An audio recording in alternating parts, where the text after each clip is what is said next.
Welcome back to Homebrew Pie. I'm your host, Jimmy D. With me, it's me, Porter. And we are ready for Week 5, Part 1 of this championship series. That means 5 of 8, for those that don't know. This is an 8-week championship series where participants get 1 participation point per week. There are 2 events hosted per week. We sometimes group them, so if you have like a store tournament or anything like that, that'll actually kind of like overlap for the points as long as you register. It's kind of like what we saw last week when we did some coverage. And after 8 weeks, we total up the points. As we keep going, we keep totaling up the points. But the winner, MVP, currently this guy right now, has been thrown up. Somehow. Yeah, we'll find out at the end of the day if it stays that way. But currently, right now, as we speak, this man is currently leading the leaderboard and trying to get himself into the MVP prize. The winner after the season as an MVP gets their own personalized prize that I give them. That's tailored to them as a person, like how they like the card game, or some kind of really cool prize support that's just given to them. And then the top 16 played out, as we see in all the brackets, and we've had already 3 of them, and we have them in the VODs, and we have them on YouTube, so check them out if you guys want to watch that old content. We have VODs for... We have all the stuff for all the live events, because we've been pushing all the lives now over there. So you're going to have to find it in the live stream section. YouTube does at least break that up, because I was a little concerned originally before going live on YouTube at the same time, because I do want to do some edited content. I want to do some really cool curtailed content that's like broken up into 10-minute segments, but I want that to be in the edited side versus the stream side. And I didn't want people getting annoyed, because some people just like edited content. You know, you just have those people who are like, listen, I want the game in 10 minutes, and that's it. I don't want to. They need the Subway Surfers off to the side, and you know, attention spans plummeting as much as they are. Tazzy, welcome to the joint. I'm glad that we got to contact each other. I will be resetting out that package again. We're going to try attempt number 2 to see if this. Tazzy, unfortunately, something happened with the post office. I'm not going to reveal your address, don't worry. But this is the letter I had sent. It's all beaten up already. You can see the edges and everything. But this is your letter that got returned to me. So I'll have to redo it. Hopefully there weren't like super valuable cards in there. I don't even know what he won. Actually, Tazzy, do you want me to find out what you won? Because I haven't actually reopened this yet to resend it. So I can't even remember what I sent you. But Captain Literal here. I'm here for about 2 hours before the time for me to go try to murder some people with archaeologist Nico Robin, baby. Heck yeah. Tell me how it goes. I really want to see how that deck's been evolving. But I'm kind of curious. I wonder if Tazzy... I only know the cheesy combo build. Yeah, I'm kind of curious what Tazzy won in this thing. I'm opening this thing up, trying to keep it face down. Ooh, is this a red bag? It's it's a red sleeve, which got me like, oh crap, this guy had a red back and we didn't get this out to him? Catalyst says the cheeky combo build is fun and unreliable. Oh, this is the secret Resabo. Yeah, we got to the secret Resabo. Yeah. Yes. Okay, so he gets it at the same time that I see him to reveal it. So you destroyed the package for nothing. What? No, I'm gonna have to resend this whole thing. Okay. This got a return to sender. I can't actually do anything with it. I got your Rouge. I got your little prize thing that I gave you extra. Got the letter I sent to you, because I send letters out to everybody. And did I send anything else? I don't think I sent anything else. Okay, so don't worry. All the cards are safe. No, I did not dox you or anything. I'll just get a new envelope. We'll get that sent out. I do apologize about that. Sometimes it happens. You're probably the 4th person that I've had it returned back to me, but luckily, because I've already contacted you, most of the time I get it back to you, and it works on the 2nd try, apparently. But this is going to get out to you one way or another, Tazzy. One way or another, we're going to get this to you. The comment's probably a bit dated too. I don't know. Happy New Year from 2023. Hope things are going well with the car you purchased. I'm just kidding. Hey, Jimmy, thanks for showing the address and making sure the package makes it there. Wink, wink. Nice try. Nice try. Everything's good to go. It's all good. Thought it was stolen? Yeah, if you don't get your packages, please hit me up. There has been 2 times that someone has hit me up and said, hey, I don't think your package got to me on time. And sure enough, something like I'm now glaring at DK-ish, who I should have sent this out to. DK, I should have got this about a week and a half ago. But that's one of those things where it's like sometimes things get busy. It's sitting on my desk. I thought I already tried. I have like this could not contact list stack. I have the waiting for the people overseas to get $20 of value stack, and then I have the people like Jasper Torres, I've been trying to contact this guy forever to give him his pack, and he just hasn't got back to me. So it's like there's just these different stacks. People were at, thank you, welcome to chat. But yeah, there's these packs. I still have them. I'm still waiting to send them out to you guys. Some of it's my fault. This one's my fault. This one, bro, I can only do so much, man. I've done everything to get hold of you. And Kanak, of course, from last Saturday still needs to get sent out his package here. So Tazzy says, about the time that I would have been here, I saw the mailbox open for something, probably was hopefully just like junk mail. I hope so too. I hate the thieves. I hate the thieves. Thankfully, where I live, don't have to worry about it. You'd be kind of stupid to come and steal where I live. Just FYI, there's only one way out, one way. Yeah, no, one like way in. yeah, you go down the super long hill just to steal mail. Yeah, that's totally a great idea. Yeah, it takes all of parking the car at the top, way at the top, and you no longer have a place to go. You've trapped yourself in the house. So. And trust me, you don't want to be here. Richie, good to see you. I hope the day went well with that deck of yours. I saw the post in the Discord. Thank you very much, and good to see you. I want to know seriously how you guys are doing. Please keep those posts coming. I want to see the tournament reports. I want to see some of the credit, because one of the things I do love about what we do here at Humber Pie, check out stats, see how people are doing, what they're playing with, what they seem to be losing against. Kind of help to define what's going on with the meta, because guys, it's coming soon. We're months away from catching up to the Asian market. I thought that wasn't supposed to happen until next year. They said 2025. It is currently 2025. They didn't give a set date. And if you look at the rapid fire where we're now matched up with the starter decks, they're now releasing information for OP12. We're about to see OP11 right now. It used to be we were 2 sets behind. OP12 is not coming out in the West till August, though. Okay, so look at it really close. Well, check that August date again. I will, because I checked like the official site. Okay. It's not till August. I can guarantee you that. All right. I will trust you right now, as far as I can throw you. I'm just kidding. I'm pulling it up right now. All right, sounds good. Do that. I'll read the chat here. Captain Little says, "Where I live, mailboxes are all locked, and you're not much of a criminal. And not much of a criminal element. That's good. All my neighbors in our cul-de-sac also own guns. Same here, bro." Booster Pack, Legacy of the Master, OP12, release date, August 2025. All right, fair enough.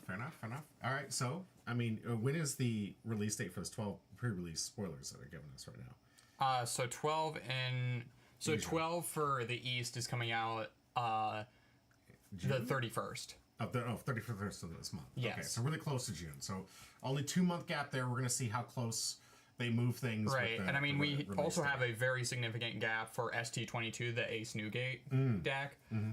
That came out a while back in Japan. We're not getting that till September. No, I think that was just one of the product movements, because they have they're trying to get us to mirror up and match up with the star deck. So we're going to go over today, by the way. But there's probably some movement because they're trying to reschedule things. That's why things are so condensed.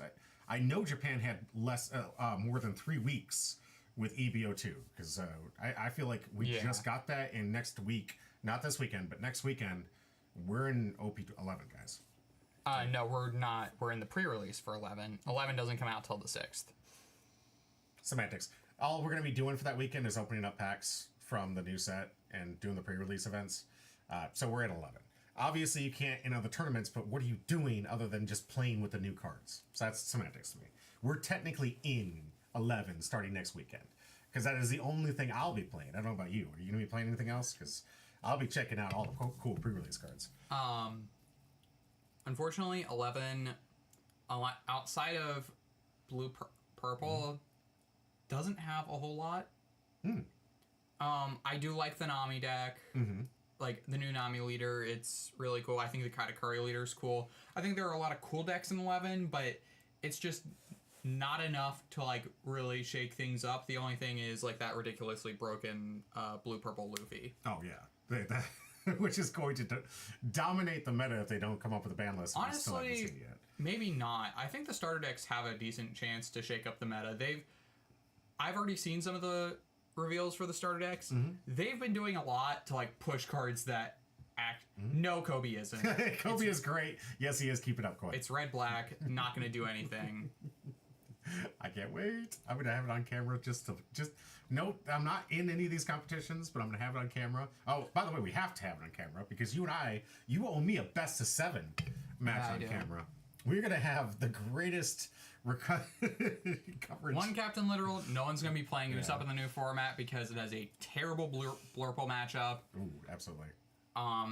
So you're not gonna see a lot of Usopp.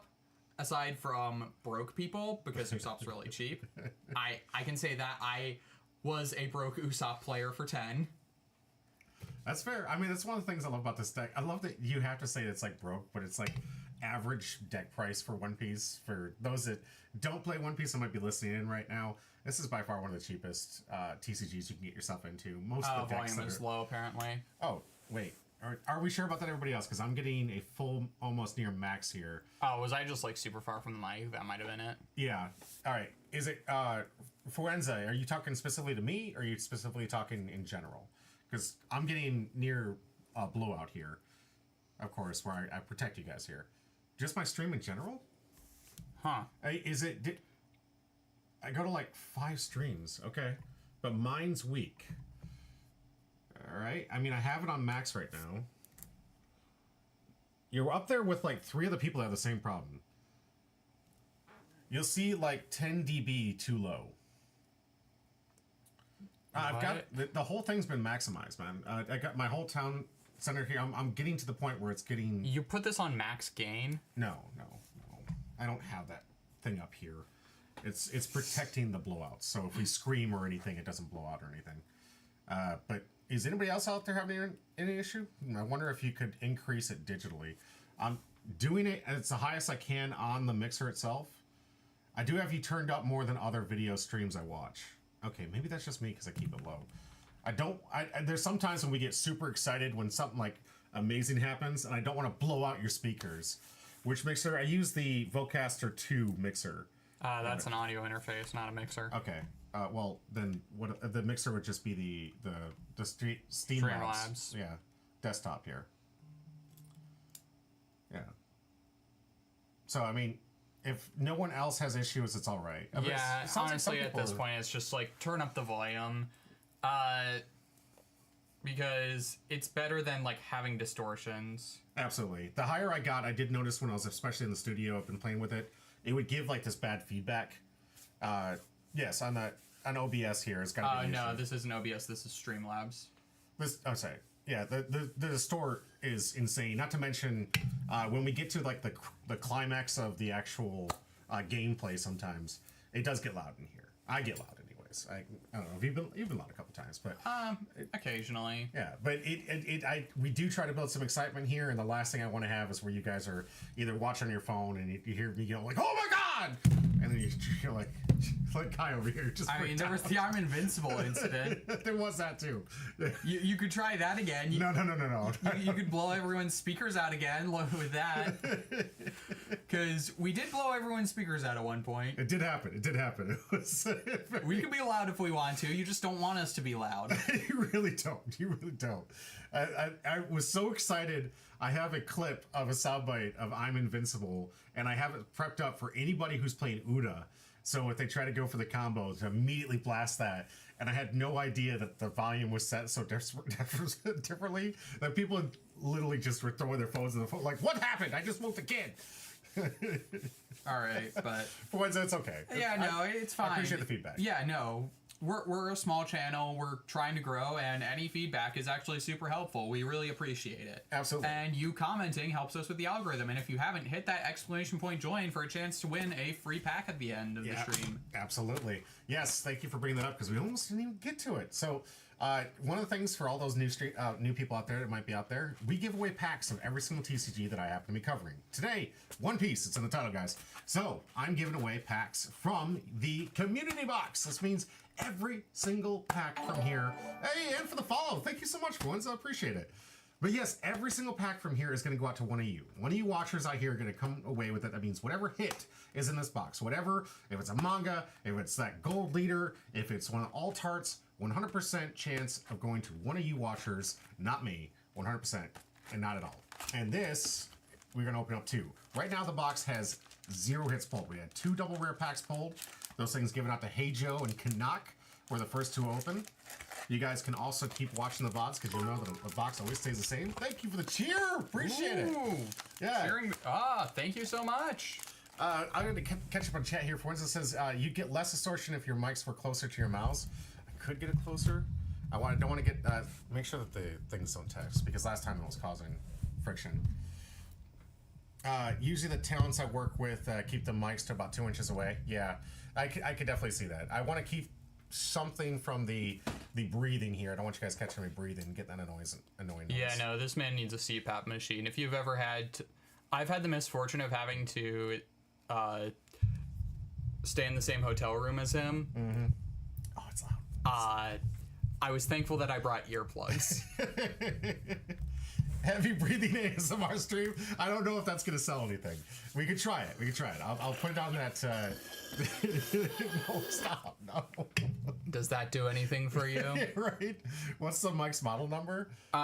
This is an Audio Technica AT2020, if I remember correctly. Mm-hmm. Do you know its pickup pattern? No, I don't. No. This guy's my closest thing to this anyway. I used this mic I used the same type of mic for the longest time. I saw it recommended in a video for like beginner condenser mics that work for streams, and I'm like, because we were originally using a Blue Yeti, like a singular Blue Yeti, so it was like just a decent upgrade for us. Absolutely. I wanted to get something that picked up both of our voices, because when we're using the Blue Yeti, you'd notice like it would go out and you try to pick up the wrong person. I tried to go with a boom mic. It was too expensive right now. I'd like it. I'd like to have a boom mic up here that's just shooting straight at us. Do you have the pad on? Yeah, I got the pad on. Is that a pad? Yeah, that's the pad. The Vocaster pad.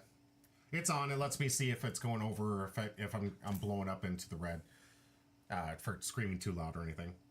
But I also use the settings on the actual application and put it down a little bit low. The mic has a pad? Talk about. Yeah, it takes down about 10 dB on that mic. Interesting. Do you know where it's at? It's like a toggle switch. I don't see any switches on here. Do you feel... All I got is the connector to the mic here. Do you see anything or feel anything? No. Is it... did you just want me to grip it like that? Is that what you just did? Is that what you're doing, Influenza? It's on the sale page. Okay. Let me find it. Okay. Let me see a picture of it. I feel like I'm getting trapped now. It's like, grip it like one of those... No worries for it, so we'll give you some time. Appreciate it. Alright guys, we do have some content to go over. We got some amazing coverage for the new Star Deck stuff I can't wait to showcase for you guys. Also, we have these 2 packs at the end of the stream. No hit has been pulled. You guys can watch it every single VOD. All the packs are accounted for. If Jay Wizzle wins again, his tax pack is right here. So we're going to give out 3 if Jay Wizzle wins. Also, before we get into the news, showcase all the really cool stuff in here, I do have a special treat for you at the end of the stream. We're going to be doing a Black Clover opening. I've been super looking forward to this. Those guys that don't play Union Arena, huge Union Arena fan here. Love the game, love the IP. I think it's really fun. I think it's, as soon as it gets into the competitive this summer, coming up soon this summer, we're going to have the competitive season starting. We're really looking forward to it. But this is one of the biggest sets that I was really looking forward to. This IP has been a personal favorite. I have been dying for them to get done with the anime and start re-releasing some more anime, because we've been on like a 5-year hiatus waiting for them to find a studio that will publish it. But seriously, I absolutely love this. It took me 6 episodes to get over Asta screaming, and it became a must-have classic. Most people... I read the manga, so I never had to deal with Asta screaming. Smart. And the storyline's perfect. I'm not caught up on the manga, but like it's been a while. I haven't read a lot of manga recently. I need to get back into it. Yeah. So Black Clover is the actual IP that they're borrowing. Union Arena is another Bandai game just like this.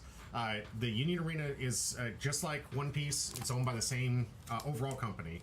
But this is a Union Arena game. What's really nice is this game kind of like IP locks. So if you ever want to get into the game, really, you just find the IP you like and invest in that one. Honestly, I think it would be kind of cool if there was like at least a format that let you cross over cards. They might get there after we get to a year old, because we're not a year old yet. Yeah, right. like Go ahead. I would say probably keep it at, you can only play like like a playset of cards that had the same effect or something, because there are a lot of those like 0 cost ones that are draw one, trash one. Richie out there saying it's a fun game. Believe me, it literally just started 2 days ago.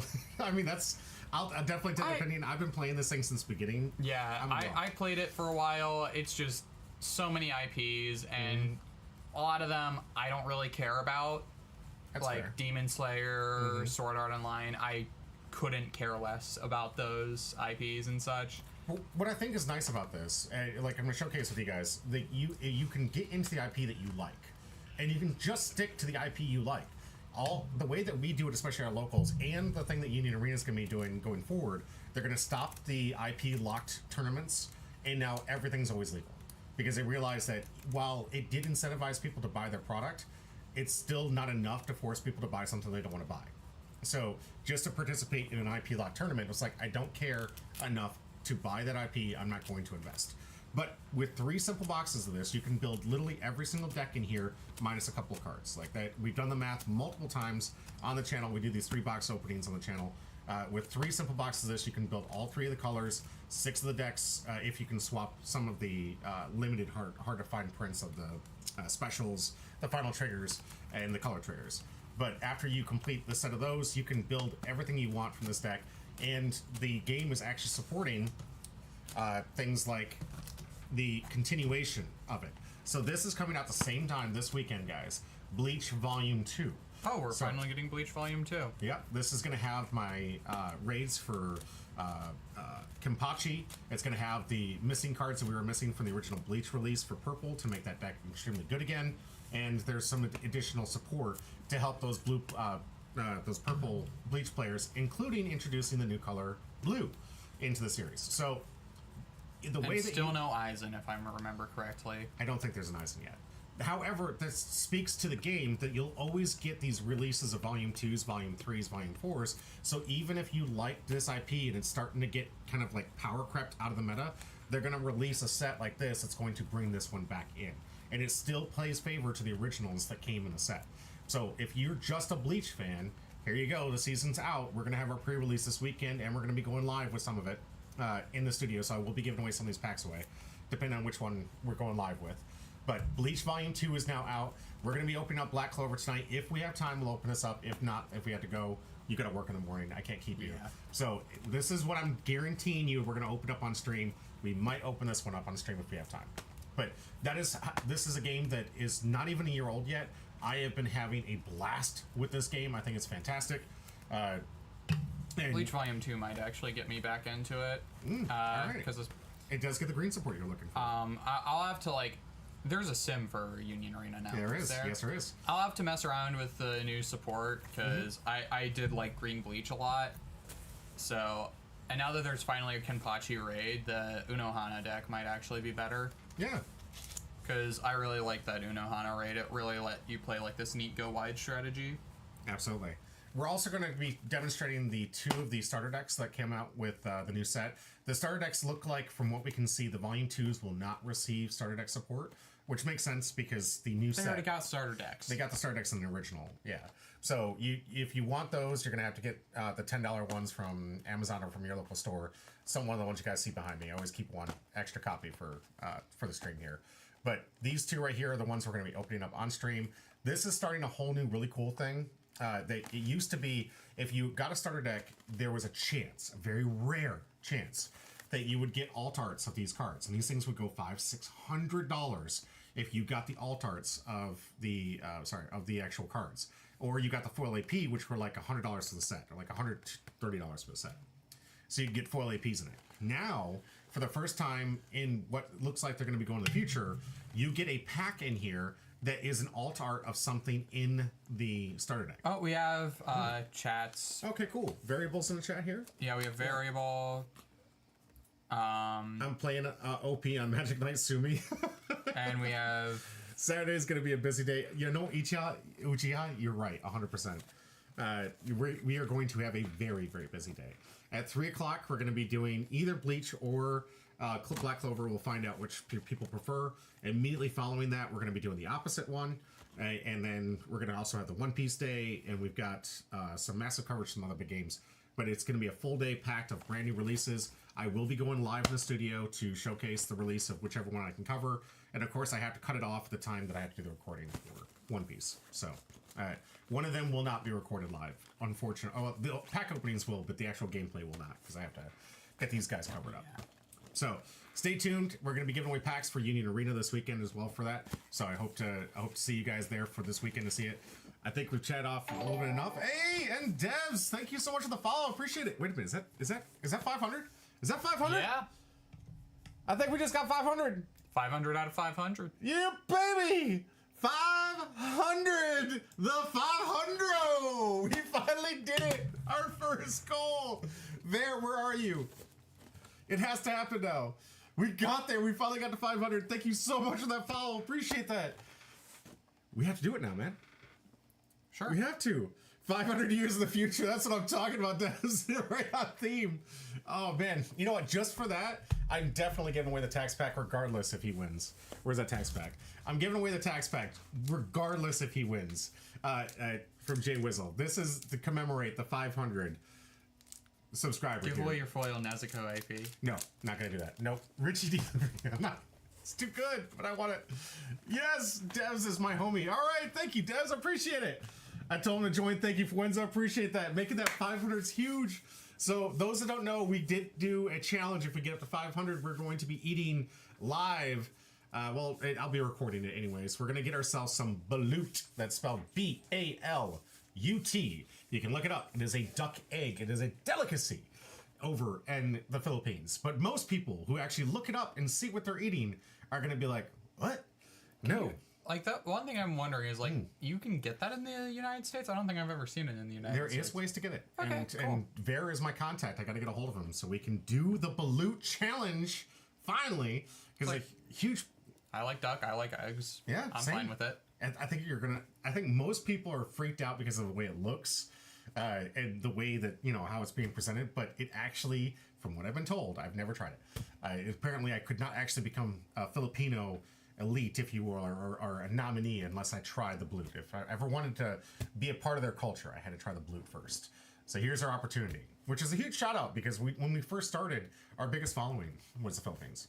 Oh, really? Yeah, the biggest group of people that we had watching here. It was really funny a lot of streamers were looking at me, or I talked to some other fellow creators sometimes, and I would show them the bar that the Philippines was higher than the U.S. And I'm like, how are you doing that? It's like, I don't know.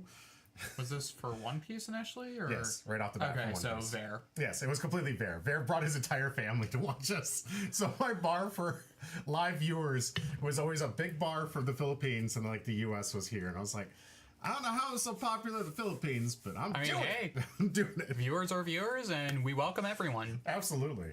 All right, guys, I think we've rambled on enough. Let's get into the news. Check out some of these SPs. Good to see you, Chain Low. Chain Low in the chat. Hey, all right. Good to see you. And Savage Savage. Lagia. Good to see you. Good to see you.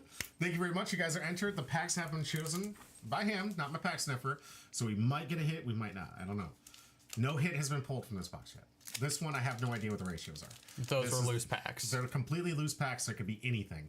So, Devs, thank you for helping us get to the 500 follower Seriously, count, and hopefully that'll pay off on the wheel today. Actually, 100% going to. And I didn't tell anybody this because I didn't want them like manipulate the stats. Devs, you just automatically won. You automatically won. Devs, you got the 500. You were the 500th subscriber. So you're getting 500 years in the future. You're getting 500 years in the future. Yes. This particular one, we're going to write on a sticky right now. I do need to get you on the Discord if you possibly could so I can get your information because you're guaranteed one. I'm not going to put you on the wheel, brother. You're 100% locked in. This is your pack we will be opening up for you. Absolutely. Thank you for the 500th. I appreciate it. I just need you to get into the Discord. The link is in my Twitch. If you go down below the very last link, it says Discord. Join my Discord. But check it out. Get into the group. I can DM you from there. Get your information, and we'll send this information out to you free of charge. It says guy on the right. The bottom side of your mic is on the side. You should be pointed at you. I think it means guy on the right. Is it me? Are you? Okay, Is this Jimmy better? D. Porter. Yes. The one in the One Piece shirt. Jimmy Okay. D. Okay. It's pointed right at me. No, you need it pointed like this. Oh. Yeah, no, the actual receptor is like this. That may be why it was so quiet. It could be. It's probably going to be feeding that thing, though. Fix this. That's... Lock it in. Lock it in, baby. Lock it in. All right, how are we doing now? It's like I'll send you... Please do. You can see how the sound changes as you go. All right, sounds good. Come on.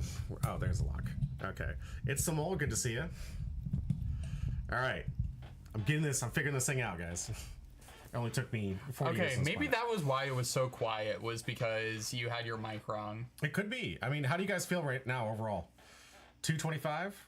Okay, we'll do it. Yes, thank you for the timestamp. I'll check it out. Well, it also changes how you sound. Okay. Is it bad or good? Are we talking, like... I don't know. I'm not looking for compliments. I'm just curious if it comes up. But better now? I'll take that. That's what I'm saying. Okay.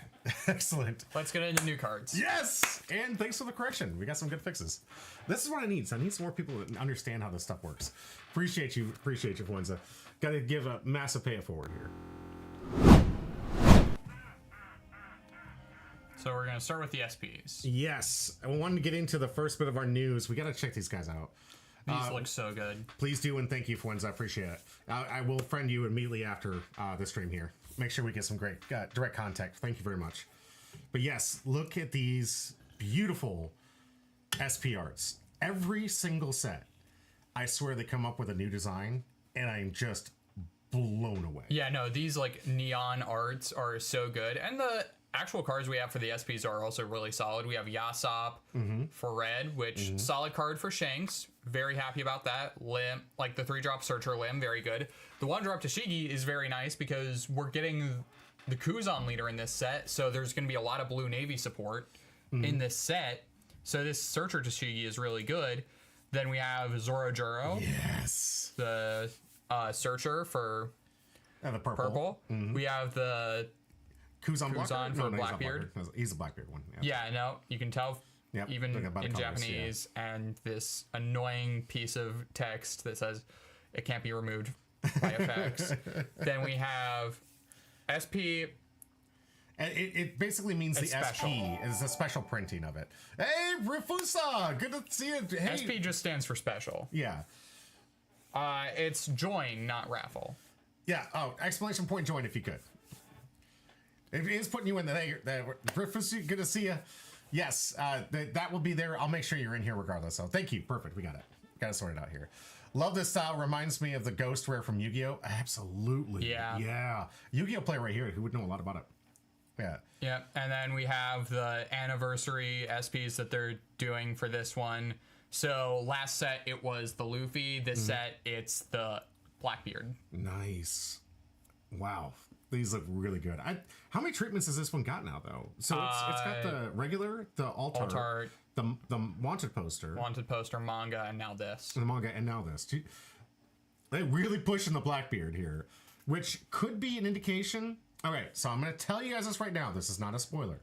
I am hyping up what is in the newest chapter. It's getting real.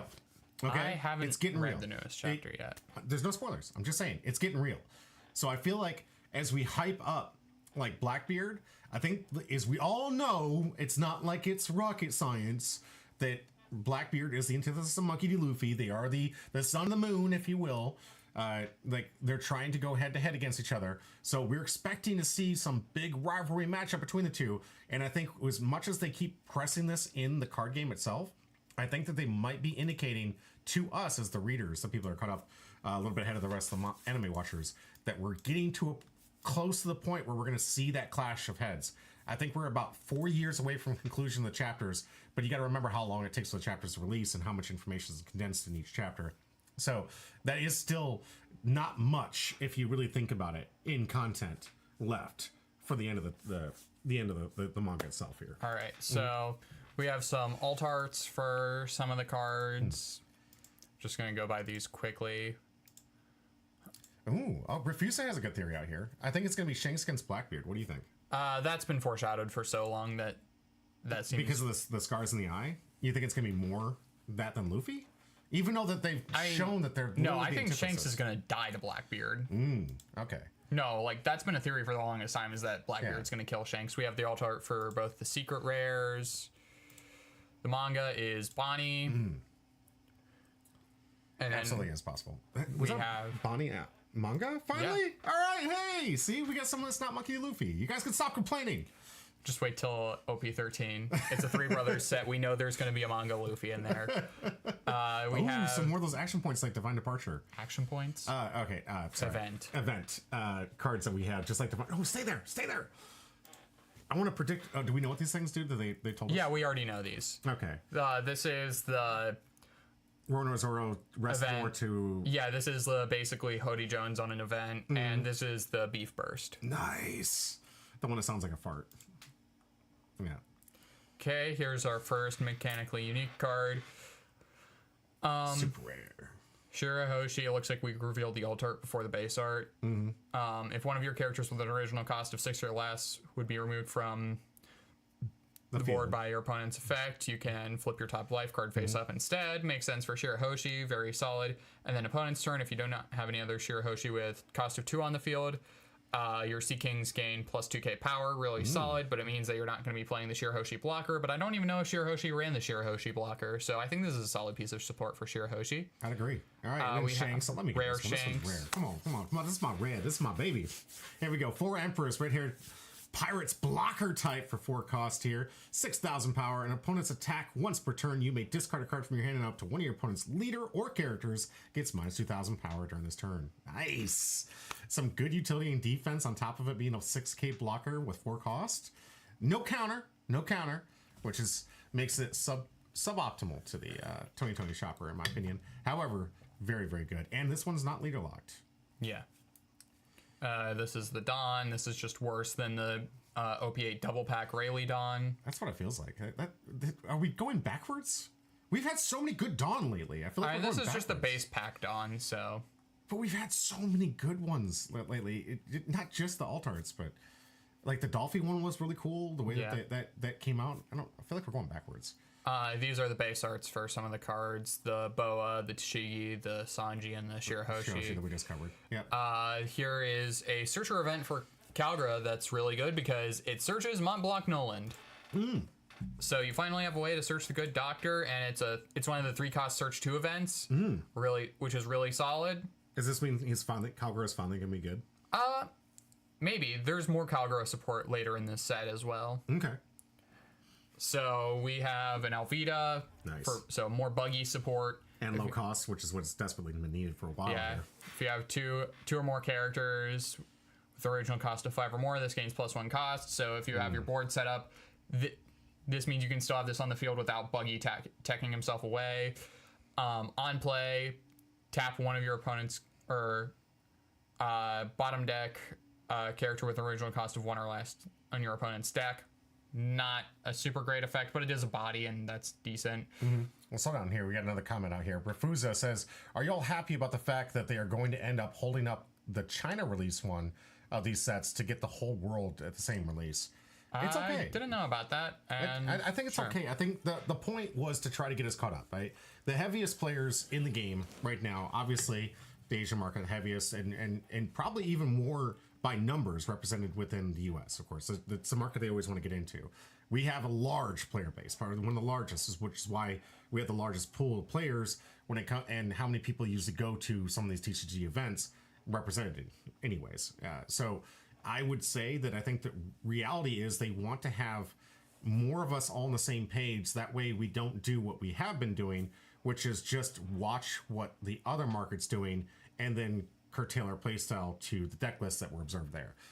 Give us all the opportunity to start creating things, because the more minds, the more people testing out these cards, you're going to find out that a lot of some of these leaders might have gone overlooked just because we saw ahead of time, hey, green purple Luffy was the meta during EBO1. So everyone's mind just immediately switched. Let's do EBO1, green purple Luffy. This is the new meta. EBO2.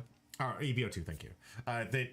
This is the meta. There's some things that you guys may have missed that are really good. It was only a 20%. Like, it was the best deck, but it was only a 20% like overall top cut rate in the East. So So I mean, I love the idea of getting more players that are not going to have pre-knowledge, that have to test out to see what's good and see this in action and have to look at what's comes out, because it's going to create a even bigger diversity than what it is now. Because I think players will default say, I don't have time to practice, I don't have all the hours in the world to put in on the sim to see what deck's going to be good. I just want to know what's good. I'll build that deck and I'll play that deck. And that's a lot of players. I think there was actually some weird controversy with Magic the Gathering. Some casters were talking about the laziness of Magic players. And I think that's what they were kind of referring to, is we immediately see what's good and we just copy that. We don't take the time to grind it. But we don't always have time. Like, people have jobs. They have their lives to do it. Yeah. So you got to find that balance. I love the people that test out stuff. Hats off to them. But it's a gruesome job to take up the idea of to test something new. We've had people like Captain Literal, who's been on Nico Robin, which we knew was going to be all right. But he's been making tweaks every single week to make his deck a little more competitive, a little more tweaked to the actual meta. And he's been putting up some good results because he's willing to stick with it. We've had Starter Deck 21, which did have an impact when it first came out. It still has an impact now, but we have individuals who refuse to give up on it and want to keep testing it, tweaking it, and coming up with the best versions of it. And we've seen Starter Deck 21 actually pound down that green-purple Luffy.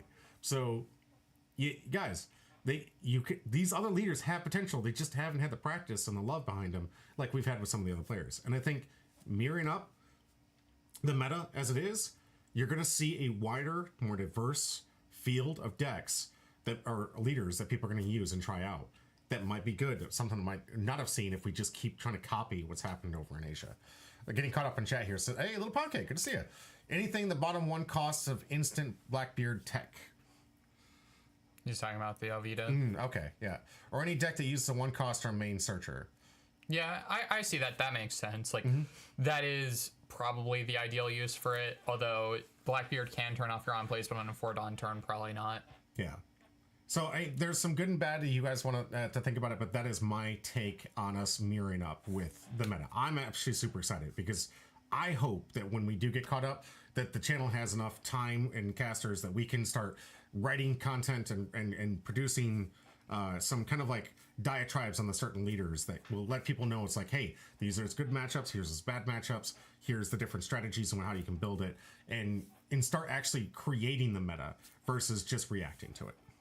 Let's go next. Okay.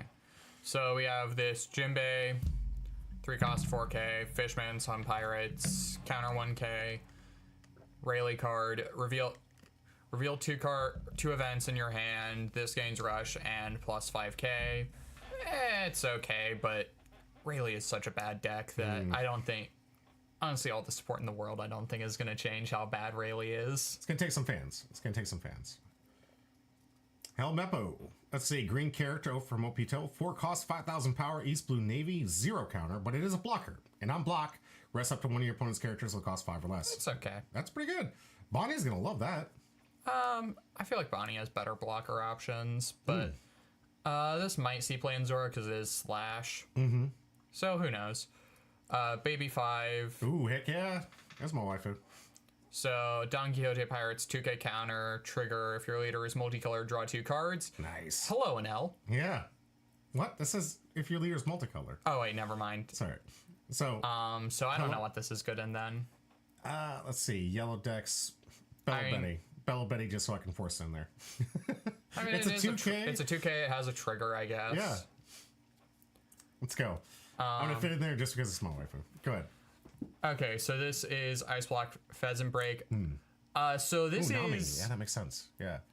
Yeah, Nami. Okay, so this is actually a really solid card for Kuzan.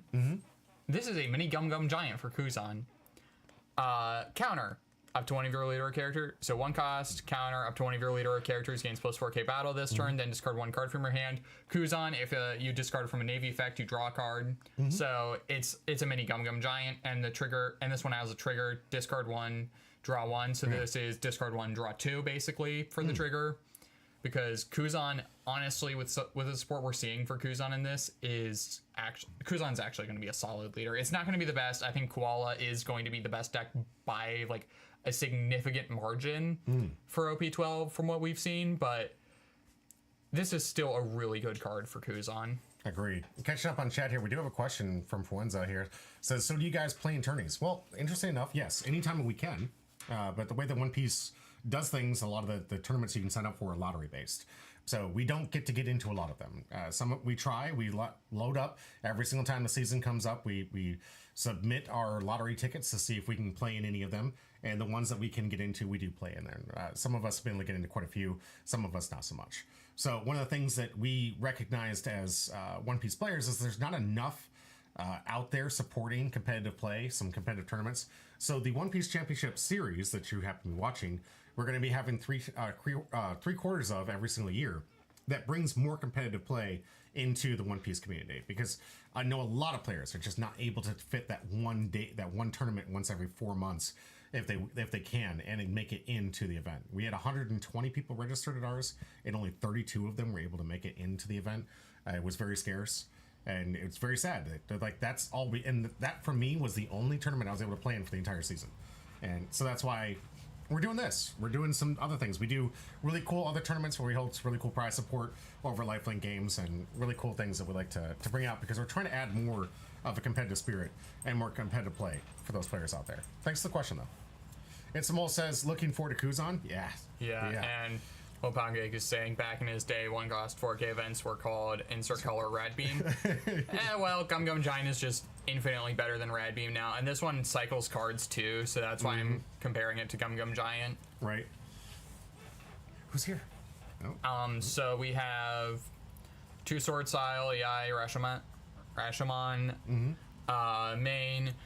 Tap 2, more Dawn, so basically 3 if you want to use the main effect. KO 2 rested characters with the original cost of 4 less, and then the counter effect. We're getting a lot of these type of events for Zoro, which is interesting. It's good support. We could see it. All right, the Bruschetta Blow. 3 cost Straw Hat Pirates.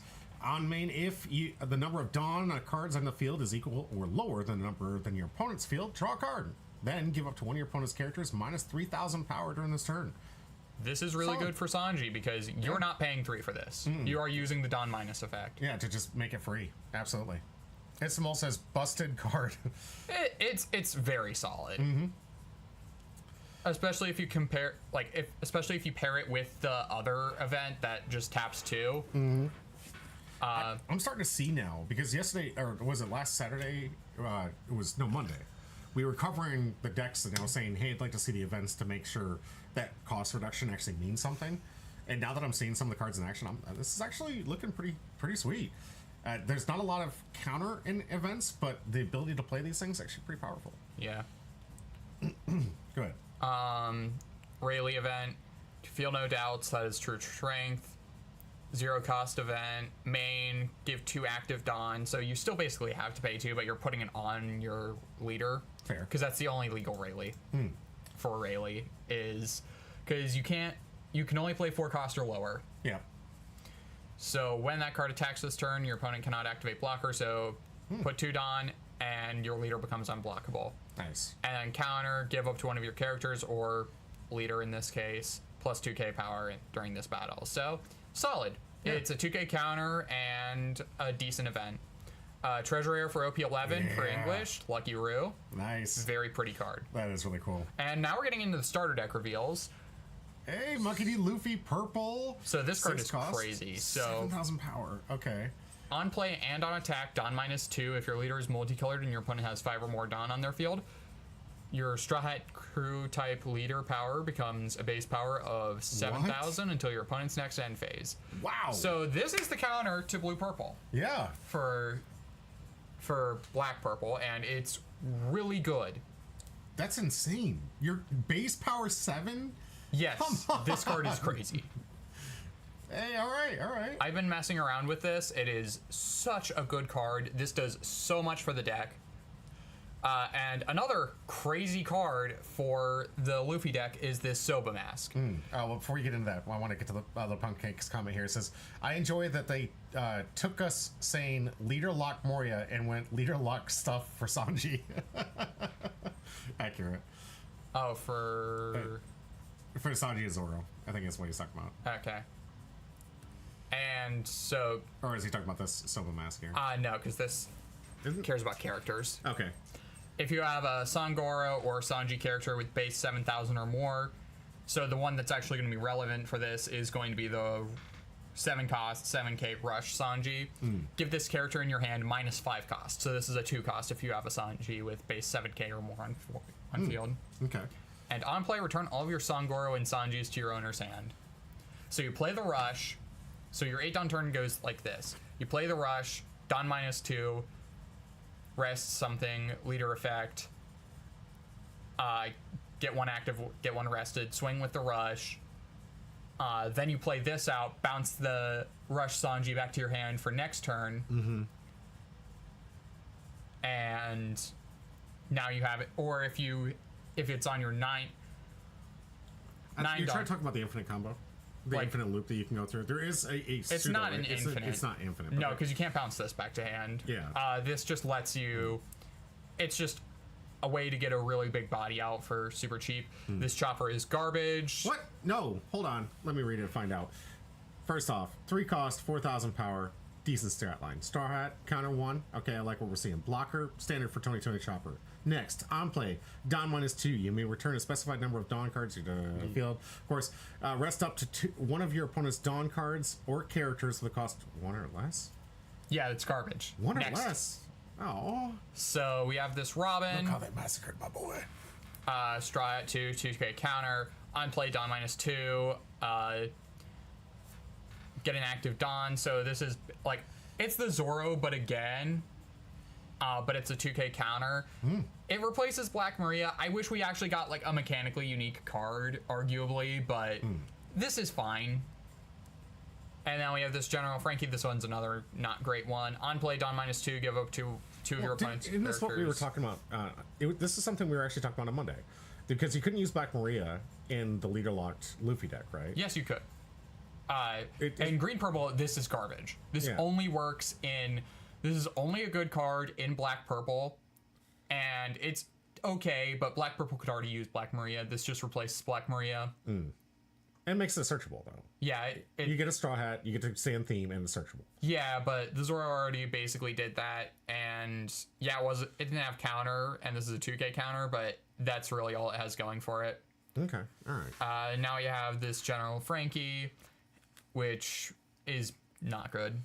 I already went over its effect on -2. Give up to 2 of your opponent's characters, -2k power. Meh. Yeah. We have now we're on to the Blackbeard cards. Avalo Pizarro. 1 cost 1k, counter 1, activate main, rest stage. If your leader is Blackbeard Pirates, this card becomes a 5k attacker. So you get, instead of the search for stage, you get 1 cost 5k. An on KO draw card. This card's not good. A 1 cost 5k. It has to stay on the board for a turn, and you give up your stage surge. It's an alternative because you don't always have the stage. So, you have to rest stage. Oh wait. Okay. I disagree. I think that this one actually has utility. You're just a red player. No, this one has no utility, and Blackbeard is already a super tight deck. So this just doesn't make the cut. I'm really curious, actually, for the Blackbeard players we have out there, especially like you out there, 2-time. If you can chime in, I'd like to hear your opinion on Avalo. Katarina Devon, trash this character if you're Blackbeard. There's so much removal for the Thag to be decent without Rush. Yeah. Not good. Yeah. Okay. All right, fair enough. See, I was right. So trash this character if there is Blackbeard Pirates. Give character -1. This is worse, stronger. This is objectively worse, stronger in every way because stronger is cost -2 and you get to cycle a card. The on KO, you're going to be you're going to be using the activate main. It's a 2k counter at least. Okay, now we get to go into the good cards for Blackbeard. I'm not surprised. Kuzan. 6 cost 6k on 1k counter, blocker on KO. Play it to 1 of your Blackbeard Pirate type characters with a card cost of 5 or less from your trash. Rested. So this gets Kuzan or Burgess. All right. Oh, jeez. Another way to get Burgess. Yay! And it's a blocker, too. This card's solid. Sun One Wolf. This one, I'm not sure on. So if your leader has Blackbeard Pirate types, this character gains blocker and +1 cost for every 4 cards in your trash. And on play, you're playing Blackbeard, so this doesn't matter. Yeah. It's just to prevent other decks from playing it. I like that. And it's a vanilla in other decks. They didn't need to put this on there. Yeah. It's fair. So I want to hear It's the Mole's opinion on this because I don't know. He definitely thinks Devon is going to be able to replace Shiryu. Yeah, I see that because it does more for the deck. Mm-hmm. And now Cruzon must be a staple, absolutely, though. And now we get into this card, which I think is such a stupid card. Stupid good? Yes. All right. Activate main. You may rest this character. KO up to one of your one character with a cost of 3 or less. That's really good. On KO, add up to 1 black card from your trash to your hand. Really? You get anything back? Anything? I want to also point out, this means you can get itself. Yes. So this card never dies. This is just Jack, but instead of the cycle, yeah, it just never dies. Just count. And it also isn't leader lock, right? as It's the Mole points out. So this is going to be a Lucci staple. This is very stupid broken. I couldn't agree more. Yeah, no, this card, like, again, I could see some scenarios where you'd want the cycle off of Jack, but in most scenarios, this is better Jack. I need to get a proxy of this thing that actually says what Richie D. Luffy said. This is Jack on crack. All right, now we're back. That's what we're going to change the name to. It's Jack on crack. Now we're back to OP12, Slam Gibson, Kid Pirate Supernova, 1 cost, tap 5 Dawn. If your leader is Supernova type, put 1 character with a cost of 9 or less into the owner's top or bottom of life. This is really crazy for Law, actually. Yeah. Because this lets you put something back of your own if you want to, or it's removal, which Law is desperate for removal. And then it also has the plus 3k counter for your leader, which is really solid. I'm going to stop you right there. So we have been doing this series here to allow people to some time to check out some of these new spoilers. I'm going to stop here for the day because we're at the 1 hour here mark. I know there's a lot more.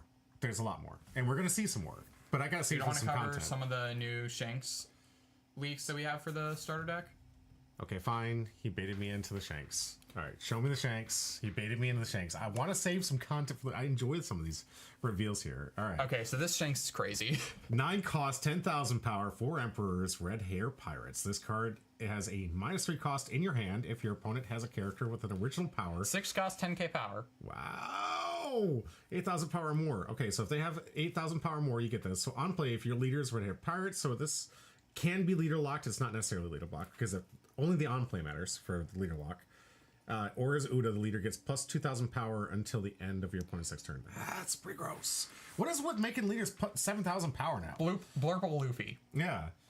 It's exactly Blurple Luffy. They really don't want Blurple. They want Blurple Luffy to have competition, and yes, they are pushing this so much. I'm seeing a trend of a lot of 7k power still in the turn. Whitebeard wasn't enough, so we got to go up to 7. And here's another one. Ooh, Law and Beppo? Your leader gains plus 2,000 power. Oh, no, other one. All right, great. Jeez. Which one's that one for? Bonnie. Okay. Okay, and you said we'll cover. Also, this buggy is hot garbage. Aw. I was hoping to see a nice simple buggy support. Oh, no, isn't that one right there? This Luffy is also terrible. Okay. This is decent. Don't spoil it. I want some content for some future videos. All right. You're giving our deck list away. If you guys were looking at the side stream, no, those 2 decks are not going to be in the first round. Actually, our first round, I don't even have displayed up here yet. I did post out the deck list on my Discord. If you guys want to check that out, check it out absolutely free on Discord. I have the link in the description on my Twitch page and on my YouTube page. But we do have our first round is going to be Monkey D. Luffy, Green Purple Luffy versus Trafalgar Law. Do you know who's playing Trafalgar Law? Me. Also, slightly wrong list. Okay, we'll get that fixed right before we get ready to go live. Guys, we're going to take a quick break. We're going to get into rounds 1 and 2, back-to-back, best of 1. And Chicken Teddy's good to see you. I'm Crack Jack. I'm sorry I missed that. Let's go into the green-purple list. Dude, I can't wait. Chicken Teddy's, thank you so much for being here. Appreciate you. Let's see. Are you going live tonight? I'm a little curious. I was just about to do my outro to get commercials. Now I'm like, wait. Chicken Teddy's in the house. Are you going live tonight? Doing some coverage here? I'm kind of curious. But yes, our first, while he gives me that answer, our first list is going to be Porter on cam with, do you remember who your opponent was? G-Bosk. G-Bosk in the house, running that amazingly dominant green purple Luffy. Can we find a way to beat this deck? And Chicken Teddies is going live. Good. Always need to catch my home rope beforehand. I appreciate you. I appreciate you being here. Good. I'm glad you're going to be here. Man, we got some great content. Don't forget, guys, we got a lot to come. We got tonight, because it's our 500 subscriber special, we have 3 packs to give away. 1 pack already locked into, or for follower. Well, it feels the same. Having 500 Subscriber people, baby. means something different on Twitch. It It means they pay us money. We don't have 500 people paying us money yet. Yeah, going live does humble pie and milk without the shake. Yes, absolutely. Thank you so much. We do have 3 packs to give away. Our 500, so 500 years in the future. Extra pack going to be given away along with the 2 packs with no hit pulled from here. And at the end of the stream, towards the end, we're going to be opening up a brand new release from Union Arena, Black Clover box here, along with the 2 starter decks, and show you guys what those look like. And if we have time, this man has to work in the morning. Maybe Bleach Volume 2. We'll see. Stay tuned, guys. I hate how some of these look, and I swear to God, they look like they were like designed back to back, almost. It looks And they weird. probably were. But that's the only way you can tell the difference. All right, guys. I appreciate it. I don't read, so you don't ask me to read it. Guys, we're going to take a quick break. We'll be right back.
want my keys go.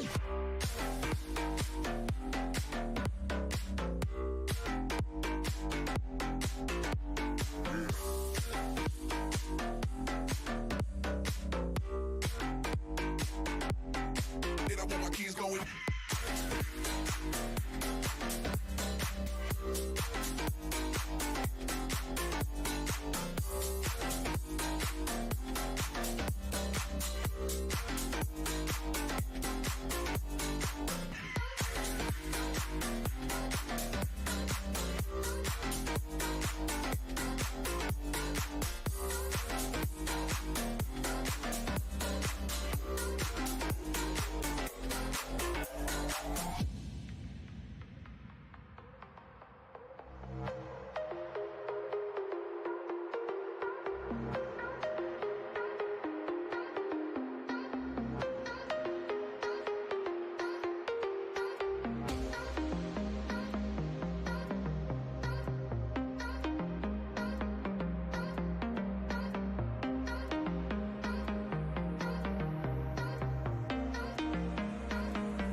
Did I want my keys go?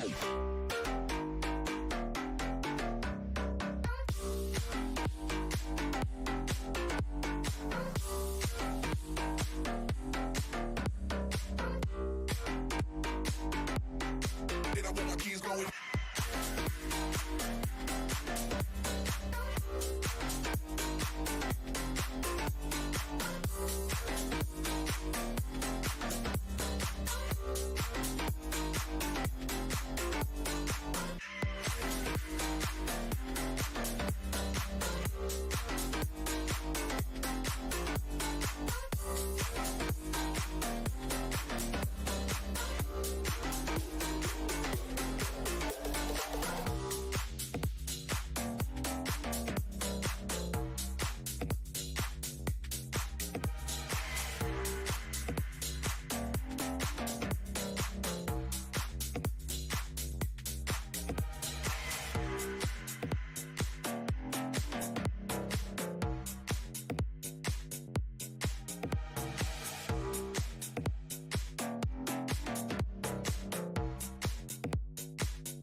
Common.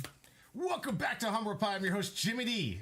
With me, supporter. Yes, and we're going to get ready for round 1 of this matchup, guys. Really looking forward to it. We got ourselves Green Purple Luffy, the menace that is from EBO2, that's been dominating the Asian, but can it dominate here in the West? We're going to find out today. I mean, EB2 is a fake format because it's only lasting like a month, Right. and it only lasted like a month in the East as well. So. It was a little bit longer than that. They had it for a little bit longer than we did. Did they? Yeah. No, it was only like a couple weeks, like a month to a couple weeks. It's a fake format before we get to one of the craziest decks ever. But the new starter decks hopefully will change some things. I'm Looking at what we just looked at, I'm saying yes. It's definitely gonna. It's gonna be the answer we pushing need. it. They're like okay, the 6K base later was maybe a bit much. We are going to print a bunch of cards that increase the power of your leaders. I would not be too surprised if most of the leaders end up getting kind of extra support like that in some other sets. Some of the older leaders, or we get something like we saw from Starter Deck Luffy 221. That kind of like power creep with some of the older leaders, like some kind of extra support that helps some of the older leaders get to the 7,000 power. And much like we've seen for Guard Point and for the Gum Gum Giant, which is like basically radical beam on steroids, we're gonna see something like more of that going on. Oh yeah, no. Oh yeah, Roger. Yeah. What, that leader's gonna have like 2 life or some like insane restriction on it. Yeah, we still don't know what that is. It's gonna have right? like the Rayleigh restriction on it where you can't play 5 cost or higher. Could be. I'm really looking forward to seeing what that's going to be. That is a take on it. I don't know if they'll Yeah, make no, it it would be leaders the really same. funny if they made a purple deck that couldn't play high cost cards. It's like, hey, the best things in your deck? You can't play them. It's not yours. I mean, that's what Rayleigh is. Like, well, Rayleigh has Zoo. It's always had Zoo, and like, I've tested Zoo Rayleigh on the sim. it's bad. Okay. Okay. It's not good. Yeah, it's a worse Zoro in my opinion. I mean, that's pretty much every Zoo deck. Sure. Zoro seems to be the best fit for it. Which, by the way, is a great counter against one of the decks that we're about to go over here and check out those deck lists. Because right now, from what we've seen statistically, Actually, I thought Green Purple had the favorable matchup. not against the right now. Zoro seems to be the answer for this. The only problem is Zoro is not a great answer against a lot of the rest of the meta. So it's one of those things where like you can take. If you think everyone's going to be on this deck, hope that matchup is that matchup every single time. I've seen different statistics, but okay. I mean, because I know in OP11 the triangle format is blue purple beats green purple, so it's Zero and Bello Betty beat Blurple. Mm-hmm. Blurple beats green purple beats Zero Bello Betty. I haven't seen that one yet, but I'll take a look at it. It looks interesting. From what I've seen here, especially from some of the testers and some of the sim stuff that I've looked up here, Zero seems to be the answer necessary right now for our current meta. Because it's one of the few decks that gets underneath it. It's not the only deck that gets underneath it, but there's some of the decks that we've talked about, and we'll talk about the strategies when we get the deck list here. There are several things you can do against this deck, and certain things you can be probably even teching your leaders against to help actually deal with the combos that we've seen.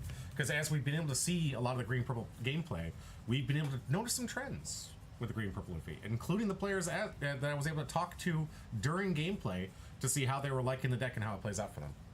Little Ponke says, yes, green-purple is too resilient versus Zero. It's good versus blue-purple because they have a lot of bricks. Okay. Yeah. Blue purple is a very bricky deck. But still the top leader when in the Asian market. Right I mean, yeah, because you're able to just spit out massive bodies at an absurd rate. All right. Let's. Captain O says, while it's nice to look at the East meta for inspiration, I do feel like it's prudent that you think about how often the East and West meta tend to differ. They do, absolutely. Okay, well, this And then one's also completely this- different because our OP11 meta is going to be entirely different from the Eastern meta because we're getting the starter decks. And on top of that, one of the things that I do want people to remember that we sometimes get course corrections before the metas come out here. So looking at it statistically, don't forget that we have had... We're not getting a ban list. No, I don't think so, not for this one. Especially with what we've seen so far in the starter decks, I think that they're doing enough to create Like, the enough starter decks are diversity. so pushed. Yeah, they do look like there's enough that's going to differentiate to it. But to do a cross comparison exactly, we never saw Trafalgar Law at its strength. We never saw certain Trafalgar. the red purple law. Oh yeah, because because it was a tier 0 deck that would have it was like 65% law, 30% Lucci, 5% anything else. Yeah. It was a ridiculous meta that they just let us skip through. Yeah. They tried to do the same thing. Same thing was Sakazuki, although we did get a little bit of it. Sakazuki was already... No, we got a lot of Sakazuki. We didn't have near as long as the No, actually, the ban list was at the same point in the meta. Sakazuki wasn't banned simultaneously. It was banned for OP7 in the East, and then it was banned in OP7 for the West. Okay. All right. Fair enough. So, I will go back then to the other argument that we also got to see a ban list right in the middle that actually affected the current meta we were in before EBO2 dropped. And that happened to be the Gecko Moria, the Reiju, a lot of the black... Reiju? Right, what's it? What is it called? The yellow removal. Raigo. Raigo. Thank you. So those 4 banned cards actually came in our meta, which also affected their meta, but dramatically changed the meta we were in. Captain Literal, you are just coping because Kobe is bad in the East. You are purely coping. Definitely deserved. Definitely deserved. All right, guys, let's get the deck list. All right, here is our first look at the Green Purple Luffy. This might not be our last look at the Green Purple Luffy. We don't know. This thing has been dominating events nationwide. And why? Because it is very, very consistent. Let's first talk about the leader. I'll explain to you why it's a little bit consistent, why what it's trying to do here. No, it is consistent in the fact that it has a lot of searchers that finds its very linear combo. The problem is the deck dies if it can't find its combo. That's so true. And that's kind of one of the downfalls of this deck. I think it's the reason why we saw a lot more people shift over to blue-purple, which we're getting into. But that is one of the points I want to make.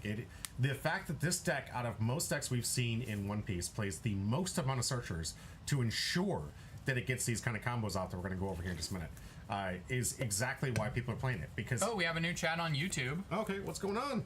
Exclamation point join from Mohan. Good to see you. Hope you joined. I think, are you part of our Discord? I hope so. Make sure you are so I can actually contact you after this if you win. Chainlow says, Porter lean into the mic for that Kobe comment. Yeah, I have to drive the point home. I have to add emphasis. All right, so here we go. We got the activate main once per turn. Don -2. If there are characters in your field, Straw Hat type character only set 2 of your Don cards is active. Then this leader gains plus 1,000 power until the end of your opponent's next turn. So you get this 6,000 power, which was kind of what we were talking about by the power creep. So Captain Literal, how does it feel to just constantly be wrong? This rivalry is fantastic. It's not a rivalry. It's just someone who's constantly wrong in chat thinking that they're right.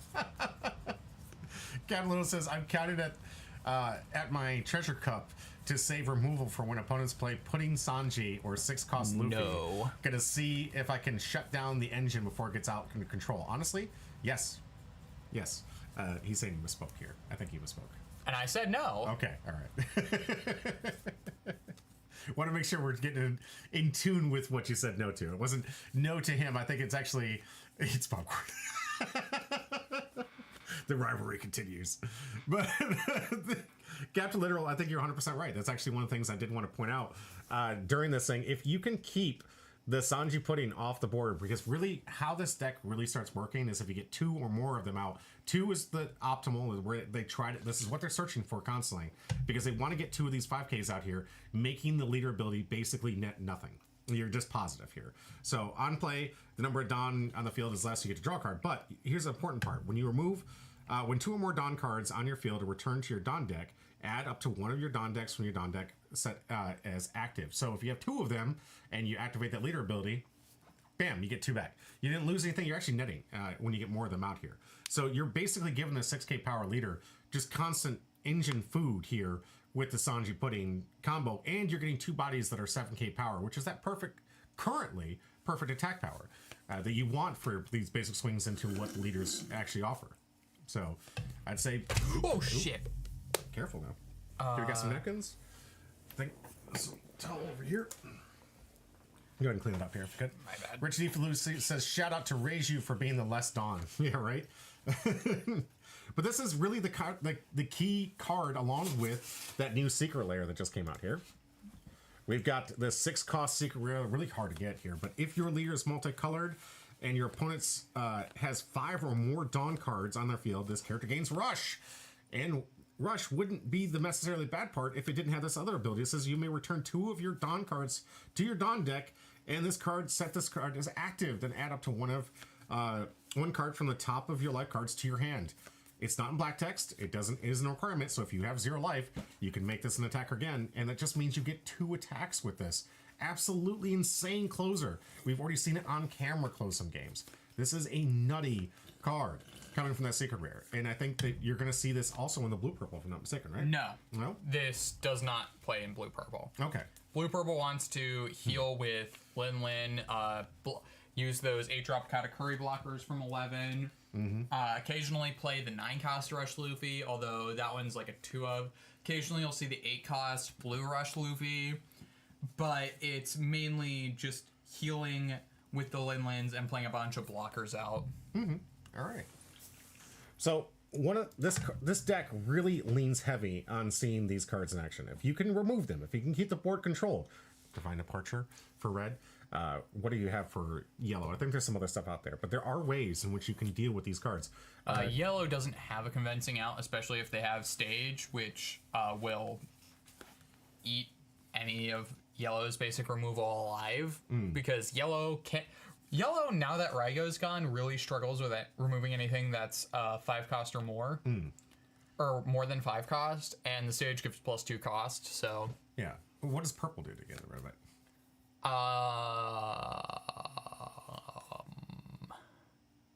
Not a lot.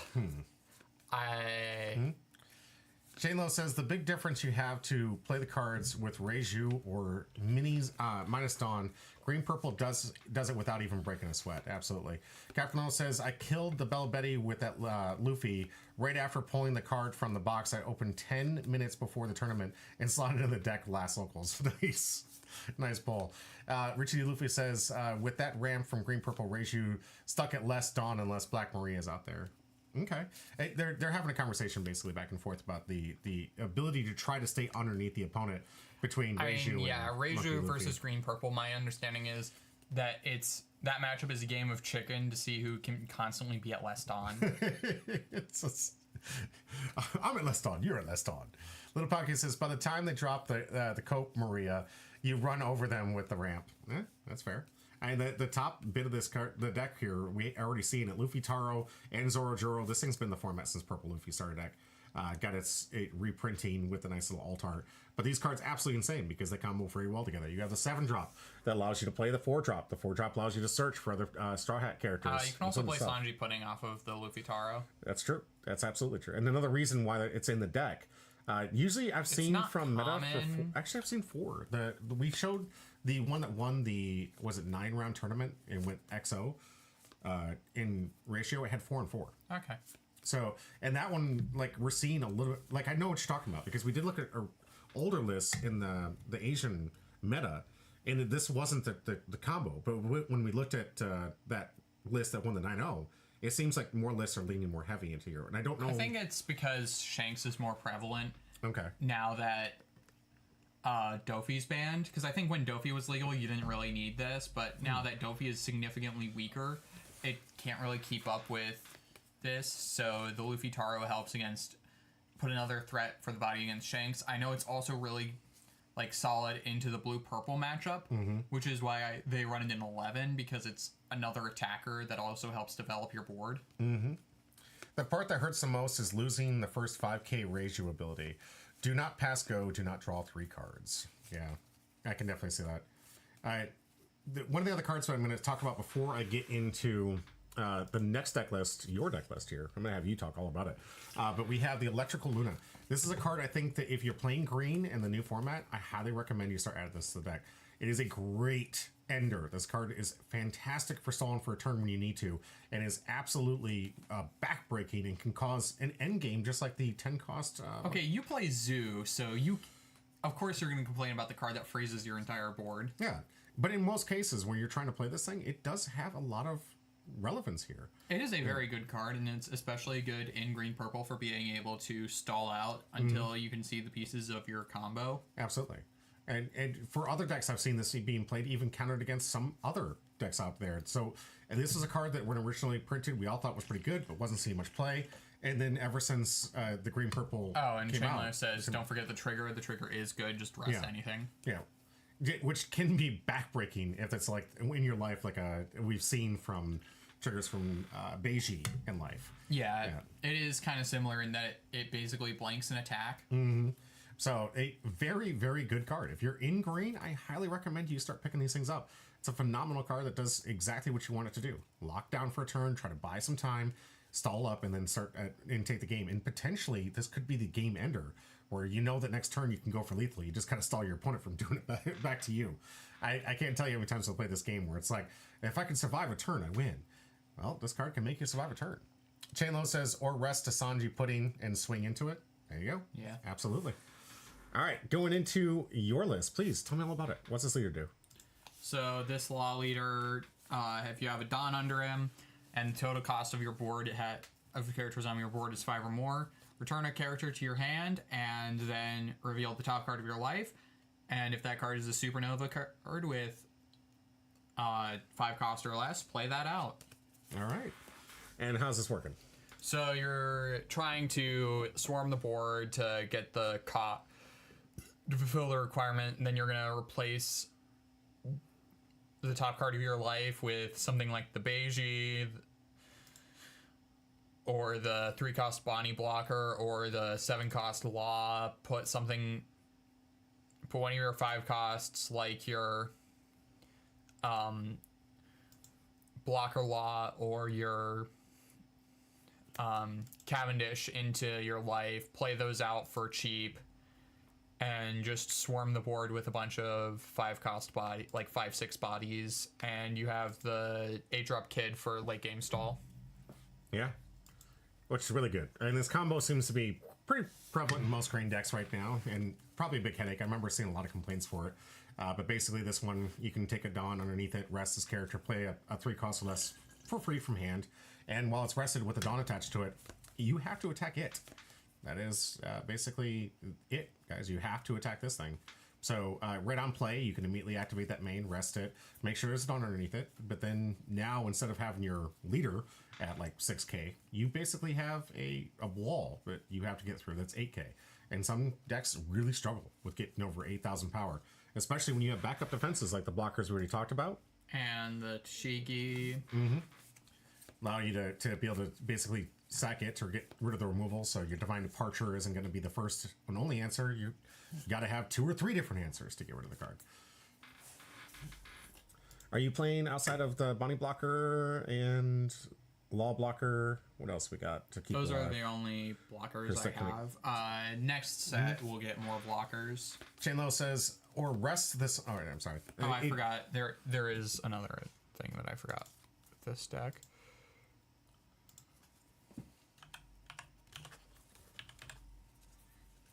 Oh, okay.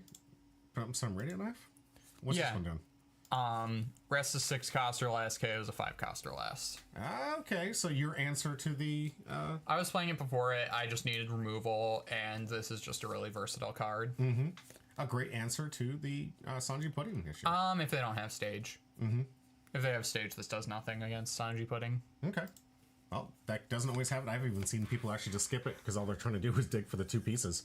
We're going to find out this Those best of people one. we call bad.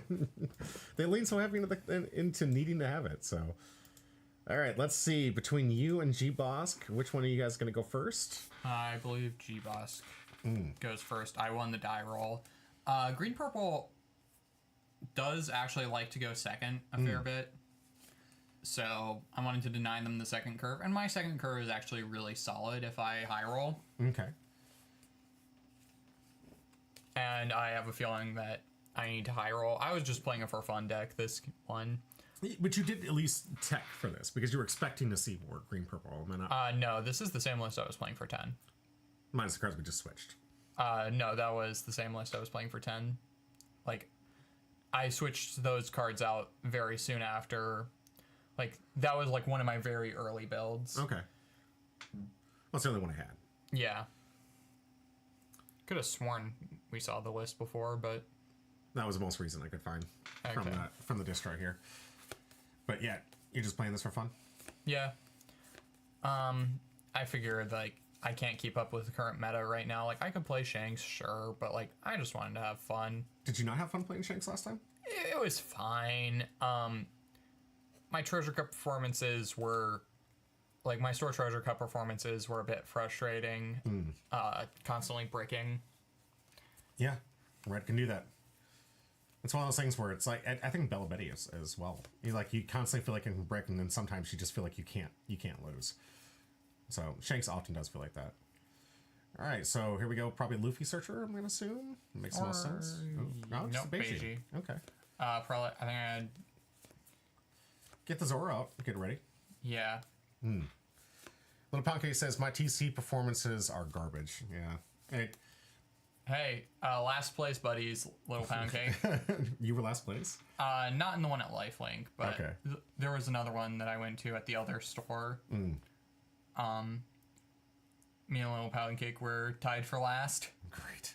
Well, G-Boss going to use that double attack math, I assume, here, because I didn't see anything for 3 cost in his hand. Well, Nor I do get see to use my trigger to play out a free body. Nice. So, we'll see if... I'm imagining we're going to see a loaded up Nami here swing. We also have the Frankie to just develop. That's true. That's true. Yeah, there we're we just go. developing the Frankie here. Don't get the ramp for the on play. That's a shame.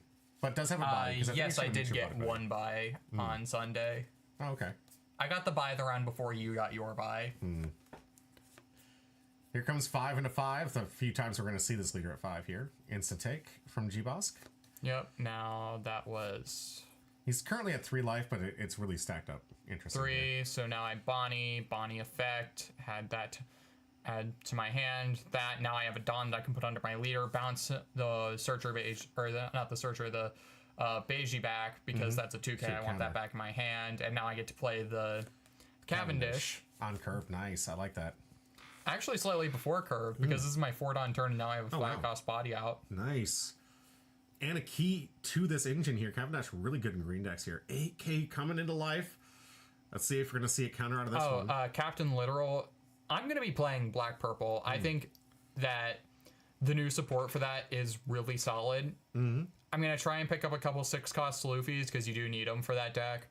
But it has a really solid blue-purple matchup. I also do want to try the Nami and the Katakuri. I think those decks are also really cool looking, but that's going to be more of a nicety.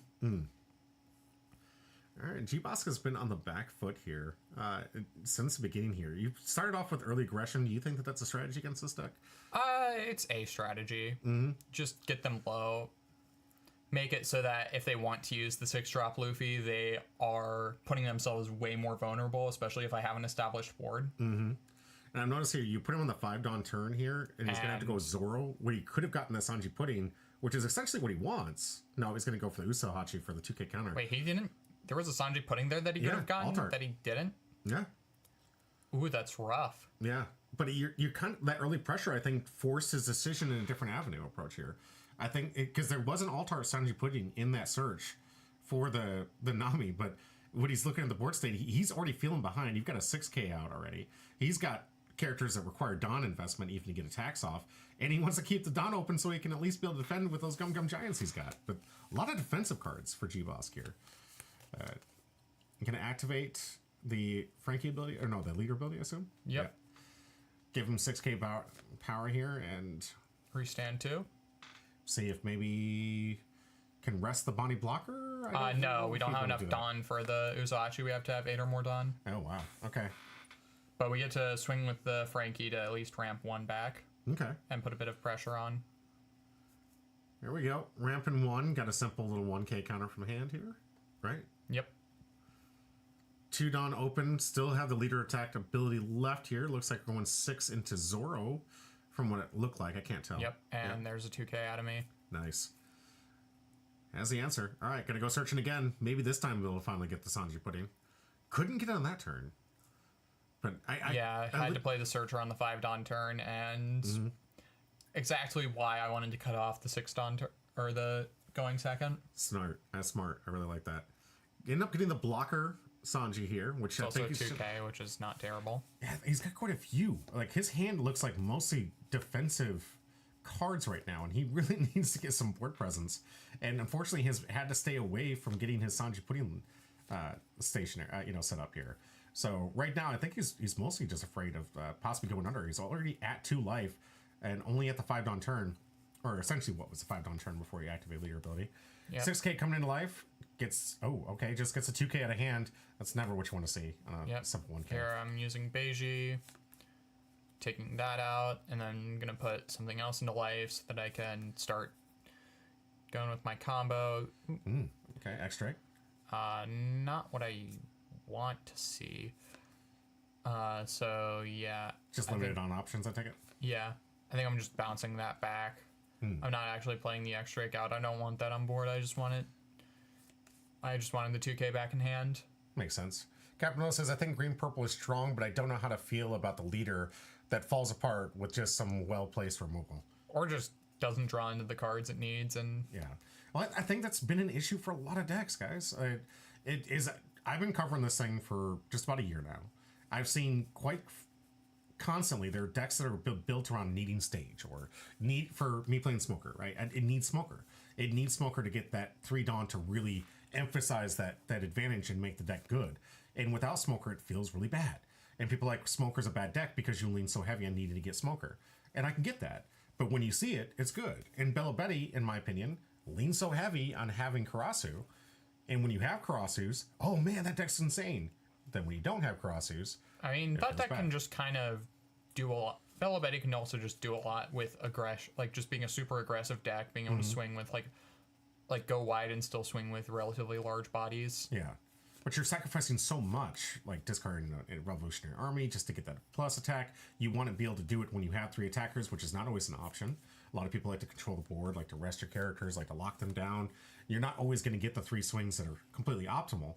But when you can Karasu, it just makes those attacks that more impactful and harder for them to counter out of.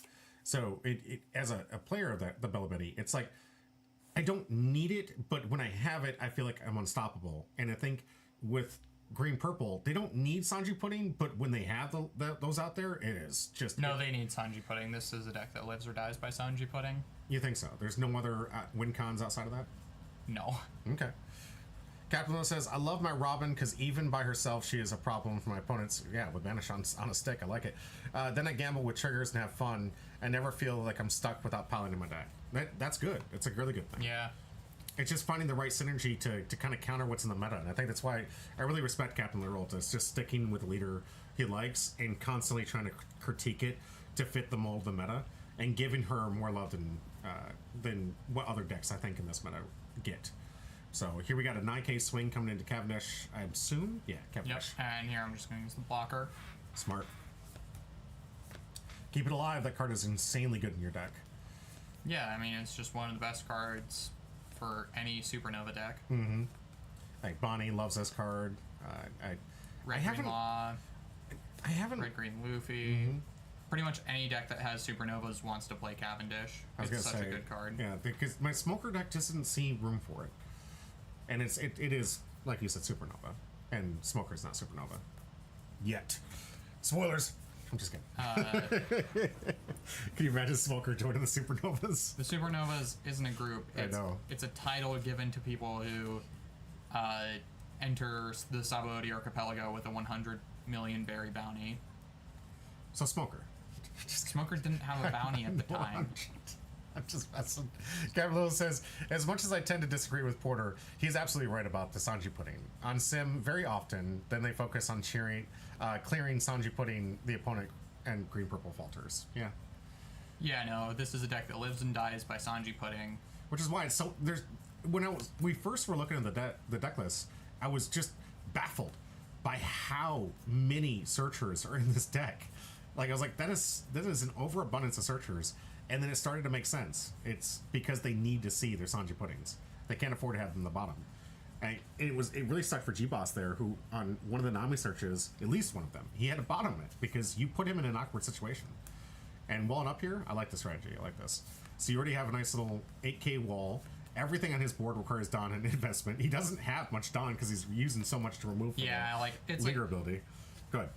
Just invest more. I'm just saying, invest your Dawn, like, waste your turn, basically. Right. Like, either don't attack me and put yourself super vulnerable because you're only at 1 life, or waste your turn. Good strategy. I like this. Dev says, I think besides blue-purple Luffy for 11, I'm probably just going to rock Lucci for a while. Lucci legitimately is still good. Yeah, no, Luci's still a crazy strong deck. Just having access to that much removal is really powerful. Yeah, there are some great creators out there that are still making some great decks. I 100% recommend checking them out. You can go on X and just search Black Lucci. Seriously, they've been fighting through the ban list, and it's legitimately, those decks have a lot of legs against a lot of matchups that are currently dominating the meta. So good on you for sticking with it. Lucci's a very good deck. Chickies, I tend to agree. Unless they ever release just a better mono black leader, it will be Lucci. So here we're seeing some attacks from Frankie just to ramp out, I assume. Yeah.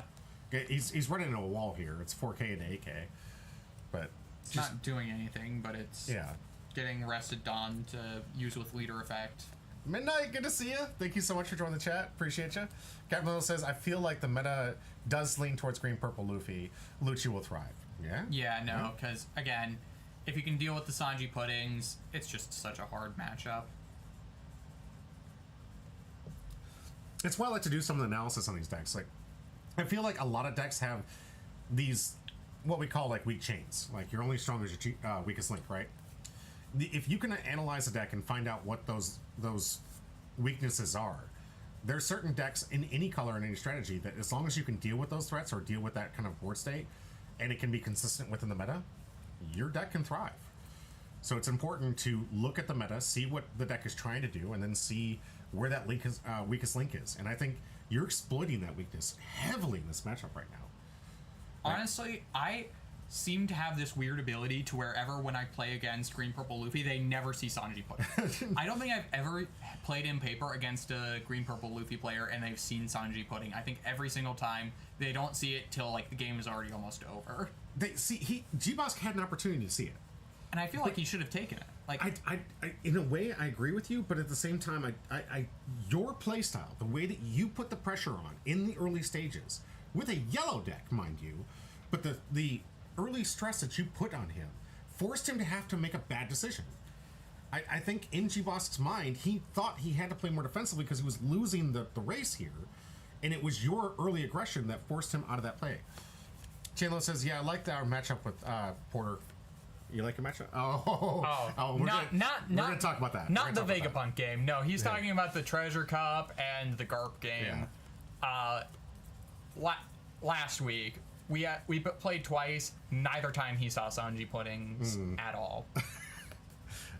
Little Poundcake says Porter has a main machine in his hand, so he knows where to cut the deck. He just Sanji pudding. I'm just lucky. I'm just like, this is the one chance of luck I have because I'm usually a very unlucky person.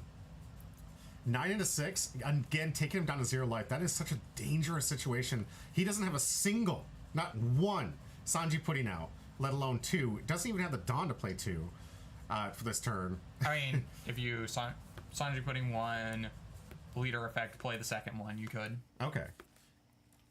That's actually. Looks like he's gonna try and ramp here with to get to that last Dawn here, Yeah. but he has to take 2 Dawn just to ramp it out. Wait a minute, did he take the ramped Dawn? No, he was ramping to 10 at the start of his turn. Okay, that's fair. I mean, the placement and the way that they went, it looked a little weird, but yes, it still works out mathematically. Here, Chandler says he is probably regretting not taking the Sanji pudding he searched earlier. Honestly, yeah, I'd agree with you. Like, that should have been the route he'd taken. I think he was just too put off by how fast your aggression was starting. I don't think he expected you to put in that much aggression in early game. Did you just have Dawn attack something? Or did G-Boss just have Dawn? Okay. He was thinking about where to attach Dawn. Oh, okay. All right.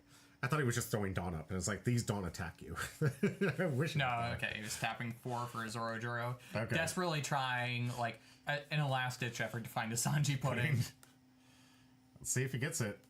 But he's already bottomed at least one of them, if not 2. I really want to go back and see if maybe in his first little search he could have got it. There's a secret rare I see for Luffy Altar, but did he get this on? All right, Gum Gum Giant, so he's going to try and wall up more.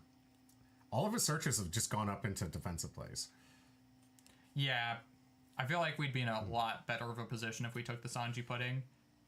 It would have only been one, but it would have been a card. Did you have an answer in hand? Do you remember? No, I don't know. He had stage up, so no. A lot of defensive cards in G-Boss hand. Not a whole lot of aggression here. The Zoro not going to be able to get an attack in, but he is going to leave his leader at 6 for the turn. 0 life, and you currently have 2, 3, with your leader, 3 threats coming back with a full 10 Dawn. Let's see if he can do something. Probably going to try and contest the Cavendish. Yeah, it'd be the smartest play here. But then leaving you with 2 attackers at 0 life. And no blockers, mind you. He has no defensive plays right now left.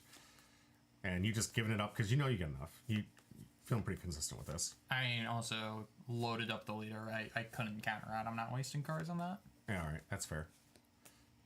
10 Dawn turn here for Porter. G-Boss gets 6,000 power. 2 attackers. One of them already at 6k. 10 Dawn. Can he find the victory through 1 open Dawn, which is clearly there for the Gum Gum Giant that you already saw him search for, so you know he has it's it. telegraphed. Yeah. So one of those 10k swings gonna get at least require 2 cards. But then what about the other one? Do we do 10 and 11? Looks like we're gonna get our first 10 off. 10, get the Gum Gum Giant out. And another card out of hand, too. Absolutely. So, return the 2 underneath the Frankie, back, discard an Asanji Pudding. God, he never was able to play it. Got it and had to use as a discard fodder. Oh, that's gotta feel good. good. If you had it at any point, you should have been playing it. I think he didn't get it until late, after he'd already played all his cards. But G-Boss just not able to establish any kind of board presence here with this. And then discard the extra card here. I think if I remember correctly, this is when I was telling him you gotta discard an extra card. Yeah. And here, I think I'm just asking cards in hand, see, like, do I commit to a lethal swing, or is it worth, like, trying to build a board? Yeah, you no longer have the wall with Musa's Kid, but here comes the 11, and he gives you 2 2Ks and nothing else. That's it. Yep. That will not do it, sir. That will not do it. Porter, take it down. Round 1. And showcasing just how vulnerable this deck is without Sanji Pudding. Is round 1. We're going to set up for round 2 here, but tell us how you felt about that matchup. I mean, it's just my opponent didn't see Sanji Pudding, and the deck kind of crumbles if you can't see like the most important card in it. And I'll say it till the end of the day is I truly think that you put him in a position where that was not the optimal option. He didn't feel like he had a turn he could take off by casting. I just saw the name that you put for Greg. Yes. It might be the one that sticks. I hope it sticks. And Low Pound Cake's right. It is. It was a self-inflicted no Sanji Pudding. Yeah, but self-inflicted by the choices that were made based on the current game state. Like, I mean, I still think we saw that hand had a bunch of 2K counters, and he searched a 2K counter off of it. Yeah. Sanji Pudding was 100% right there. Like, that was a misplay on the end of my opponent. okay. Red, purple. I know I have this. What is going on? Can't. My eyes. There it is. Trying to get the right leader up here. I was like, I know I have this leader. It's so old. Next up, we have the 2-time with Red Purple Luffy going against Piss Kid. everyone's favorite, Piss Kid. This one actually doing some interesting work in this meta here. I didn't think that this was going to be the leader that people would lock into. I remember people were like testing it out and seeing if it was any good. But did you expect to see this? Because we have like 4 players on Piss Kid in our local And meta. it's all right. I can definitely see the argument. Having a bit of sustain against Green Purple is solid. The Basil Hawkins do a lot of work because it puts them super low and denies them the resources out of life, potentially. So basically, if they want to swing, they're swinging into like a card that just loses them a life. That's a potential Sanji Pudding they'll never get to see. Yeah. As well as also just like putting them at super low life so they can't like safely 6 cost. I think piss is fine. It's just pee. Piss is fine. It's not an actual. It's a British slang term, but it's not an offensive term. It's just piss. It's just pee. Everyone, we actually had this debate on like what should be out. You can there. say piss on TV. Exactly. It's not one of It's the like bad if you words. can say it on TV, That's still kids it's- friendly. Yeah, absolutely. like Not to I mention, don't think we're trying to be like kid friendly. I think it's like not quite PG-13 because PG-13 is allowed like one swear word, but like Yeah. pseudo PG-13. Yeah, mostly just to make sure that we're not dealing with anything that could be gross, offensive, non-repeatable stuff you don't want to have your children doing. But if your kid's saying "piss kid," I doubt that's the worst thing that's going to come out of your kid's mouth. All right, so going into some of the comments here, we had Captain Little says, "Law is a weird matchup for me. When the opponent law high rolls, they can take off fairly quickly. But if they don't get exactly what they need against me, they suffer from the banished trashing, losing those cards, and cheated out." Yeah, no, that is a pretty fair assessment. My round 2 was against a Robin, and I was able to take it. Nice. And Isimal says, "Looking forward to this review. This match was, I'm glad to see it was recorded." Absolutely. I'm always happy to see these matchups.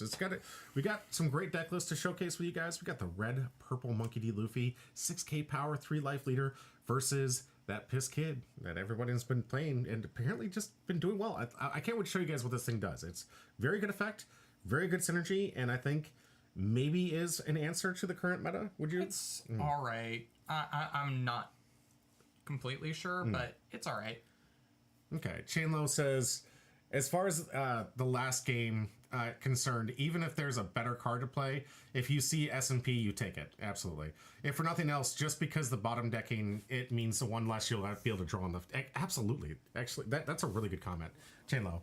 Like, you if you see it, get it. The whole point of you having 12 searchers... Was it 12 or is it more? It's like 12 or... Okay, so you have the Nami, the event searcher, Zoro. when you're at C, Robin. So Robin. anywhere from 12 to 16 searchers. 16 searchers that you're looking for this thing, and you have the search and you don't pull it. Right? So Chandler is 100% right, guys. If the whole point of the deck's to get the 2 cards out, when you see the card, you grab the card. Because you don't want to see 2 of them, because then you know you're going to be bottoming one, and you definitely don't want to take the opportunity where you could have had one and just drop it. It's just no, not going to do it here.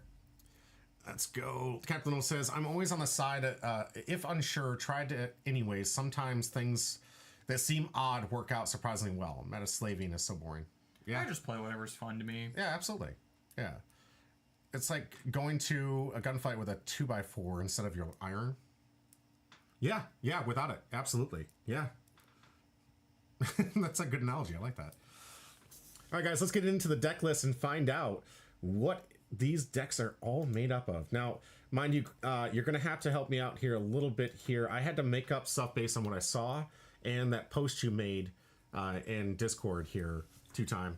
But we're going to have to see. I tried to make up the list based on your old list here. Some of the cards I saw on camera that were still in here, and then a makeup of some of the cards that you introduced for a deck you're trying out here. So let's hope that we have at least a good representation of what Greg's deck list looks like. All right, starting off for the 2-time, we have the red purple leader menace. This thing has been the purple menace before purple was the purple menace. This thing is a 3 life, 6,000 power leader. If you have 0 dawn, hey, Multiconico, thank you for the subscription. I appreciate that. Thank you. Appreciate that. Thank you.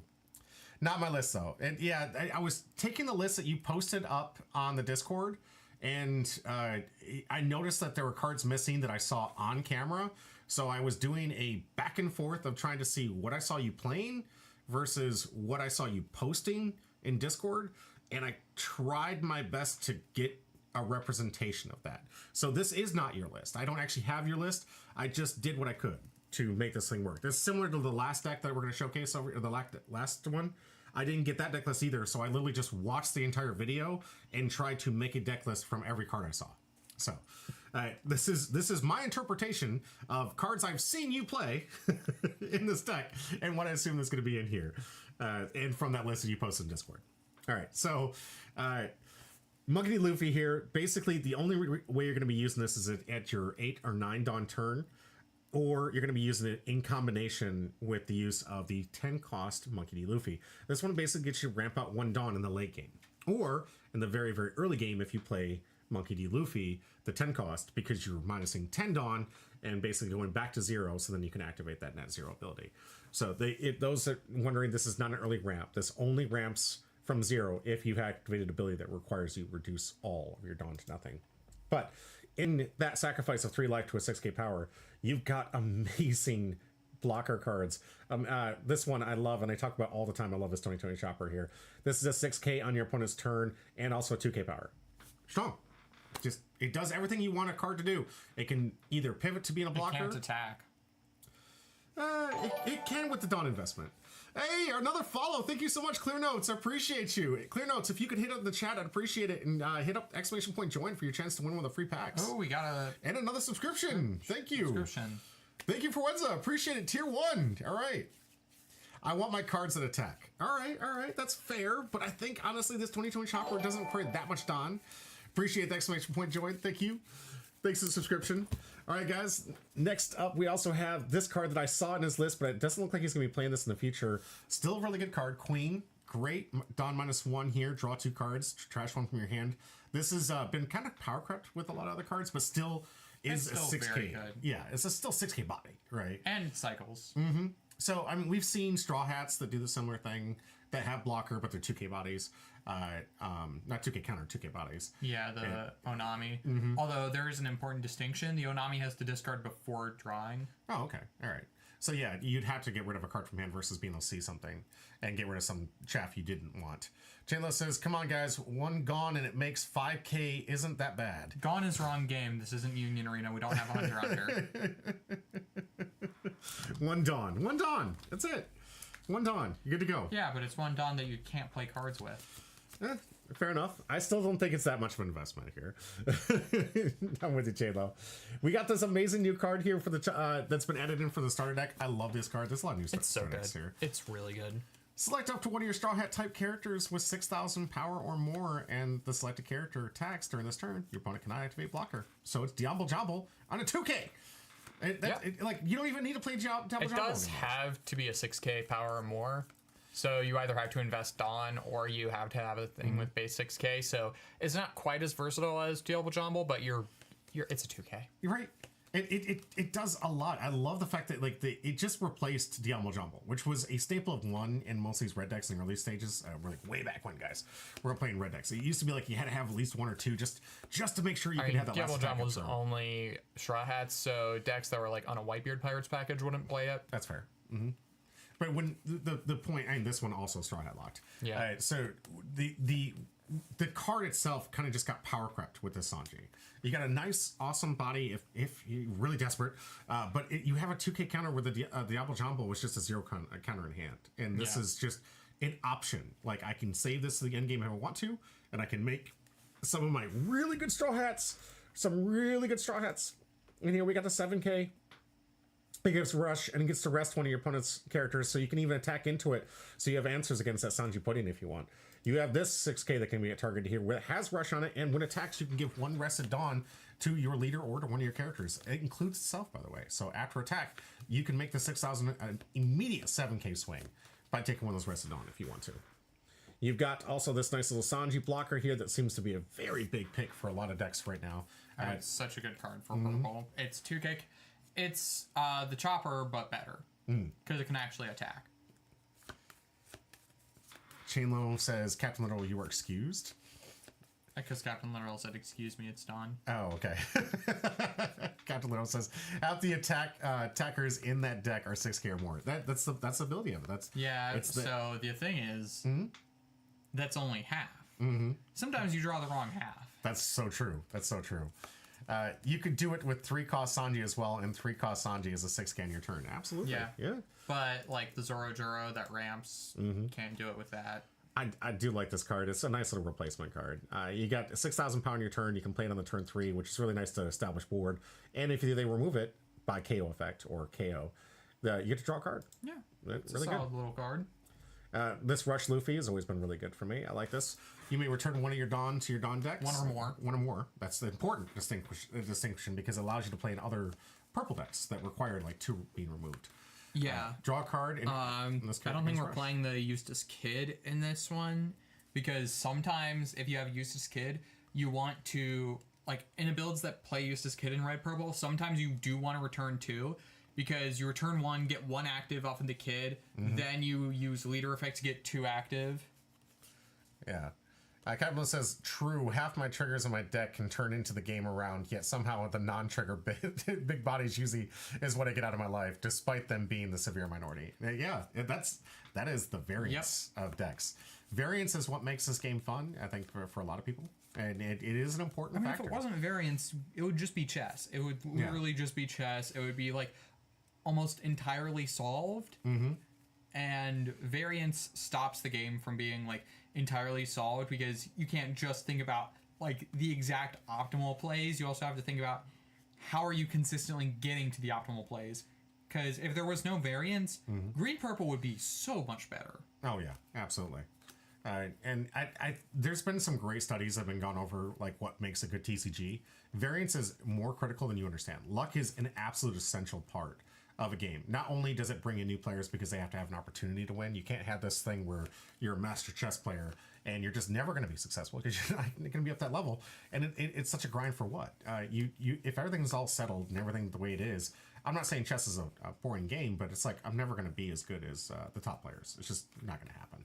And you want to be able to bring in new players, so you have to have that ceiling that says, hey, you can come in with a deck that's been pre-built for you. As long as you play the rules and you get lucky enough, you can win.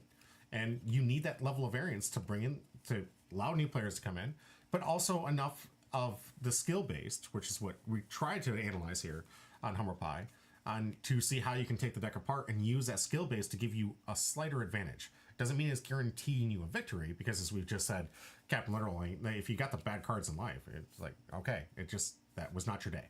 So basically, when I lose, it's because I bricked, I got sacked, my opponent completely no-skilled me, but when I win, it's entirely skill. It's all, like, it's because I outplayed my opponent. I knew you were going to go that way. That's good. Yeah, I mean, that is actually the attitude of a lot of players, but I think legitimately when we're talking about it, this game has enough variance that younger players who can just get lucky will win games, and they'll win tournaments sometimes. And those that dedicate them to will probably win more games overall, but not necessarily when they want to, right? There's sometimes when it's like, I'll win more just on some free practice games, but when that really matters, sometimes I don't. And that's variance. That's chance. Yep. Little Pound Cake says, reorganize the trade tome. Opinions on organization, organize by color or by set. I do set and color at the same time. I always do, when I do the big bulk here, I want to be able to find it by set, and then of course I want to find it by color. So I will first organize by set, then I'll organize by color. Don't organize it at all, actually. Just have it piles be of loose, cards. Just have it loose piles of cards, and you have to go through, like, and you have to tear your entire room apart to find, like, one random uncommon that you need for a deck. I think if things end up getting out of control, eventually I'm probably just going to have to do it all by color and alphabetical. So I'll just do it alphabetical and by order, and then just be like, all right, what do you need? It's purple, and I'll just go that letter. And then I'll do, if the name matches, I'll do it by cost, then alphabetical. Yeah, and that's how I've been organizing a lot of the cards I have around here. And for Magic, that's what I have to do, because there's too many of these different formats. So I'll organize by color, and then I'll organize alphabetically, and the sets be danged. So it's just not going to make it. All right, let's get into this kid. Let's go. What does this one do?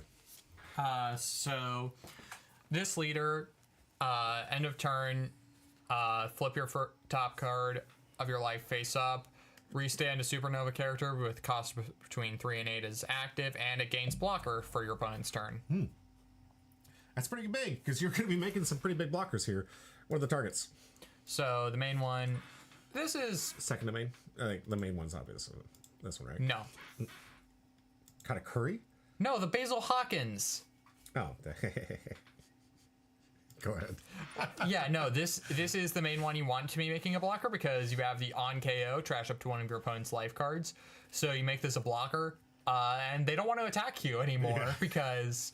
just means taking a life. Yeah, trash a life. Yeah, trash, mind you. You don't even get to get the trigger or anything. Just trash it. It's super good. I mean, this is working well with some of those other combos we've been talking about. I think Captain Literal's been trying some things with Linlin and Kaido, right? I don't know if that was Captain Literal. I think they were saying that Chainlow has tried it. Yeah, Chainlow. But I think there's been some other people that tried it out. So those Yeah, that don't no. know, go ahead. I also have tried it out. It is like just a way to build decks like Robin that's just like a cheesy little combo version Yeah. to like ramp out to Tendon as fast. And it's unrelated.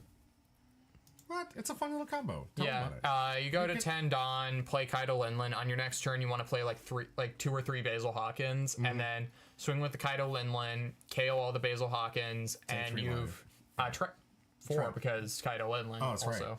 So trashing for life, and then on top of that, you have this huge monster to deal with. Yeah. And then we have other things like we have this Law, which heals, very good. We have a Katakuri as just like another option. It puts it face up, which isn't ideal because you want to be putting things face down. We have the Viola, which honestly I would max out on more because it turns your life cards face down, which means you can reset your leader effect. Mm-hmm. Then we have this Kid, which on play taps itself to trash an opponent's life card. And end of your turn, if your opponent is 2 or less life, you get to cycle a card in your hand. You have the Ace for the top end, just add cards to the top of your life, gain rush. We have the Nami to out certain things. We have Kadatsu also outs things. We have the Arouge as just like a 5/7 body we can play to give blocker. Same with the Cavendish, but it's a 6/8. We have the Robin for more trash life. We have the Zoro for a little bit of rush. Notably 4 of. I don't know if that's a choice here, just to make sure he sees it. I don't know. It's not searchable, so I can definitely see that. Yeah, we've had discussions quite a few times on this channel about how many of these you would run, because late game after the 3 life, it doesn't do anything. It's just a 6 cost 6K. It's counter in hand, if nothing else. And the trigger's okay. You can play up on a character with cost 3 or less from your hand. It's okay, but I don't know. I'm a fan of 2 personally, but I mean, if you really need to see it, you really want to see You it. don't play this in anything. I know, but when we see it, when we talked about the ratios Right. here, I think that's most of the deck there. yeah. Alrighty, these are the 2 decks. Let's check it out. Who's gonna take it home, Slack Tide or the 2-Time? As I don't know what I'm talking about. 2-Time has won 2 mangas on back-to-back manga tournaments. So our 2-Time Greg has been able to take it down. And I think it was with RP Luffy. Yeah. Both times. Both times? Was it both times the same? I'm curious. I forgot. I don't remember what the first one was. I believe The the first last one was. I know the first one is RP. Indeed it was with the same. All right, so this deck is showing up some love here. I mean, Greg's been playing Red purple. RP Luffy for so long. Yeah. Here comes an 8K swing from Slacktide, trying to get the early pressure on that 3 life leader, trying to abuse the fact that he is just a 3 life leader, and gets that 1 hit. All right, back to the 2-Time. 5 Dawn turn. Let's see if he can put up some aggression.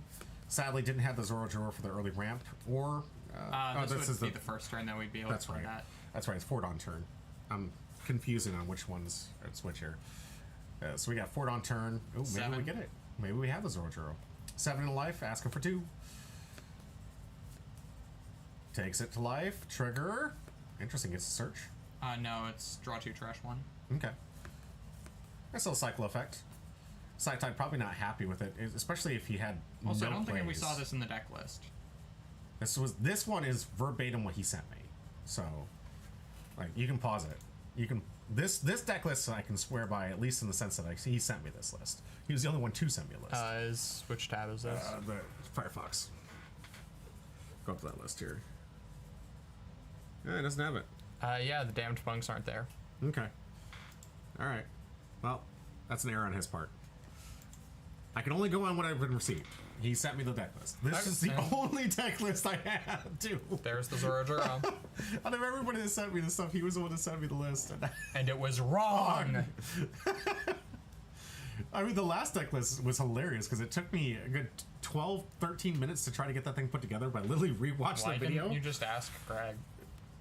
Why didn't you just ask for a deck list? And it's timing. It's time. I only had so much time after I got up from work, and I wanted to make sure I got it out there in time. I wanted to get us out. We've been starting later and later because work has been pushing me down to the last second. So for me, it's just like I ask the people during the day if they can send it to me, but I'm not going to stress it. Okay, and here we see the combo. Beiji, another card I don't think we saw. Yeah, Beiji, and that was not in there.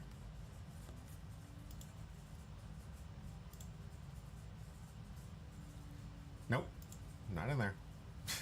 Gonna have to get a slack time with this one. So we have a fake list. He doesn't want people catching on to his deck list. He's trying to. He was being all sneaky, like he wanted to get people to think he was on a different list. All right, it does make the Basil just like you said, and honestly, Basil against this deck, ouch. Yeah, rough. Yeah. Because I don't think we saw Linlands out of Greg. No. So not a whole lot of life recovery.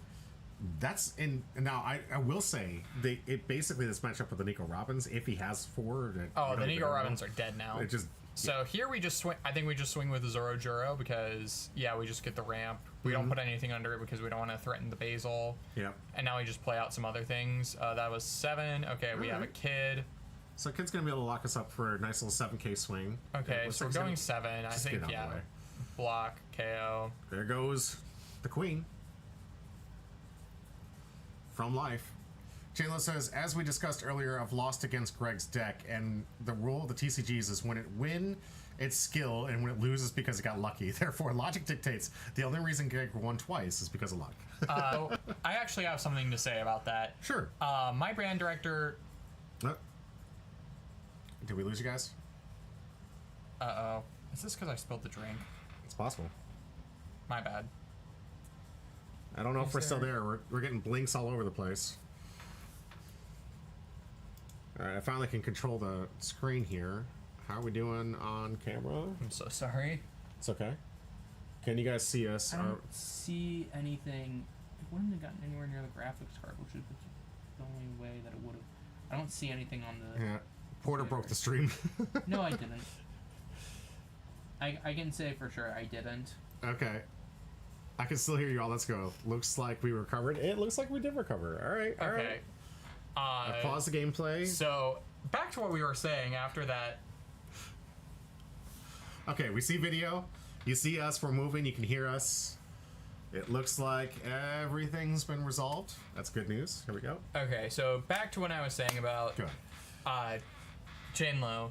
My band director used to always say, once is luck, twice is skill. Greg's the 2-time. So at this point, we can say it's skill. Hey, I like that math. That's math I can get behind. All right, Slack Tide, getting that life, putting him at 1, really putting the pressure on, and actually getting the What life. did we reveal off of that life?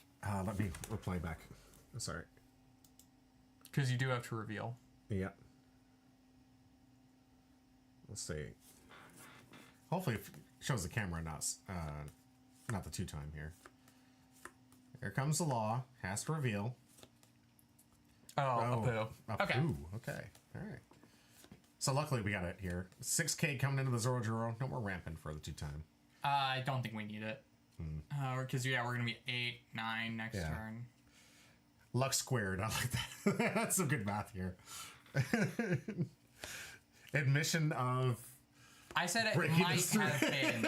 I said it might have been, and I validated my parking, and I'm fine.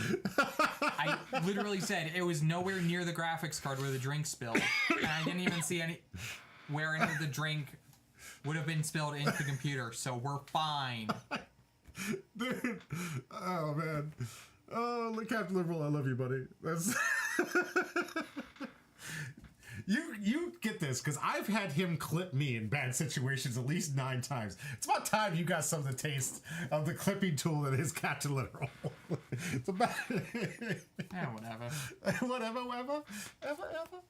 All right, Okay, 8K, so- going in for the block with the Trafalgar Law. Yep, and now I have a 7K swing. Why are we just leaving the lead performer disaster up? Yeah. Okay. Yeah, it's now an attacker. You guys don't realize. Okay, we're going 8. 8K, all right. Why Now- 8? There's a Tony Chopper blocker. All right. My man, 6K blocker out there. He's got himself a nice little uses kid combo, kind of like keep making sure his leader is always a 7K. Like, the 2-time is basically saying it's cute that you guys think that a static 7K leader is new.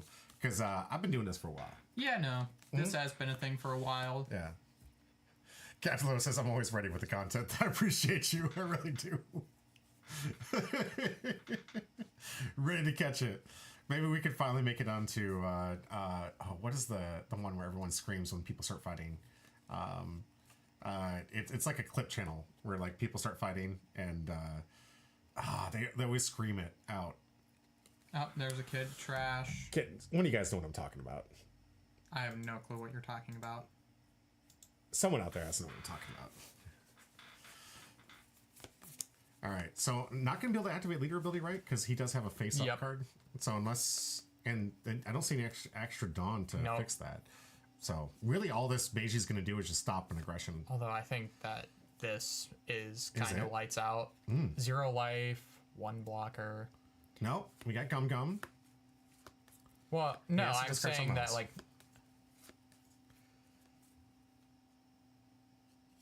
Captain Little says, can you believe that this guy actually wants me to host for him on the Discord or a stream? Yeah, I do, because you make some great content. I gotta say, it's some of the best clips we've had on the channel so far. I need to make those things go viral. I need to start just pushing them out on the other social medias so people can see the clip. But it needs to, it's important that it has your name on it. So, you know what I mean? So I can see where the content's coming from. I feel as honored as if like one of the bigger streamers were to like watch our stream and then make comments about it. Homie says, I may not have chatted, but trust I was there the whole time. Yeah, absolutely, homie. Absolutely. And welcome to the chat. Hope you're in. Hit that exclamation point, join for a free pack, homie. We got 3 to give away tonight at our 500 follower special. I don't think we saw the Shanks in the deck profile you did No, for. I took it on an accident. I took it on. I was trying to figure out the math. Dude, you weren't even here until 5 minutes before showtime. Like, I don't want to tell you my time. I was Bless you. I was here 5 minutes before. 5 minutes before. No, I was here at like 5:40. 5:45. 5:45. I actually looked at my watch, and we were Okay, to go live look, at 6. you have me drive over here in rush hour traffic, man. Thank Bless you, you. Captain Literal. Nice. Oh, see? Peace treaty right there. All right, going back to Slack Tide. 10 Dawn turn, 3 life. Mind you, he has a blocker, 2 attackers, 10 Dawn. Can Slack Tide do the math to end the game? I think 1 up. Yep, 1 open Dawn for the 2-time here. So Gum Gum Giant, likely the case. That means... Yeah, we do have to be... Chainlow, you're right. We do have to be careful about the 4 terabytes of movies. Yeah. At any rate, I gotta go. I'm gonna be making it to the Treasure Cup on time. Good luck, Captain Little. Please post your results. I can't wait to see how you do. I love the updates on his Robin decks. But please keep me posted. Good luck out there. As we talked, variance and luck. All right, so it was a 7K swing coming to life, trying to get the... Looks like we got... It looks like we have 2 1 cards in hand. active, so we still do have the Gum Gum Giant. Also, if 7K would only be 1 card in hand because of the... Oh, because of leader, yeah. And Yep. Kid. And so I think that's what the Robin was. I was reading the chat one, or the Nami play. Let's just stop that one. So we have 8K 9. 9. And there's the Gum Gum Giant. Is he a base 9? Base 7. He's Or the Law? Yeah. Base 9. so he's 8. Oh, Shanks. 8K. I forgot the Shanks was on the board. Yeah. It's okay. I told them actually. I think- No. Yeah. I was about to say, it looked like Slack Tide was about to try and put the Shanks to life, but Katakuri only puts 8 cost or lower. So probably trying to point to it. Is now able to activate leader to make this Trafalgar Law a blocker, which is pretty good. But there was one of the things I actually caught when I was watching this. Is like it's almost like I have dice on the table specifically to represent the Shanks. Donated by my man Shane Lowe. No, that was for leader. We're gonna see it out here eventually at some point. But while I was actually standing on the sideline watching these games go through, talking trash to both the players at the table just to have some fun. And I remember specifically talking to both of them saying, it's almost like I have dice that helps you represent the table right. Because I kept forgetting Okay, about the stats. we of saw things. Nami had a Gum Gum Giant there. So still going to be able to wall up on 1 life. Do you Yeah. think the Katakuri bouncing the useless kid was a mistake? I don't know. I'm not sold on that because we weren't dead next turn. And we didn't, and we still haven't even got through the blocker yet. So, I mean, he does have 3 bodies for an attack now at 10 Dawn, so that might be enough to put the pressure on. Here comes 6 into life. I feel like we just take the free block here. Yeah, we'll probably lose the law, but Nope, he's gonna discard Beiji from hand here. Here comes 10 into life. yeah, but now if we taking, playing the Sautery, Gets an extra body for another attacker. but it's a 5k versus a 6k base lead. 12 taking. Well, it's technically a 4K versus 6K base lead. Oh yeah, fair enough, because Shanks is a card. Hey, girl. All right, Slacktide, can he close out this game, or has the 2-time stabilized? We're gonna find out. I mean, we have like A great amount potential of for attackers. at least 3 attacks. We do have to worry about the Gum Gum Giant and the. Oh, she's demanding her pets. HR manager demanding her pets. Yeah, we have the Gum Gum Giant, we have the blocker, and we have the life. So we're actually probably fine for 3 attacks. We would have to then. And we're gonna have to dedicate Dawn to at least one of those attacks. If we want to attack 4 times, we would need to dedicate some Dawn to that. Itzamol says, getting to the point in the match that I need to review. All right. Okay, damned punk. Okay, so that deals with the blocker at least. Okay. Did have an answer. That's good. Now we have, let's see, 4 attackers. So we would need to use at least 3 Dawn. And we don't know how many cards the 2-time has in hand. No, we don't. 6K. This is not going to be enough to get into leader. Yes, it is. No, it's not. Oh, wait. No, it's not. I think we have them take Wait, them back. but Greg did discard a card off of that, I saw. I think we take this back here a little bit. If I remember correctly, I told him that you can't get a swing off here. Yeah, but 7K. it looks like Greg still put the card in trash, so... Okay, here comes the giant. Yep. I feel like I thought I corrected this before it got out of hand. But that Sadiori did not actually hit and did not require a discard. Yeah. Is there a rule that you can discard regardless? Yeah, there is, so... So technically not like a game save violation. It just didn't represent it here. Yeah. Yeah, that was a mess up because we forgot about the Shanks. There's a die on the table that represents -1K, and you could have used it. So we're rolling this back. Here's the moment where they finally put it on here. Hit the chopper! Ah, board state, guys. It matters. Board state matters. We haven't had to hit the chopper in a long time. It's the Mole says, so then we do take back on the giant. So yeah, you did do the take back. There's the die. There's the black die representing the -1,000 on the board here. But there was a discard, so an unfortunate discard in the Bon Clay that was completely unnecessary. I Yeah. don't know if this 1K is going to matter in the overall math here, but we'll find out here. Gum Gum Giant, that's just going to perfectly block here. Yeah. So we'll see if that 1K in hand is going to make the difference if Slacktide can get to the offensive, but also the 2-time has a chance to turn it around. Only 1 life, and we're going to know exactly what it is because Activate Leader ability is going to, put down a blocker. Okay. Yeah. And another blocker. Oh, wow. Wow. What? Doesn't he need, he has a Dawn attached, so he can still activate the leader ability. Oh my god, Leader so many ability blockers. doesn't need a non-attached. It doesn't? Kid. No, Okay. that's the law. 3 blockers. Slacktide says go. Forgets how many characters are out there. End up putting the Sadiori into his trash, then back because he forgot how many characters he's allowed to have. Because he's got the leader up in the character row. Yeah. Yeah. So, unfortunately, I mean, I do see a line for Greg. So, if we attack with everything, and we have the 10 cost in hand, we win. Yeah. 10 cost Luffy wins us this game. Yeah, absolutely. We'll see. I think he's only still got 1 copy of it, though. If I Yeah. remember correctly, like every list he's ever given me, it's always just had 1 It copy. is always just a one of. Yeah. So you it's- can search it so easily. Absolutely. We'll see the 2-time has it. Roger would also probably do it here.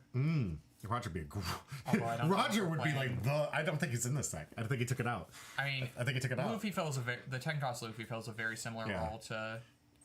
Oh, sadly, He pitched it for Giant earlier. Oh, we pitched the Luffy for Giant. No. He pitched. Oh no. Homie says, "I wish we had a hand size visible." I know it's coming. Hand cams are coming, homie. It's a growth thing. We've come a long way, but we have a long way to go. And there's no Roger in this deck according to this. Okay, so Yeah, no. Unfortunately, the cards that do just instantly win us this, we don't have. Yeah. If we have like a 7K, if we have like a Sanji, we could maybe do something. Absolutely. Because that rests one blocker, puts another threat on board. Mm-hmm. So, like, yeah, Sanji, rest one of the Apu. Or actually, Sanji can only rest a 6 or less, if I remember correctly. So, Sanji, rest one of the Apus. And then we have 4 swings versus 2 blockers and 1 life. Potentially does it. Little Poundcake says, if you can't throw 4 10K swings for game to respect the feat, are you really gaming? Right. And Ismail says, I say something after this match. All right, so here comes a big swing 9 that gets a block from the Apu. Here comes 10. Okay. Sanji would have also been really nice here. Yeah.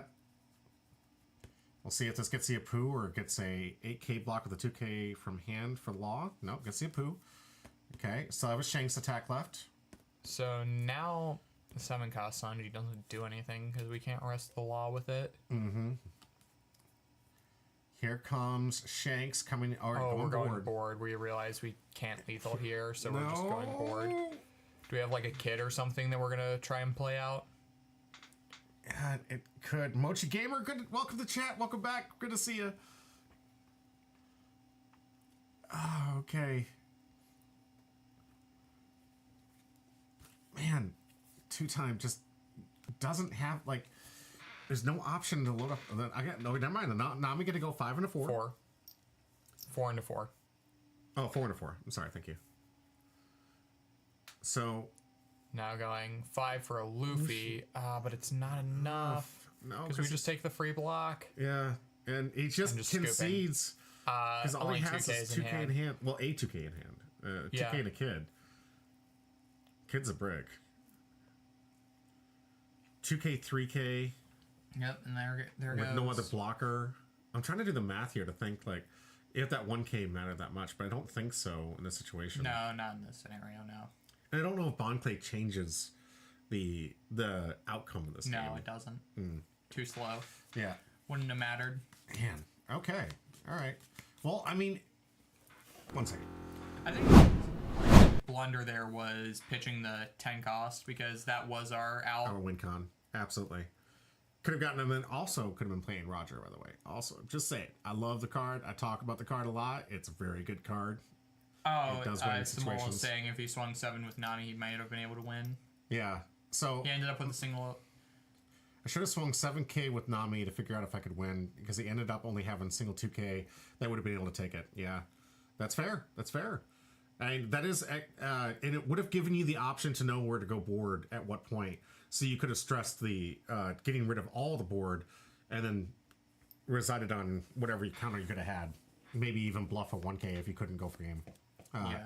So, yeah, I like that roll. So those are not understanding the following the flow here. It's the mole has said it had he started his attack with a loaded up Nami to see if he could test the waters to get in for an attack and get a block out of one of those blockers. Like could have got one of the 1Ks. That would have been enough for him to know that he can go game by swinging appropriate math here. But because he didn't do the Nami until later in that swing, he didn't really test the waters like he intended to. So that basically, it's a good strategy if you know you need to go for game or if you need to know which position to pivot to. Test the waters. What are they willing to give up a blocker for? If they're willing to give up a blocker, it usually means they don't have the counter.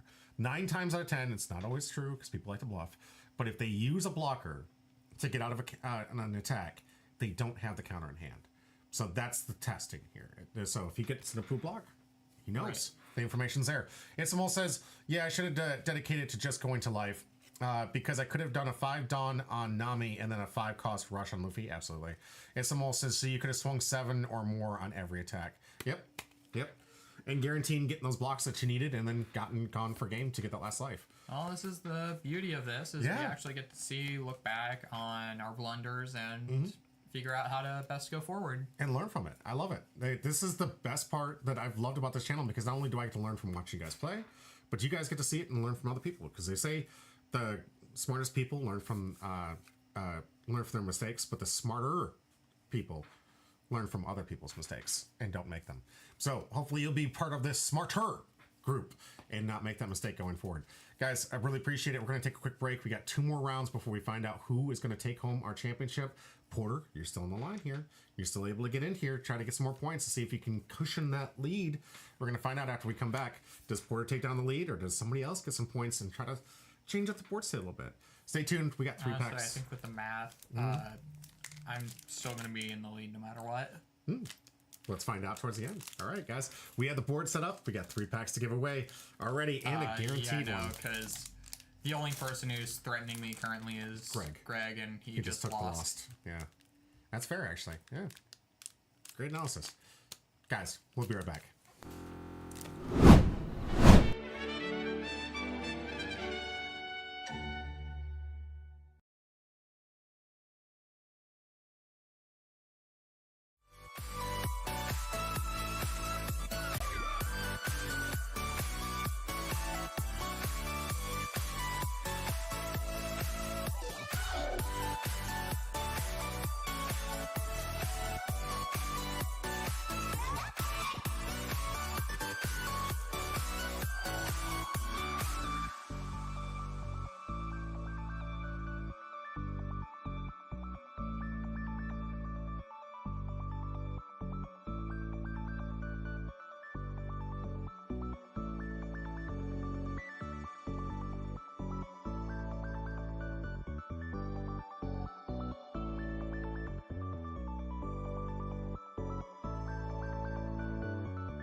Welcome back to Humble Pie. I'm your host, Jimmy D. With me, Porter. and we are ready for round 3 of this championship series, week 5, part 1.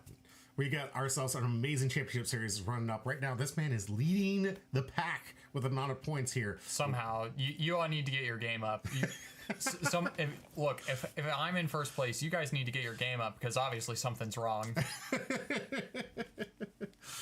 All right, I do enjoy the competition. I do love that rivalry here because we have some great players here. A lot of them are really trying up hard. We got a good solidified top 16 right now. Is looking very, very tight and very great players, great representation. Can't wait to see who's going to actually make the final break. Don't forget, we do have a last chance qualifier for that 16 spot. So even if you don't make it in to the top 16, you have a last chance to get in there and make it into that. And if you're in the reserve force, be mindful because we've had to use that reserve force quite a bit. Sometimes people, they get into it, then something happens that weekend and can't make it. So the reserve does matter. If you're in that reserve list, be mindful to be showing up. And if you don't make it, we still have side events. We still have winner boxes and things that we'll have on the side events for you. They're great. We love those. It's usually just get 8 people in. Cut to usually after the first round, everyone splits a box, and then we do it again. And it seems like everyone's very happy with 4 people splitting 1 box for the investment. I mean, so. it's 8 packs. Yeah, 8 packs for the I think it's No, it's not 8. It's 6. It's 6 packs. I think. Yeah, because 6 times 4 is 24. Yeah, I think it's only like $20 entry too. So I mean, you're making a net profit at that. Yeah, point. it's like $10 profit. And getting those packs. So, and then everybody gets to figure out which one of the people got the best. But it is, of course, if anybody objects, they can keep playing. It only takes one person to object. It only takes one person to hold the entire thing hostage. Exactly. But as the things have worked out of the 10 now box tournaments we've run at this point, not one time has anybody held it up. It's been one round and then it's cut, and then we go into the next round and we do it again. And as long as we can do it for the rest of that tournament. And that's just the stuff we do on the side. Of course, usually sometimes we have like a manga tournament that coincides somewhere in there, and we like to host those usually like after a major event when we have a lot of people here already, and to pull in some of those other players so they might actually enjoy some of these extra big tournaments. Right now, the 2-time we just watched on camera, unfortunately lost that matchup. Some things I think that we've learned from that and go back and maybe could have seen a line of victory. And I think honestly, had he done and test the waters, he might have seen that victory. Legitimately, as we got to see from what we could, as we didn't get to see the hand cams, but from what we saw him lay down and everything else, that looked like that was the optimal play here. And it's good, because we had the opportunity to look back at this gameplay and then see, okay, this is what we should do. So if you at home can remember to do that, if you need to push for life and you know that this is potentially the last turn, that's what you do. You stress the blockers, see what gets a block, because the determination of what gets blocked will actually determine what kind of counter they have in hand. Because more times than not, people will keep the cards in hand versus if they cannot afford to, or we'll try to keep the board state to block as many blockers as possible. So if you get the block out of a 7k swing, it's a good indication they can't block out of a 7k swing. Just an indication, not guarantee. It's a 9 out of 10. So there are people that can bluff, obviously, if they know you're trying to do that. So, but we do have a great match. Porter back on the screen with his Trafalgar Law. This deck, you said it was a joke deck, right? No, I said it was a for fun deck. Okay. No, it's not a joke deck. Like, it's a solid deck. It's just not, like, super competitive right now. It's just, I was getting a bit tired of Shanks, and I wanted to switch it up. Okay.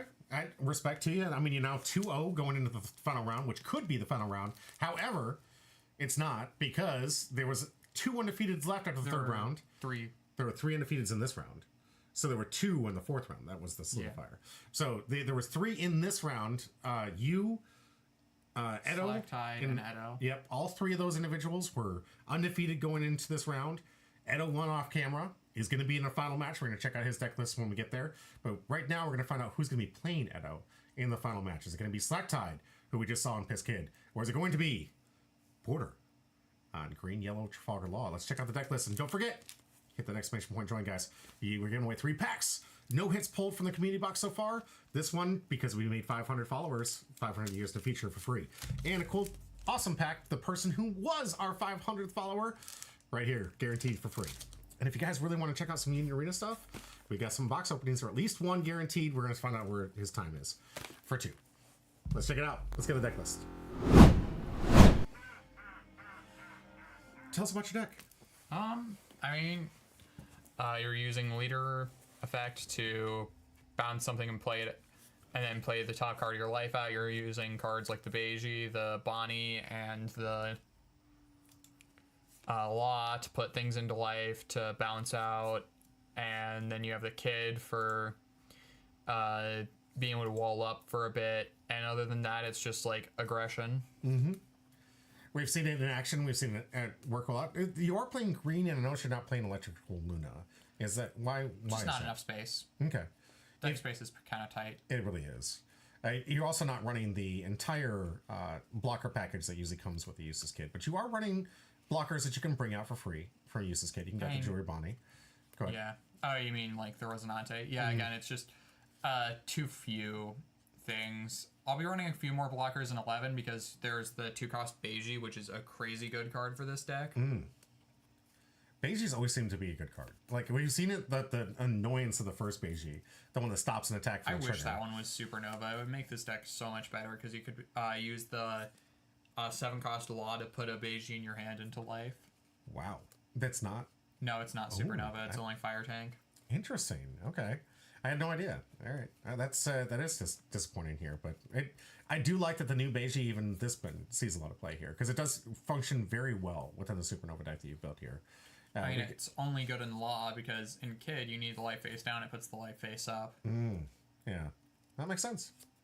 I can definitely see, and the reason it makes sense is because I see Capone Beige teaming up with Trafalgar Law before uses No, Kid. I mean, yeah. If like, it in a were to hypothetical. if they were to actually work together, I would definitely see the The two schemers versus schemer and reckless idiot. which even Beiji didn't really want to work with Luffy at the time, but just knew that he was like the only option he had at that Yeah. situation. So you could tell from if you guys have seen Whole Cake Island, really good arc. You could tell that Beiji wasn't really okay with the fact that he had to team up with Monkey Luffy, but he knew it was the best way forward. So I love that those two personalities collide. And here we go. We've got a version of a Yellow Kid here deck, but we found out that the list I received was not as accurate as we were hoping.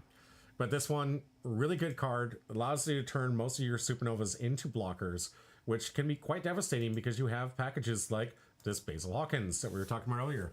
You turn this into a blocker, and it's like, okay, if you hit me or try to swing at me, I'm going to trash a life. Yeah, which is really rough, especially for my deck. Because I need things in life to play. Right? And you need it's really good against 4 life leaders and 3 life leaders that we've already seen it in and already played against. It is absolutely devastating against some of these lower, multicolor leaders. And we also have another little bit that we didn't see the last game. I don't know if they're in here, and I'm still debating on why I'm seeing 4 here. I think that this is good at 2, but of course you do want to see early game. It's really good, and you want to see it on curve because the on play, getting them down and just getting a free life, and then leaving yourself with a nice little 6K attacker, really good, to manipulate the life. But then you get to go over to some of the top end here. This Trafalgar Law that's going to be seen in both. About this. Yep. In my deck. Yep, it's going to be seen in both. It's that good, guys. It's that good. This is probably the highest really good demand. for Supernova. We have Katakuri making a showing again because it is just that good as an 8 cost here. Add up to 1 character that costs 8 or less to the top or bottom of opponent's life cards face up. So, yeah, it just basically a nice little addition. Get some threats off the board if you need to. Another 8 cost Kid that got printed in the same set that the Kid did. On play, rest this character, trash up to 1 card from the top of your opponent's life cards. Yeah. If your opponent has 2 or less life cards, draw a card and draw 1 card and trash 1 card from your hand. Good little filter effect. But then you can activate this on play, rest this, then restand it. Restand it, and it's a blocker. Yeah. A really good combo. Along with, of course, this staple in yellow here.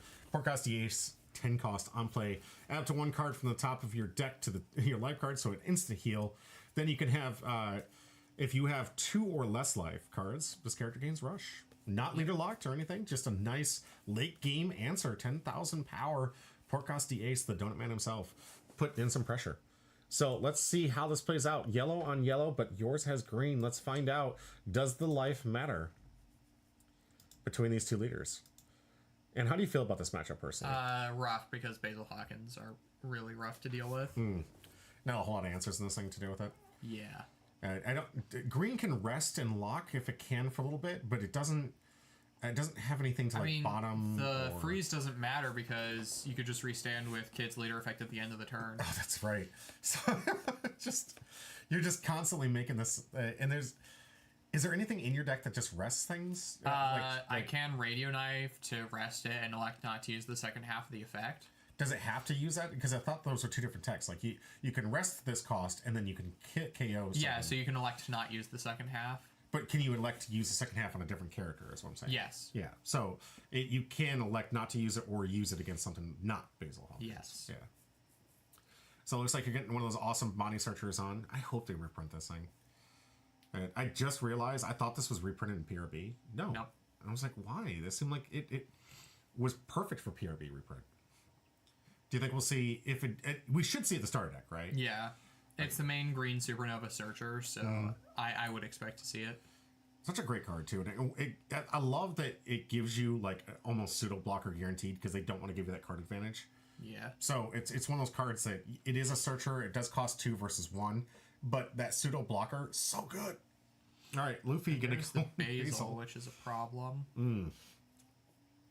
Slacktide knows the line. Knows what he's looking for. All right, here's the 4-Dawn turn for Porter. You won the die roll, right? Yeah, and I chose to go second to turn it off of. So no turn 2. Basil. Smart. Try to delay that turn because you know it's one of the worst cards in this matchup for you. All right, here comes 6 into life here. We'll see if we get a 2K or get a life. It's 5 life, so you... Oh, all right, and we get the 2K. Oftentimes you'll see people elect not to take the from hand in the early stages, but Blocker Bonnie. What we swapping it with? Blocker Law. Okay, so walling up here from Porter possibly. We'll see if we can get that activated ability to get it off for free next time. Going back to Slacktide here, 5-Dawn turn. This is probably going to be a Basil Hawkins. What do you think? Absolutely. Yeah. And then just instantly turn it into a blocker. Maybe get a 6K swing into. Yeah. See if you can bait the blocker. I wouldn't. I need the characters on board. The bait is going to fail. But you can 2K counter out of this, but you decide to take the life. Yeah. All right. And here comes the Basil Hawkins immediately turning upside down to represent that he's going to use leader ability to make that blocker. So now going to be on him to find some way to turn it face down to keep this engine going. Because I guarantee you, I feel like if you do swing into him, Slacktide is definitely just going to immediately Basil Hawkins. Doesn't even care. If you attack with anything that it can kill it, he's like, yep, block. All right, here comes Cavendish. Good combo card with this deck. I really love what it does. Comes out to play, untaps 2, restand 2 after when it attacks 2. Just really good utility in green decks. Here comes the Beiji. Doing some swapping. And putting that blocker law back into life. Nice alt arts. How many of those alt arts do you have? I have one of each alt art for that blocker law. So I have the OP1 alt art, the SP from OP4, and the PRB alt art. This is the PRB alt art. Nice. Are you trying to collect like one of each of the alts for Trafalgar Law? Because I know that's one of your favorite characters. So here I'm just playing that Beiji so that I have something to bounce with leader effect. That means I can then bounce that Beiji back to the other Beiji back to hand too. With I like that. I like and that I play. play the Zoro, which has rush. Using that room ability. Thinking maybe, do I even attack this turn? You've set up a good board state for this turn. This is a heck of a turn for you. How many Dawn was that? 5. 5-Dawn turn and you put out 3 additional bodies? So I put out the Cavendish, the Zoro, and the Law. So for 5 Dawn, I basically played 13 Dawn worth of characters. That's insane. This is better than Blue Doflamingo. Yep. Because I like the characters you're getting. Because most of the characters in Dolphy kind of are done after on play, right? They're just bodies. Where yours have constant utility. Cavendish restands on 2. I mean, you have a nice little Trafalgar Law blocker here, which is just going to get a safety block. Yeah. The only problem is it is from life, so I am very frail. Yeah, okay. So you think like early aggression pretty effective strategy against this deck? Early aggression, not as much, but like once you get into the late game, if I don't see my 7 drops, it's gonna be rough. So the weakness, like we talked about with Sanji and Pudding. Yours is making sure you see a top end. I mean, not necessarily, because we saw in my game against Green Purple that I was able to just like have the aggro and not deal with top end, not have to worry about top end. Like the kid bought me a turn, but it wasn't necessary. It does give you a really good wide board state here Yeah. in the early games. And it looks like you blocked out of that kid attack here. Still open with 7 Dawn, so we're going to see maybe a big attack, big cast here from Slack Tide. Or we're going to see Law maybe. Law would be rough. Yeah. Because that would put another face down card into life, meaning you could restand the Basil. Yep. Because as we said before, he wasn't able to manipulate. He needed to find some way to turn this But ace face down. 5 for Nami. That gets rid of the Cavendish, which is rough. Leaving you with nothing but a Rush Sword and a blocker, Trafalgar Law. All right. Can't activate the leader ability because Port Gastiers is still face up. Yep. There's that juicy Basil Hawk interested. You want to hit that? No. But at least you don't have to worry about it being a blocker. Yeah. So you do have an opportunity to get some attacks on this turn. I think that's the real weakness of Eustace Kid in the early stages. You need to have the answers to turn it face down to keep the engine going. Yeah, so here we're using a Bonnie, putting a Bonnie into life off of that, and now we can start going for board. I think here I probably swing. So I You still would have go- one open. I don't think you go board in this situation. No, I mean, not board, I mean swinging with board. Okay. I was going to say, the only thing with board is definitely something I wouldn't want to hit. So, let's see. Rush, well, pseudo Rush, not anymore. Played as if it was a regular character. Here comes Zoro, 5 life, decides to take, so he can at least now activate his leader ability. Here comes 6. Let's see if we get a 2K. There's a Beiji. And later we're bouncing that back. Play that. Bonnie, lock the Basil. So it doesn't attack, but it'll restand. What's crack-a-lackin', McRib? Good to see you again. Congratulations. By the way, you won a pack of the Fab from last night. So I'm going to have to get that, get your information so I can send it out to you, McRib. Congratulations.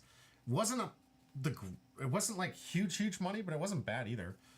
Got to get that thing out to you. Congratulations on the win. So here I'm swinging with the blocker law because I'm trying to bait one swing into life so that my room will be active, because then I can room just restand the blocker law. McRib, finally it's happened. I mean, if you come into enough streams and you hit an exclamation point join, it's going to happen. I wish it was a game that you definitely were playing, but hey, we made a joke about like how expensive is it to get in a Fab. A lot cheaper if you can win a lot of free packs. And McRib says, I just need to not be present. Honestly, sometimes it's when you least expect it. Some of my best pulls have come from when I wasn't expecting anything. You know, I wasn't searching for anything. I'm just like opening packs to open packs, and then, oh, here's the card I was chasing. Nice. Okay, healing a life with the law. 7K going board. What do you think? Yeah, I think this was to board, to Yeah. the Zoro. Yeah. I'm just letting that die. McRib says, you can give my cards to a player, please. All right, will do. Thank you very much. Appreciate it. I'll help some of the other local players see if they can get some cards they need for their deck here. I don't blame you. I do a lot of TCGs, but I would not put other people in that. It's a lot to take up. And for me, sometimes it's harder to find motivation to play some of the other ones when one of the TCGs stands out over the other. So staying to one game, definitely more cost effective. And playing these multiple games, it doesn't allow me to play multitude decks. Like, you guys make fun of me all the time, these guys over here, because I don't play anything outside of red. Well, I don't have the time to learn anything else. So with me trying to learn 9 different TCGs, I try to keep my life a little bit simpler. You seem to play a lot of decks in Union Arena. I've been playing Hashira for like literally the last 6 weeks. I have not lost with Hashira in the last 6 weeks. No. Yeah. I make all the decks. I do make all the decks, but I don't play enough of them. That's my biggest downside to Union Arena is I never seem to have enough time to test it out, because I've got right now 36 at least decks in Union Arena, and I've played 5 of them. That's it. And I'd like to know what's good in these decks. I'd like to try them out. I just never have enough time. Between One Piece and Magic the Gathering and soon to be Gundam that's coming out here, and we have Union Arena, which I always love playing on Saturdays. Then we got other games to help out for the Flesh and Blood. and Lorcana when we can. I've been looking into the Final Fantasy TCG, not just the Magic the Gathering, but the actual TCG itself. And Grand Archive, which you can see behind me. Yeah. I want someone who plays it to use it to just let them know the 69 McRib said hello. They will do. I will do. By the way, Conrad was extremely impressed with your name, by the way. He was really impressed with your name. He saw your comments and was like, I like this guy. He's my best friend. Okay, so here you're seeing me swing with the law again, just trying to either bait out board swings or say, okay, you can take 1 life, but then I can activate my rooms. I had 2 rooms in hand, so... Homie, yes, you did hear Grand Archive. We're trying to build up our Grand Archive army up here right now. We don't have consistent showings for events yet, but I'm trying to get to that content soon. We do have decks and store decks to help people play Grand Archive. We just don't have time for video coverage right now. My main job is getting in the way of that time. McRib says, well, he sounds like a great guy. He is actually a good guy. Conrad's probably one of the best co-streamers I have. And I said that right in front of him right here. Just kidding. He's a really phenomenal fab caster. He's like just a genius of the game. Has the most perfect posture and the best commentary. I love the guy. All right, so here 7 we're just inch long. seeing... Yep, Ooh, 2K to counter? that was a 1K counter. Okay. Oh, because it is 6K. Okay. You loaded up for 6 to 6. 2 for that one. Man, he's really trying to get rid of that blocker law. Finally gets it. Pass back to Porter. Both players at 2 life. Ooh, Katakuri. Not anymore. Is that... Can he? Yes. Yeah. It's 8K or less, yeah. So Katakuri gonna put that out there. Reveal so we can turn the law into a blocker. Alright, Porter not looking good in this board state, brother. Yeah, no. Got yourself a jewelry money. Does that do anything right now for you? Nope, it's an only on play. Yeah. Not a whole lot of board to even go after try and play control. Let's see if we can do some room shambles to get things going. Right. How long have you been collecting the law, alt arts? I've just been trying to collect what I can when I can, but it's still going to be a long process.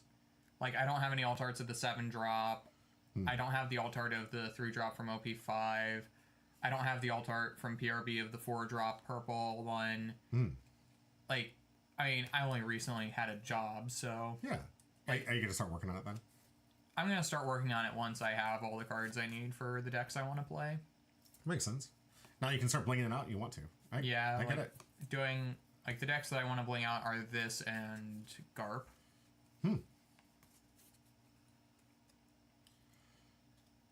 All right, so we saw him block out of that Trafalgar Law attack. Now he's going to go on his own offensive here. We're going to try and see the lights out here. You're taking some early 5s pretty easy. Yeah, because I want to get down to 1, so I have my room active. Oh, okay. All right. Katakuri. Yeah, homie is out there saying Katakuri is a broken card. I'm not going to lie. Yeah, it is a very busted card. Here. Ooh, and Mick Ribs building Garp. You should be excited. Nice. Yeah. You got other. We do have that best of 7 coming out as soon as OP11 drops, and we can build my Kobe deck. And you guys will see the best of 7 between Kobe and Garp. Now, which Garp are you building here? The same red purple? Isn't there a new Garp coming out? Oh, I'm mistaken. I thought I saw something about new Garp. It was a blue character card though, right? Yeah, no, the blue character for Kuzan, and here I'm just scooping because I don't have counter for the ace. All right. Well, I'm glad you're here to remind us. Yeah, too many swings coming from Slack Tide. Able to keep the board state and going in his favor. What do you think turned the tide in this matchup? The Basil Hawkins. Because if I... Hold that thought. If I what? If I could just play the Basil, or like if I could have swung in those earlier turns and gotten some earlier game pressure on, I would have been in a lot better of a position. But because I didn't have the early game pressure, because of the Basil, that really threw me off. Yeah. Homie's saying out there, I'm excited for Kobe. I made my list. I can't wait to play with the deck. It looks so much fun. And I can't wait for our little duel here. Or our duel off, if you will. I don't know what you want to call it. What do you want to call it? I don't know. It's gonna be fun. We had this challenge flag posted a long time ago when Kobe was first revealed, and we started talking about it. And he's gonna be representing the GARP deck that he's always had put together. I love what Kobe's doing, and I can't wait to play with Kobe. So I'll be playing with Kobe. By the way, older than him. So we've got a lot of dualities. Yeah, you're like twice my age. I know, which is so perfect that you're going to be playing Garp the old man while I'm playing Kobe, the new generation. We're going to see. McRib remembers. All right, I remember. I'm glad McRib remembers. Pepperidge Farm remembers. Pepperidge Farm does remember. we got a best of 7. It was funny because we were having like the debate of like we should do best of 1 as like best of 3 and like no, screw it, we're doing best of 7.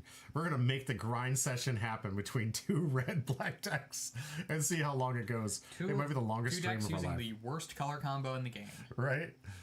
That's gonna be great. Homie says my whole recent hate for the removal can be dealt with just by having stuff in my trash. Right? It's only once per turn, so if they can remove multiple things in a turn, you can circumnavigate that. Absolutely.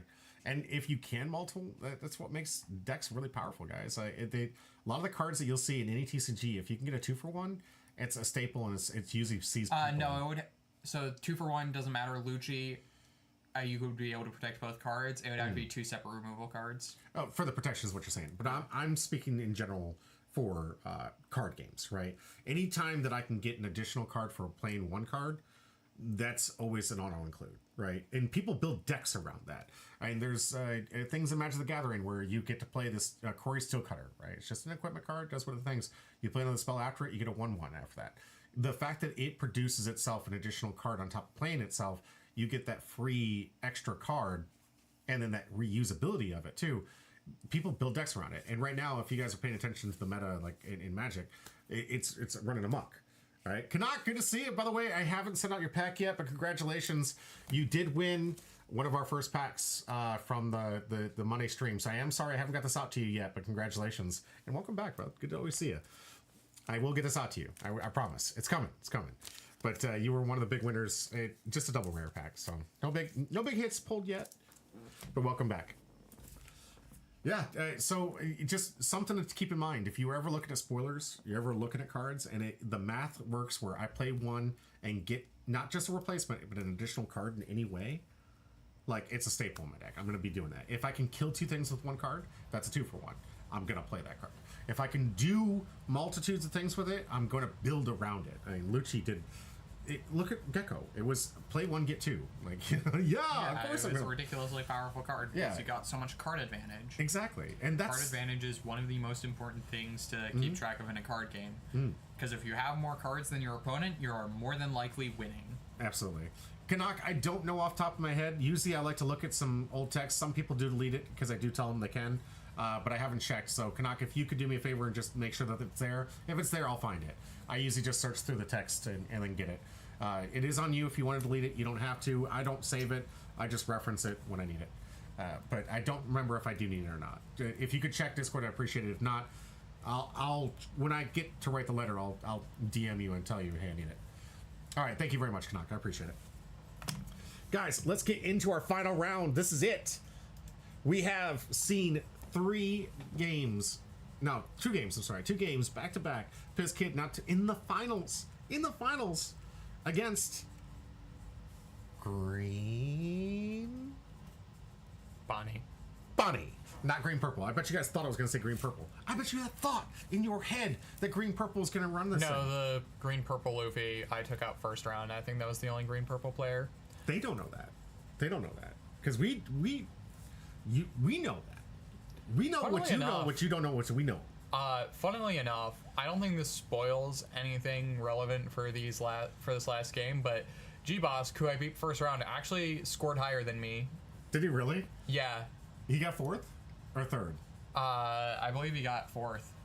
Oh, dang. Because, yeah, Wolf got 3rd, which would have been me had I not needed to go to work in the morning and not wanted to prolong the worst game ever. Do you want to just show that real quick? Let's do that. Let me get the video up. I want to talk about It's not a video. It's just a picture because I want to explain this board state. Excuse me. I'm going to correct you. This is a movie in your mind.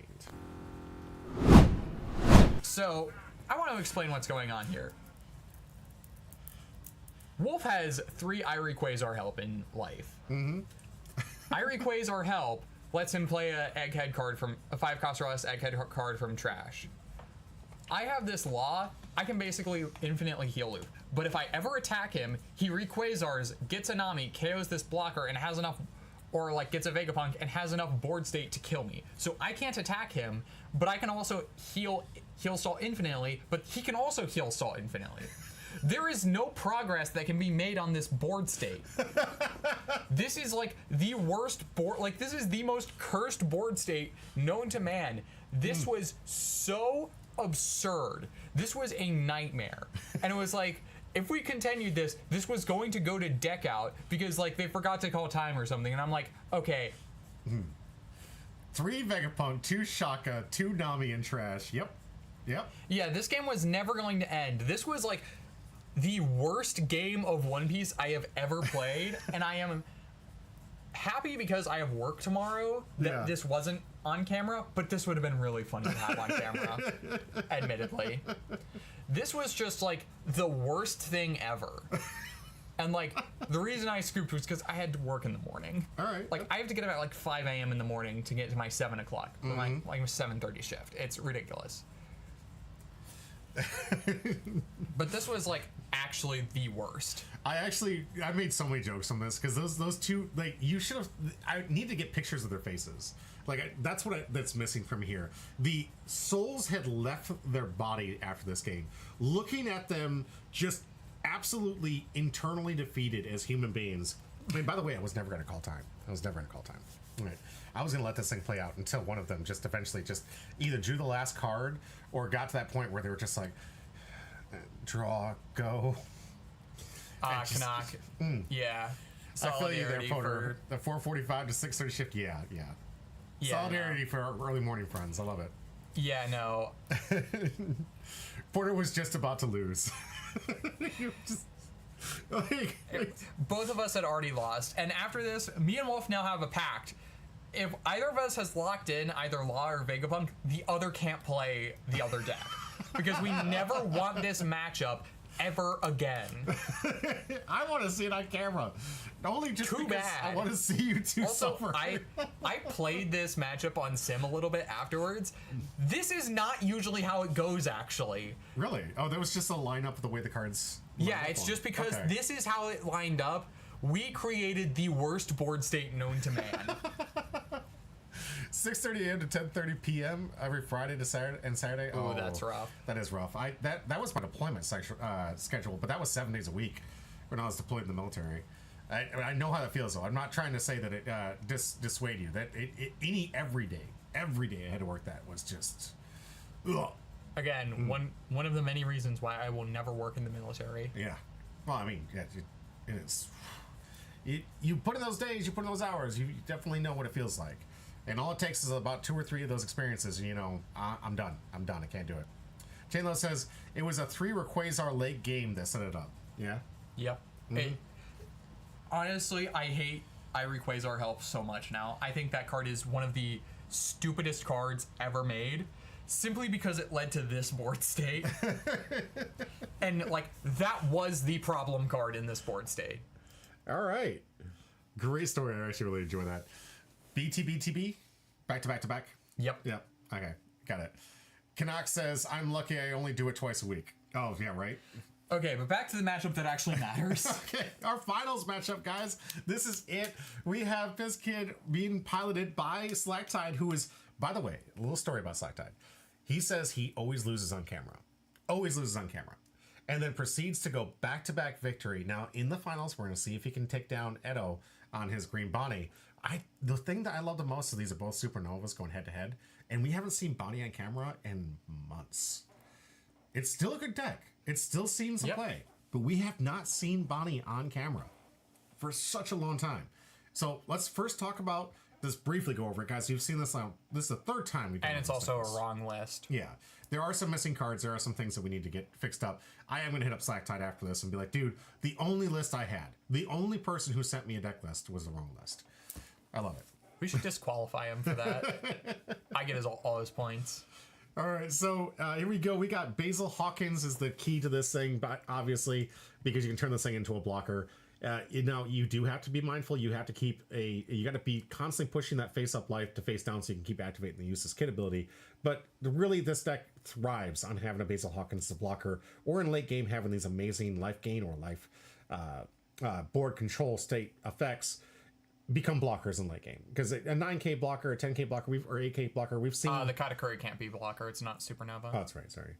Is Ace is also not Supernova. So, although technically he was a Supernova. Yeah, he was. Yeah, he flipped the. It was like, I think in the prequel novels they called him a Supernova because he did reach Sabaody Archipelago like as a rookie. Like you have to be a rookie pirate, have a 100 million berry bounty, and reach Sabaody Archipelago. That, I think those are the fulfillments to be a Supernova, and I believe Ace did fulfill those requirements. Nice. Chandler says, too bad the new EBO2 Bonnie was designed for the Bonnie that sucks in Bonnie. Yeah, no, that 7-drop Bonnie is terrible. Yeah. We're going to see what it'll put together here, though. So we have a list for Bonnie here. This is a pretty standard Bonnie list. Yeah. There are some cards where I literally had to build this one from watching the video, guys. So if there's numbers wrong, I'm sorry. I basically, if I saw the card, I try to come up with ratios. There are some cards on here I didn't see at all. It just made sense that they were there. So I'm gonna hope that I got as close to it. Because is the Rouge one of them? Was the Rouge one of them? No, I saw the Rouge. The Rouge. So because I know that some Bonnie lists are cutting a Rouge. Like, I guess it's not too much of a spoiler because we don't know who's going to win this thing. But I'll tell you right now, I never saw this. I think I only saw one of these, and it might have been an alt art. But I couldn't verify what it was. I took out and put back in the Basil Hawkins because I thought that might have got cut. I don't know how much. Basil Hawkins, I don't know if they still play that. This one does. This one, I saw the Basil Hawkins, I cut it and put it back in. I saw a Killer. I saw the Doflamingo. I saw Bartolomeo. That was, you mean? Yeah, Rosinante, sorry. This Scratchman of Pooh, it's two different arts here because the only one I could find that was the art, this one was the hardest to find. I didn't know what this card was. And he has it upside down, and you guys will see this, and I was like, what is this? So I turned on the alt art. Pooh? There's only one of Pooh, one cost like this. Okay, this is the alt cost. art. It was just this one. It was okay. It was the tournament pack art. Yeah, you could see you'll see it when you guys see it because it's in trash at some point, and you could see that what that card was. But I was like, I don't know what that is, and I went through every green card typed in one cost and was just desperately trying to figure out what this was. And I click on this and like, of course it's in Japanese, and I'm like, is this even legal for us? I don't. It's a tournament pack art. Yeah, it's the EBO2 Pooh. Yeah, I think he has two of them. I just put this one in here so we could actually read it. Here, on play, rest up to one of your opponent's characters, so it costs 2 or less. That never comes up. It's just 2k counter. Okay, that's fair enough. Let's see. Chanlo says he's running your Roach for sure. Tournament pack. Yeah, absolutely. Homie says they're the new tournament pack. I got the one on Tuesday and the Wiper. Nice. Wiper, yeah. Wiper. Nice. Congrats on that poll. Yeah, they look great. To me, I hadn't seen them, so I had no idea what I was looking at. The rest of the stuff seemed pretty easy. Not a whole lot of spoilers. I did not see this Hody Jones. I'm assuming it's on the deck. Everything else, I can say I have seen. Except for the 0 cost, I think. I don't know. Okay. That's what I'm sticking with. This is new Bonnie. I love that it's using the new Smoker. It's another one that can access to it because the Smoker has a really cool ability that gives it only once per turn, and it has to be the last time you can do this. But you can set. Yeah, but it basically lets you set one active to use leader effect. Exactly, and it's a really good combo card. I love that it doesn't fit within the Supernova package, but it does work. It's just too so good in this deck. Yeah. And it has Banish. It's a 7k Banish card, which is really good for 5 cost. Yep. Like, you're getting Banish on a stick, and then you just have a static, okay, Bonnie loves me. Tashigi's great for anti-removal, and a nice little 2k. Pairing with the kid. Mm-hmm. And the kid lockdown combo, which is a thing that we're seeing in a lot of green decks right now. Your deck had parts of this. Yeah. But it really plays in that late game. Like, I want to stall out and try to close it on my own and protect my stuff. Right? Yep. All right, so here's our final matchup before we get into the box opening and close out the stream and give away all those packs. This is our last game, folks, of the night. Hope you guys have been enjoying the content. I am enjoying the gameplay here. This one actually has some time to it.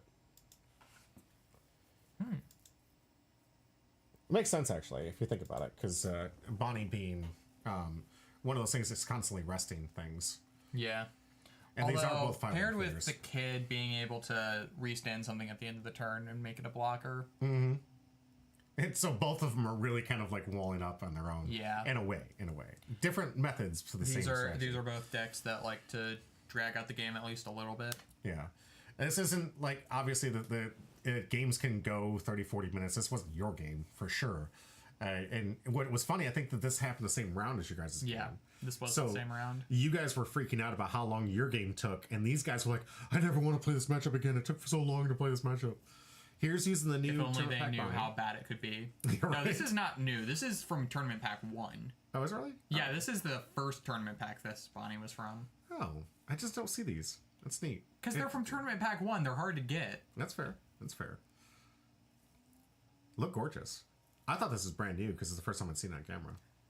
You just have to assume that anytime you see something new, just because it's new to you, it's completely new to everyone. To an extent, yeah. I mean, I've been doing this for about a year now, so there's very few things I haven't seen yet from you guys. You haven't developed object permanence from things before that year. Who develops object permanence? Is that a thing? Children, like toddlers. Yes. Children and toddlers. Anyone older than 5. All right, get our first search on here. Couldn't play it out because he was on the play here. Yeah, which is kind of rough. Getting the Arouge for next turn. See, told you I saw that Rouge. You know what? I really should have double checked. Bless you. Use get another Bonnie. This is the other art of the Bonnie. Yeah, here. this is the normal art. And this one I'm going to grab at the Alt Art Cavendish. Must be nice. Right. That's a really expensive card. Do you know? Hopefully- Do you remember how much last time we saw? It's a lot. It's at least 50. Wow, that is a lot for this CCG. It is EB1. Okay. You know, the and notoriously expensive set. Hopefully it gets a reprint in PRB, because I'd like to see that. like, Please. the base of the Cavendish is like $25-$30. Here we got 5K coming into life here. No rest or no open dawn in order to rest one of these Luffy's, but I don't think it's really that necessary. No, because we can just now swing. We can swing it. Choosing not to swing with the Luffy's into the Bonnies. That is weird. That is almost objectively wrong. Just bad. Yeah. Slacktide must be getting tired. Okay, Slacktide, if you're out there, and I don't know if you are, but for a man who's going to complain about how I lose on camera all the time, what are you doing? What are you doing? Cavendish, restand 2. I don't want to hear I lose on camera all the time. When you make plays like that, bro, it's not technically a misplay, but it man. I mean, it is a should be. misplay. It's Yeah. a blunder for sure. It's a definite blunder. Oh, nice. I got Electric Luna. That's not going to be searchable for this. No. Bonclave says, I'm sorry, McRib says Bonclaves are awful. In terms of price. Oh, yeah, they're like Yeah. $80 now. Mm-hmm. Because people were hyped for the black purple stuff. You don't even play Bonclave in black purple. Everyone's like, it's free ramp and it copies things.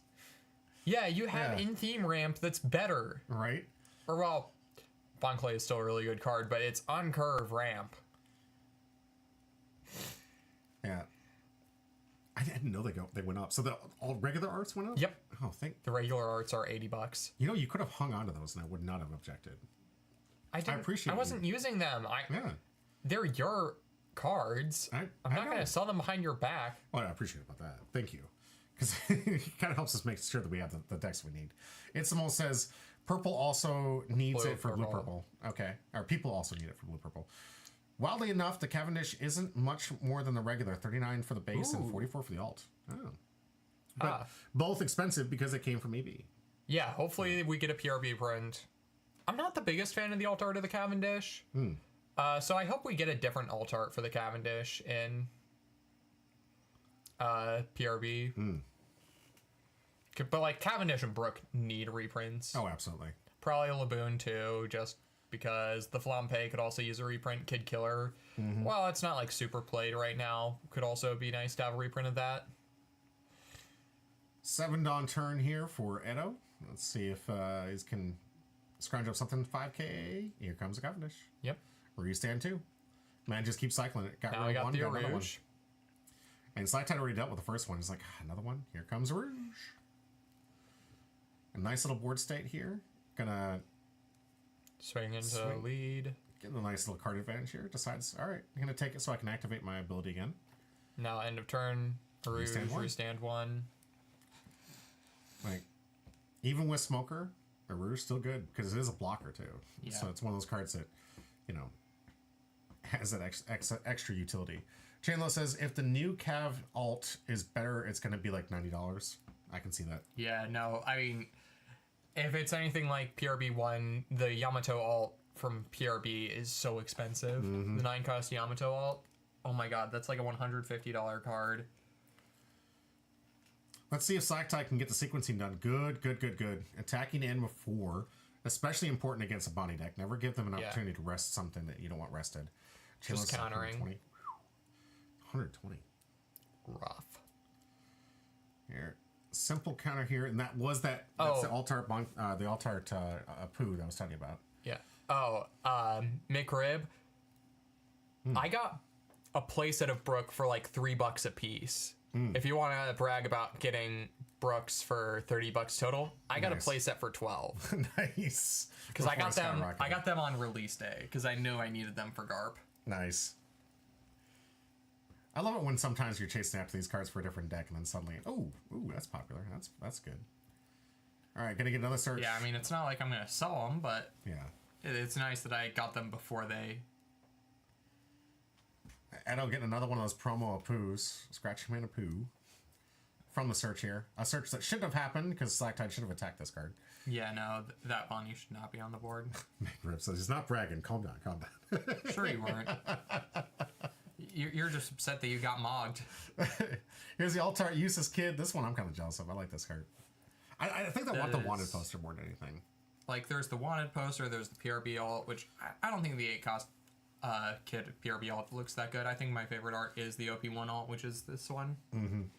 I'm a wanted poster fan myself. I really want one of those wanted posters. You have a wanted poster right there. I have Ace Shank's wanted poster that has its own story to it because I almost didn't. Because Brandon sniped it from you. Yeah, I took it out of my pulled hands. I was lucky enough to be able to have at least one wanted poster. I love the wanted poster arts. Mick Rip said, I wasn't upset. I wasn't even playing an EBO1.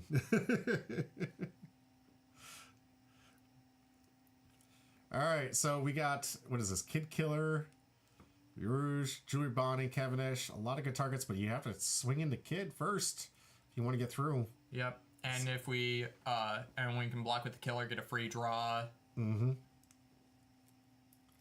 Let's see if Slacktide has an answer for it. And he has so many different ways to protect this wall here. And he has the additional, I got one Dawn open, so whatever you attack with, bless you, is going to rest something else. Let's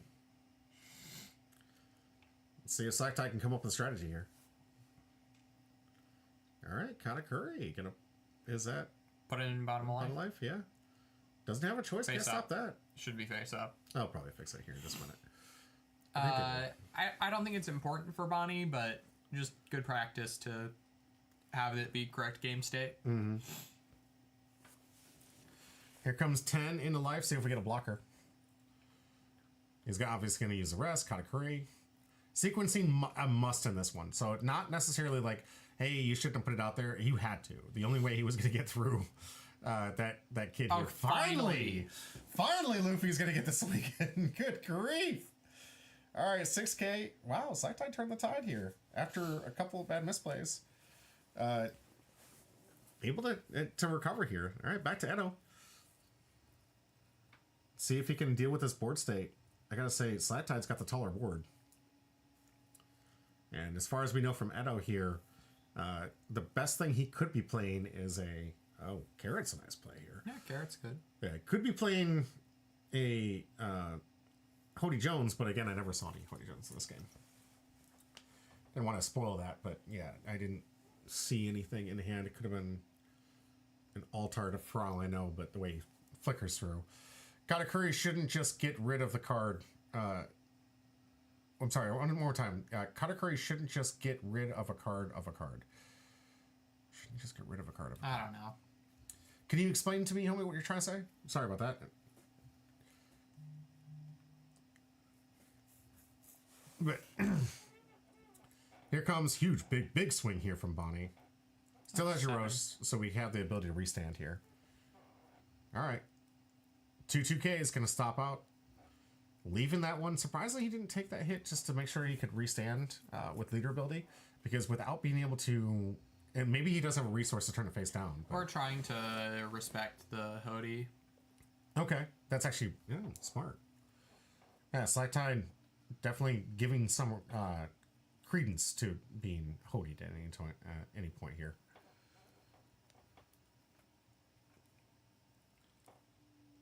Maybe it's punctuation I'm missing. No, I don't know. Shouldn't get rid of I a wouldn't card. think about it too much. Okay. If Homie doesn't explain themselves, then we'll just never know. The world may never know. All right, so it looks like we're activating leader ability to rest Eustace Kid here. After the Katakuri swing, still debate on what we're going to do. Here's a block for Katakuri. So the way Carrot reads, you can still use leader ability to, right? Yeah. To restand the locked card here. So. Yep. Because it doesn't become active during next refresh phase. Mm-hmm. So Carrot, good card, just not the right answer against this deck. Because that Trafalgar Law immediately gets restood by the leader. Yeah, effect. because we ace healed, so we had another one to flip face up. Mm-hmm. What's nice is they did do this at end step, kind of important if you think, if you ask about it, because any cards that you can have like 2 attacks from, absolutely devastating. Yeah. That's why the new Monkey D. Luffy is so powerful. Yep. And so many of these, like your Monkey D. Luffy, the one that you play in your Usopp deck, so strong, being able to get 2 attacks in. All right, looks like how does that work? You can't like it if he targets it. Says it can't I'm restand reading stuff it right now. Thank Don't you. worry. I appreciate it. So it looks like what Edo's trying to do is that if he does block with a Trafalgar Law, it would be locked in the restand phase. That's what it looks like he's trying to do. But we're gonna have my judge here look into I it. failed my judge test. Did you really? That's Yep, surprising. and actually. I can't take it till August. Good grief. Homie says there should be a cost to the card. He can't affect with his on play. I thought it does. It has a cost, right? Is it Yeah, cost less? 8 cost or less, which... Yeah, homie. So he can't do 9 or 10s, but it's 8 cost or less for his on play. But it is pretty strong because 8 cost is pretty much anything that you'd have to really worry about, especially from this deck. Here comes another replacement Eroge. This one, yeah, it's the same one. One of your opponent's rested characters with a cost of 7 or less, so it would have that would do to nothing. already be rested, yes. Yeah, it did nothing. Did absolutely nothing. I guess he did switch it over to Katakuri, but that's not a 7. That's an 8. Yeah. So, okay. Cheating. Yeah. Or just misunderstanding the way the cards work. Yeah. This Katakuri should not be rested. Chelo says, which makes him good, but not broken. Yeah. Yeah, right? All right, here comes the ace. Obviously didn't have rush because he's at 4 life. Yeah, it was played last turn. 1, 2, 3, 4, 5. Okay, we got 5 characters. All right, finally able to deal with that carrot. Bonnie gonna rest the Trafalgar Law. Yep. And we need to see some action from Slacktide here to turn that life face down if he wants to get a blocker. Oh, wait, was it the 5-drop Bonnie that froze the Katakuri? No. Wait, maybe it did. Maybe it did. Because that one can do it on play, right? Yeah, that one just freezes anything on play. Okay. So maybe it did. Maybe we're wrong. Because we didn't hear what he said. Playing another law. Good catch. Glad that we didn't get like some bad plays here. But it looks like we had a good way to get a face down card to flip face up so we can make a blocker out of that Trafalgar Law. Alright. And passing back the turn. Let's see what Edo can scrounge up here. He's got facing a lot of life. Slacktide at 5 life. It looks like he hasn't been a threat at all. It's just yellow. Yellow doing yellow things. Yeah. but is able to stabilize quite well. I can understand why this. Ooh, here we go. The new smoker. Seeing some play here. Get a good little banish is something's new definitely anymore. a name. Oh, now the EB's out there. Sure, new enough, newish. It's like, it's almost like new to me, but it's not because I played it immediately as soon as it came out. It's that good. I really like the smoker. It's new to Bonnie, that's for sure. I mean, no, this like 10. Almost as soon as 10 came out, they adopted the Bonnie or the smoker. Yeah, for me, it's like because we've been so long since we've seen a Bonnie out. It's a good deck. I'm just really surprised that we haven't seen too many. All right, Cavendish gonna be able to restand too. I guess just not really something that we see a lot into our local meta. Yeah. Another thing we don't see, the Blue Dolphy, which is still in the meta. Yeah. It's still well still a solid represented. deck. Yeah, but we don't see it in our local meta.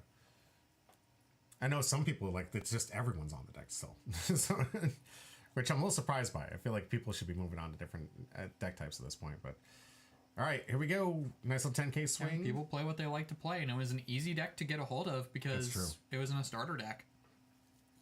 Yeah, and it turns out that special, there was a lot of comicalness with the Bondi releasing that special with all the alt arts of the Dolphin. Wasn't the Jimbei that got banned. Yeah, but it was just like the release of it was right after the ban list, right? Yeah, So they it was announced like- it the same day as the ban list. Yeah, a lot of people are like, you just banned the deck before making the alt arts. What are you trying to do?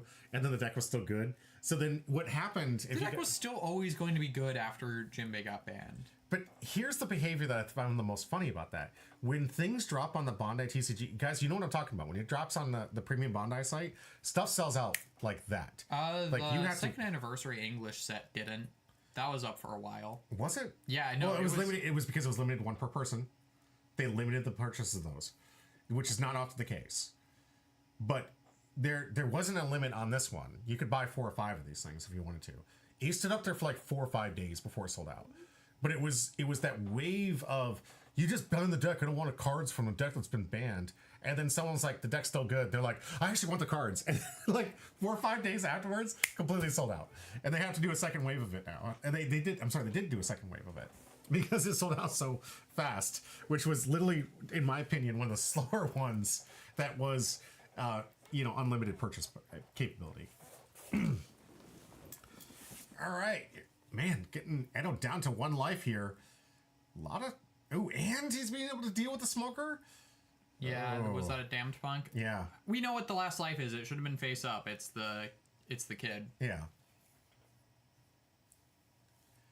Edo not in a good position. Honestly, what I would have done, no, it wouldn't have mattered because our top 2 life are face up. But what we could have done if we had only one face up life is we could have damn punked, looked at the top of our face up life, put that at the last card of our life to get a blocker. But because we had 2, we couldn't.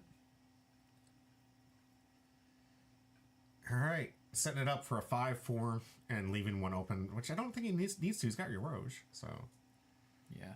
he doesn't. So it looks like, no, we got a 4/4 and 2. Getting some attacks in, the Eroge, all right, needs to do some board cleanup. Smart. Well, Sacktide saying, okay, you can have that one. Sacktide indicating he doesn't have any counter at all. Losing both those top end here? Or he Honestly, just thinks I he has still the think it's victory? fine. Yeah. Okay, well, there's another blocker. Restand 1 at the end of the turn. Mm-hmm. But against this deck, you want to have as many swings as possible. The annoyance of the Bonnie deck being on the rest one, you've got to keep as many swings as you possibly can. So, there's no other rush that we could play here, so we live this turn, I think. Oh, not with that. Useless Kid immediately trashes Useless Kid into life. I like it. Okay, I think we do lose here. Let's see. Because, it would have to be down to counter. Mm-hmm. So I would swing ace first. To get the mass, so you don't have to do the Dawn investment. Yeah. 7. So we tap the ace because it's the biggest thing. Let's think about what he has in hand here. We're always using leader effect. Yeah, tap the ace. Just tap the biggest thing. Countering. Okay, Counter out. we live. He has enough for an 8K swing. We have a blocker on board. That's right. Okay. I was so focused on his hand to see if he had the numbers here. Yeah, Edo able to survive. Although I'm not sure how much more we can do here. I know, he's got 5 life to no life here. Frankie off the top gives him... I think they're just scooping here. Is he? No? No. Looks like he's still playing.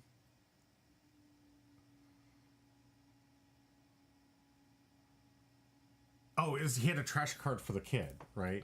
So he probably... Oh yeah, the draw one trash one off the kid. Mm-hmm. All right, 6 and 4. Love that Edo is homogenized his Dawn the way he has. It's really neat. Just has a nice little place out of this. I did the same with my law deck. Oh, absolutely. We tried to help you get that as quick as possible. Yep. 10 going into easy math because I don't think Saita has any cards in hand here. So a lot of these attacks are just going to walk. Okay, Man, and constantly drawing blockers. Barto. Good grief. This man's got walls for days. He's like, I heard you like walls. We're going to have some walls for that wall. All right, off the top, we'll see what Saita can draw. Needs to get something. He has no cards in hand. He's made it easy for attacks. Hasn't used his Luffy in a century. He should have used it earlier. Would have attacked the. I mean, at this point, Bonnie. it doesn't matter. It is an additional attacker against Bonnie, which is kind of important. Especially when Saitide really either he draws something that's worth anything or not. All right, going to rest. Katakuri gets rested. Get our first block. We still do have 2 solid swings, so we can get rid of the walls if we can get him to use them past his defense. Edo running out of defensive cards in hand too. We got the Tashigi, Smoker's a brick. Cavendish I think is a 1, right? Cavendish is 1K. Yeah, so we got at least 3K counter Okay, in looks hand. like we're going 7 with the Luffy. Yeah, see the Luffy mattered? Buying a stick here, let's see. Probably gonna get a block. Bartolomeo, not too long for this world. No. Countering. Exactly. Always good to counter Yeah. instead of blocking. So now we retain a blocker for next turn. Mm-hmm. Install this out. Ito, no life, just trying to survive at this point. And not able to put up much of an offensive, especially with the cards in his hand, not much of an offensive. Here comes a potential Basil Hawkins. I mean, they're good cards, but none of them outclass the Basil worst thing. and the Smoker. Then That's it. yeah, we lose here. Yeah, I don't like. He's been able to stay alive, but that is the best we've been able to say about this deck. Right Yeah, now. but like he's staying alive, but he's losing so many resources that it's not going to matter for much longer. Yeah, the law of attrition from Saitide here says I win. I've been at 5 life. I can't activate my leader ability because I don't have anything to put things face down anymore. But I've got a commanding board state with Katakuri, Portcasty Ace, and even this Luffy that's just there. And unfortunately, Edo only has a blocker, so like the best he can do is Bonnie attack the Luffy just to get an attacker off the board. Or yeah, go big here. We can do that. 9 into an 8, and hope that he doesn't have a 2K. If he has a 2K, it's kind of like lights out. It is a 2K. Well, I think that's basically the game. That's pretty much lights out here. We're gonna Basil Hawkins, restand, and pass the turn. So now we have 4 potential attacks versus 2 blockers. We lose. Mm-hmm. And see, had he gone for the Luffy, he could have at least gotten rid of an attacker. I think we. You still would have made the same move. No, because we maybe live. No, I don't think we. It's hard. I don't know. All right, we're just gonna stop the base attack. We still got 10 Dawn, 2 attacks left. I think 1 card in Edo's hand, which is a brick. So we definitely just load set. We just load 5 on the Luffy, swing with the Luffy, swing with the kid. Here comes Luffy swing. Swing 5 to guarantee needing the block. Yeah.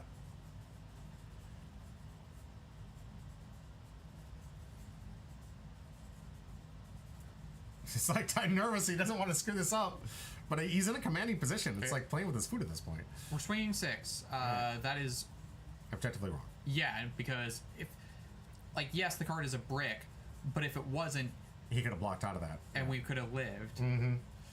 Loading up. The last card is a brick. Slacktide taking home his first championship. Congratulations, Slacktide, with his first big win. And let's go check out the leaderboard. It's one of these things right here, right? Our new leaderboard, Porter, still at the top at 17 points. The only one who can currently threaten me is Greg. Mm-hmm. And even if he wins the next weeks, it's not enough to catch up with me. You say that, but you can potentially earn 7 points a week. I mean, I'm saying that like the last one for this week. Yes.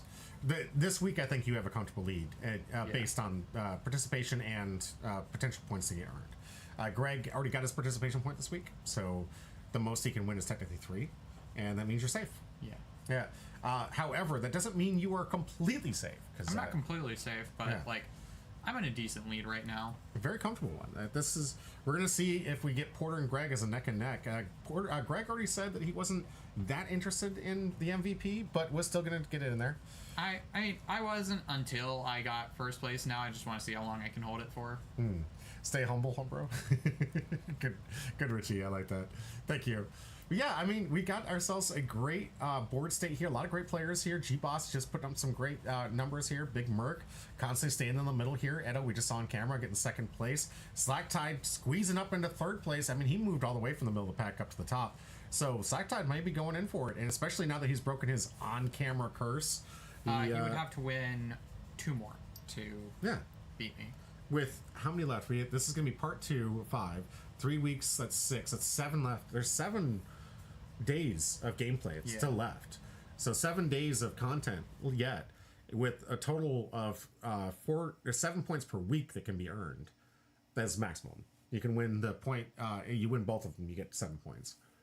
Yeah, well, It's the Mole. I think you're guaranteed to get into the playoff at this point. Yeah, It's the Mole says, I just want to compete, and I have enough points to get into the playoffs at the end. You're I'd almost argue at this point you're a lock.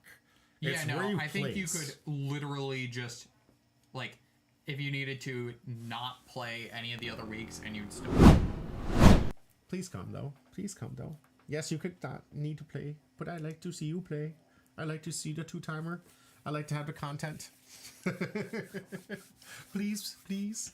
I would love to see you still come, but you don't have to. You don't have to anymore. I think it's pretty much locked for you.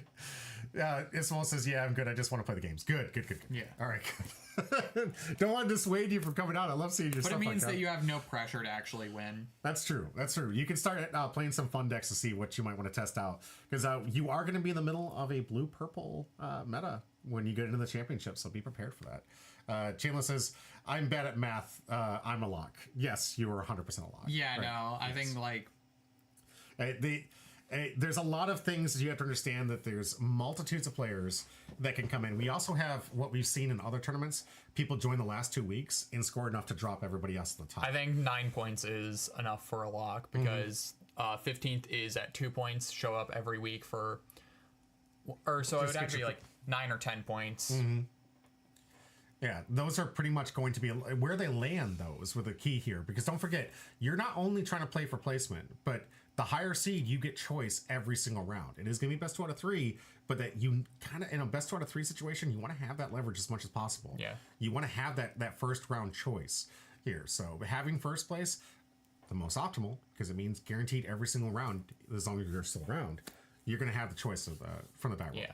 So there is a power play in the position you have. Now, Greg, you're going to be in the opposite. If you can stay in second, you're going to be in the opposite of first. So you're going to have that choice all the way to the finals. And so long as Porter doesn't meet you game for game, you will have choice all the way through. If Porter doesn't, but if Porter wins all the way through his bracket, you win through yours. It's going to be 1 versus 2, and then Porter's going to have the advantage because he gets choice if he wins. That's hypothetical because there's a lot of points still out there. Still a lot up for grabs, and this meta, I don't have a lot to do right now. Okay. I mean, we'll maybe see when 11 starts and I'm able to play Black Purple too.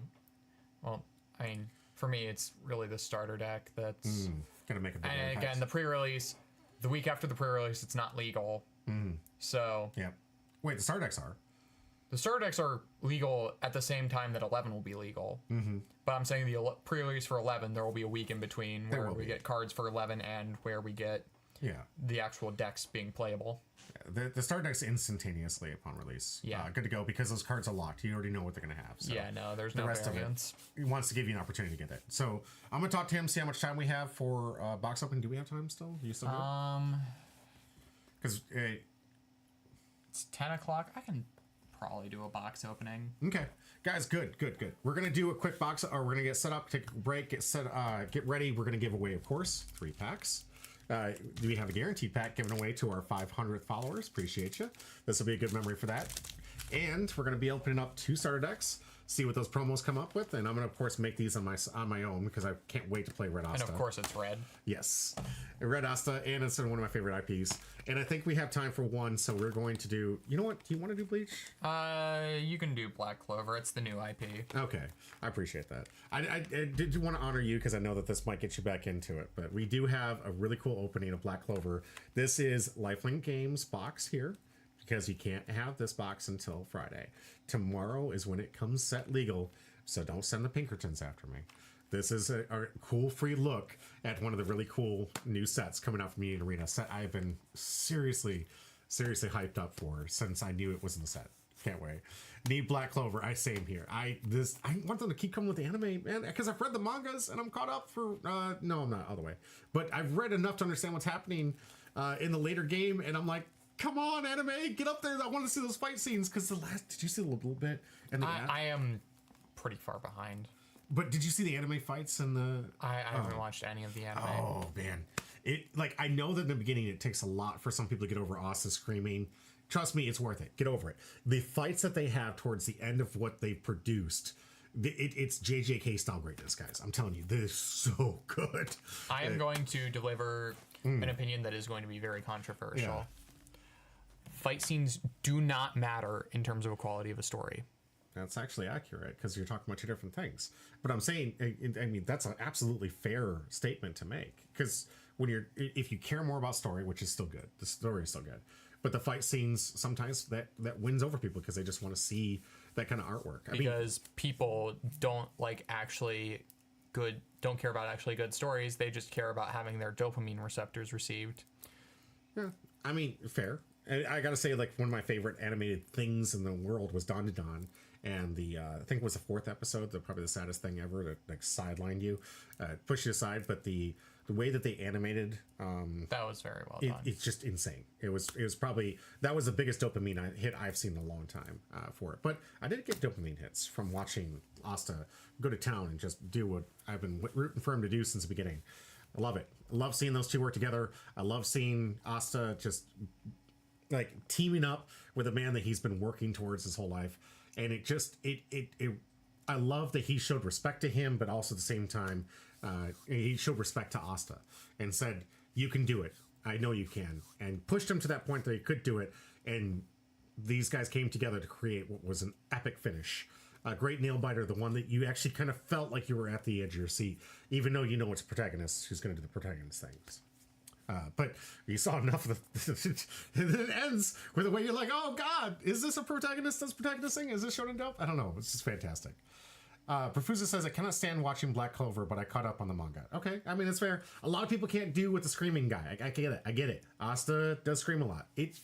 Honestly, after 6 episodes, you don't care anymore. And I have to, no shame about it either. Says J-Lo, yes. What do you not have shame about?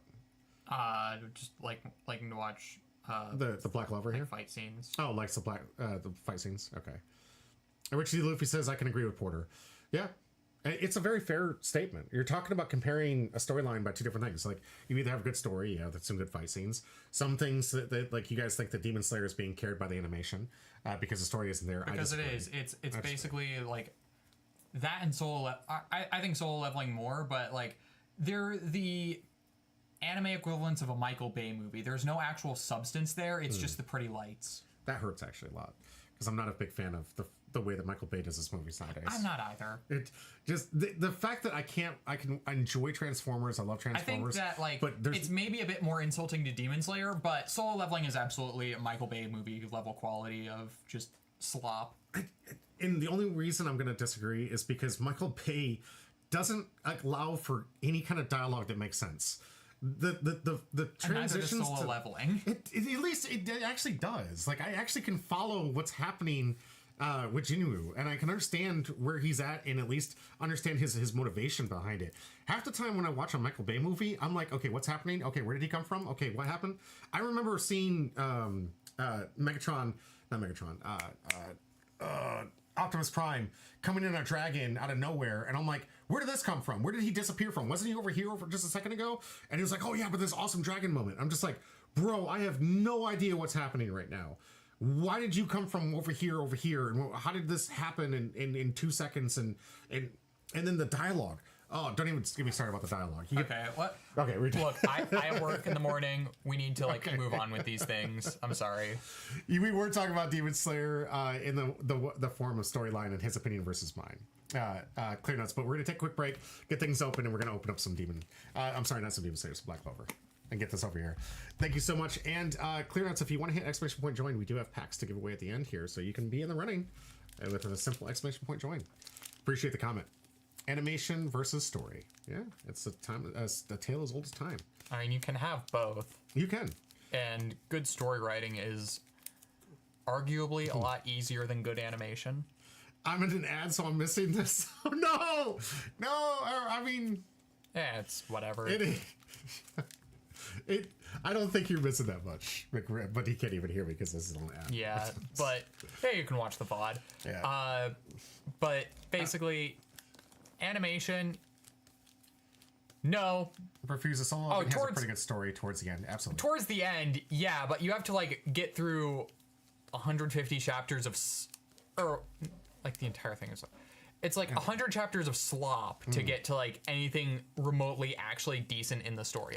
It's pure slop until the very last little bit, and that's just kind of lame. I think if it can keep you interested in where the story goes and what happens to the hero, you're doing some good writing. That's my opinion on it. The problem was I wasn't. The problem was that's a unique experience for you. We could talk about this because I actually have standards. Some people just really enjoy good power fantasy. I've told you, you don't have. It's not standards just to enjoy power fantasy. Some people There's power fantasy, and then there's slop. And solo leveling is slop. Look, it's not as bad as something like Sword Art Online or slop like your generic isekai slop, but it's not that much better. It solo leveling does the bare minimum. Refusa says some anime have a good story, then drop the ball at the end, like the Death Note. Yeah, seriously, gosh, that was so bad. Yeah. It should have ended when L died. I mean, I feel like that's not that satisfying of a conclusion. Yeah, you have the ultimate triumph with Light over L, but it just doesn't I've thought about that. It doesn't feel that satisfying. Yeah. You can write it just okay. I feel like you have to have Light end up losing. I think that you always have to have that for. You could have done it Note. Here's the way I'm thinking about it. Here I am as a writer. I've just written the most epic story that everyone's drawn into. I kill L. I've had the most epic moment. I just cut. And I say, that's going to be the end. I'm lying. I tell people that's going to be the end. The demand is high. Everybody wants it. Now I can try to do a post. Kira is controlling. It's kind of like if you guys are watching right now on Netflix, there's this thing called Hellbound. It's a really good anime. It's coming from I can't remember which Asian. I think it's Korean, but there's this and it's based on the anime. It's live action anime. Hellbound did it brilliantly. You have this big time skip after you've now created this world based on this new religious capability, and I think honestly Hellbound probably took a lot from Kira in a way. In the sakes that you had people creating religions based on the idea of this entity creating death based on sin. That's what Hellbound really is. It's you have these demons coming. Again, let's keep the discussion to a minimum because I have to get to work. Right. But to end up, personally, how I think I would have ended Death Note is have it be mutual destruction between Light and L. They both get each other. I think that would have been the best way of going about it. Mm-hmm. Diffuser, agreed. Go ahead. Okay, but let's move on. Guys, we gotta take a quick break, get the thing set up, get ready for the pack openings, and get going for your guys' free packs. Stay tuned. We'll be right back.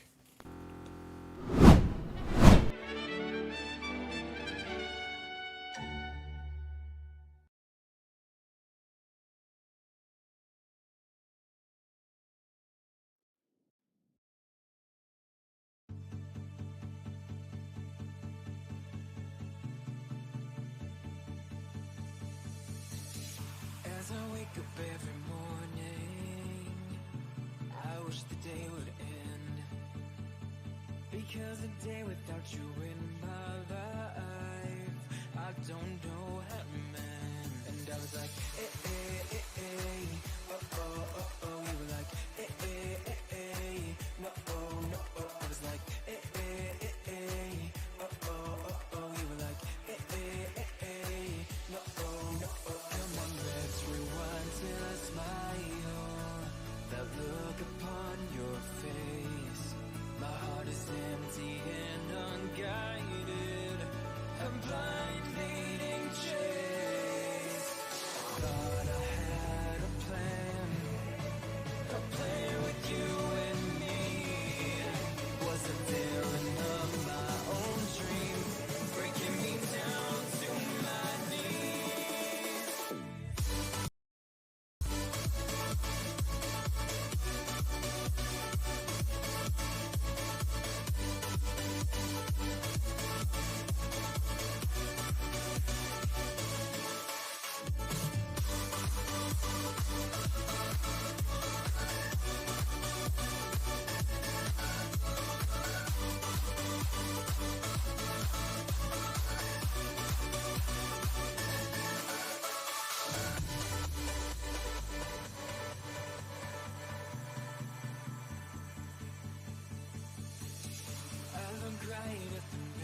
It's late, make my mistakes. And somehow I don't feel them, but it's bound to hit me later tonight. I wanna say you're everything I wanted for a while and for the rest of time. I don't wanna fight for you. I just wanna talk. And I don't wanna spin around. I'm scared to call you, can't calm you down. No, better than nobody else. Let's hope this gets out in your love. Kills me every time. I'm stupid addicted to you. I'm stupid addicted to you.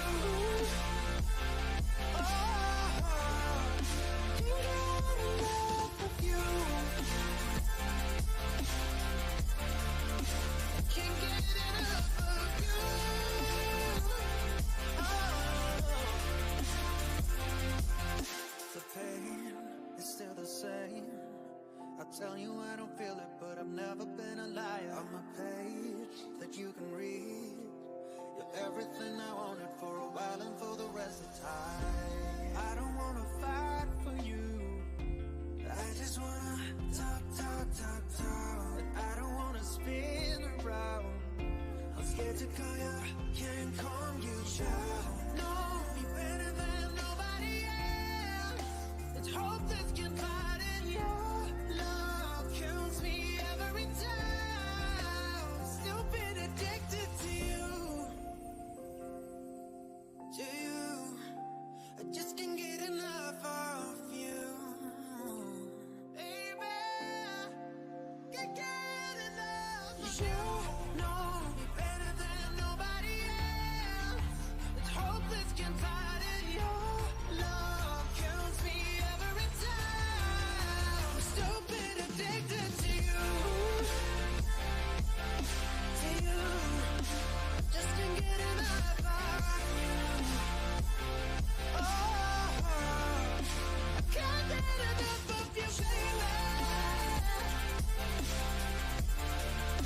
I can't get enough of you.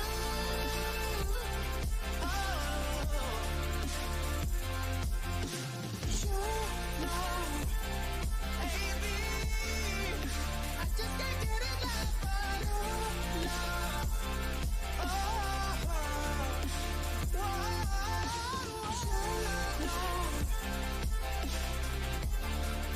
I can't get enough of you. Stupid addicted to you. Stupid addicted to you.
And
welcome back to Humble Pie. I'm your host, Jimmy D. Okay, so apparently.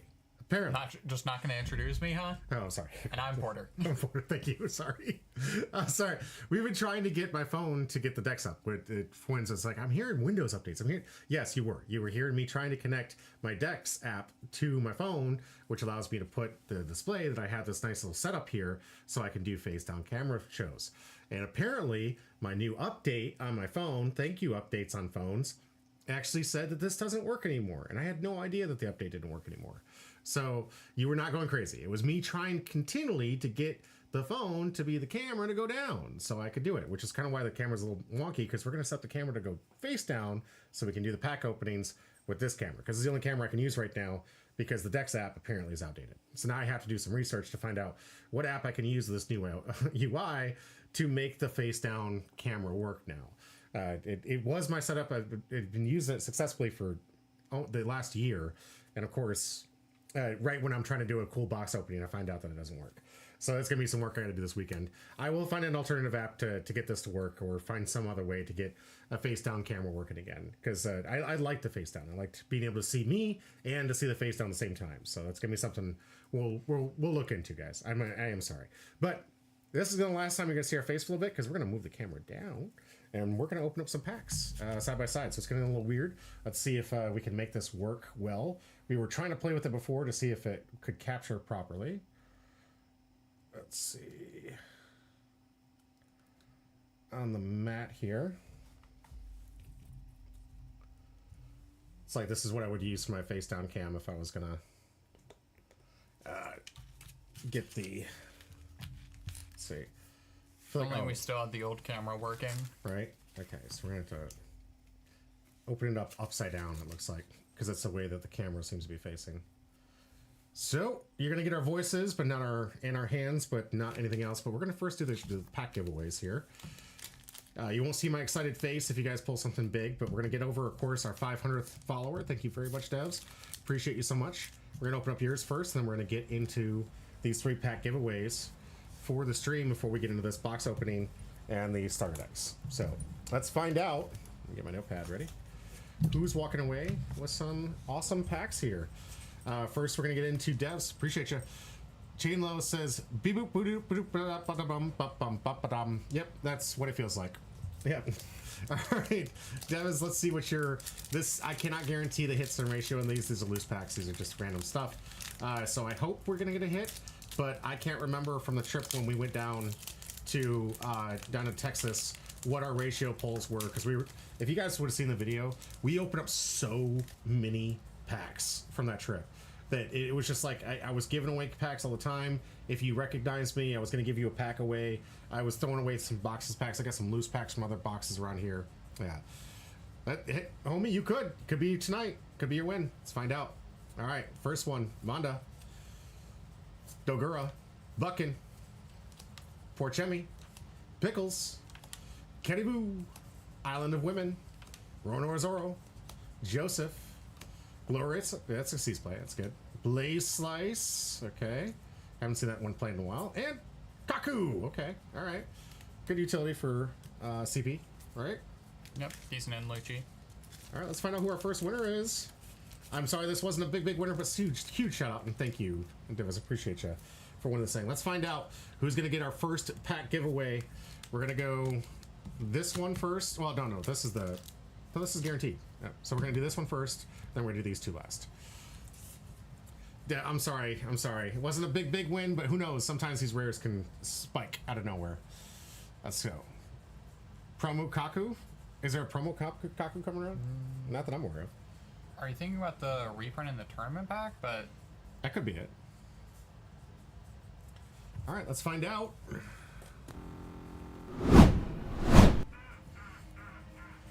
Who our first winner? Very healthy wheel. Good Lord, this looks good, guys. This looks healthy. I appreciate y'all. Make sure I didn't miss anybody. Devs, Perfusa got all of you. Got it. Chainlow got it. Matt Sopa gotcha. Let's see. Make sure I didn't miss anything. We're good. I think you forgot me. I got Porter. Okay. Yeah.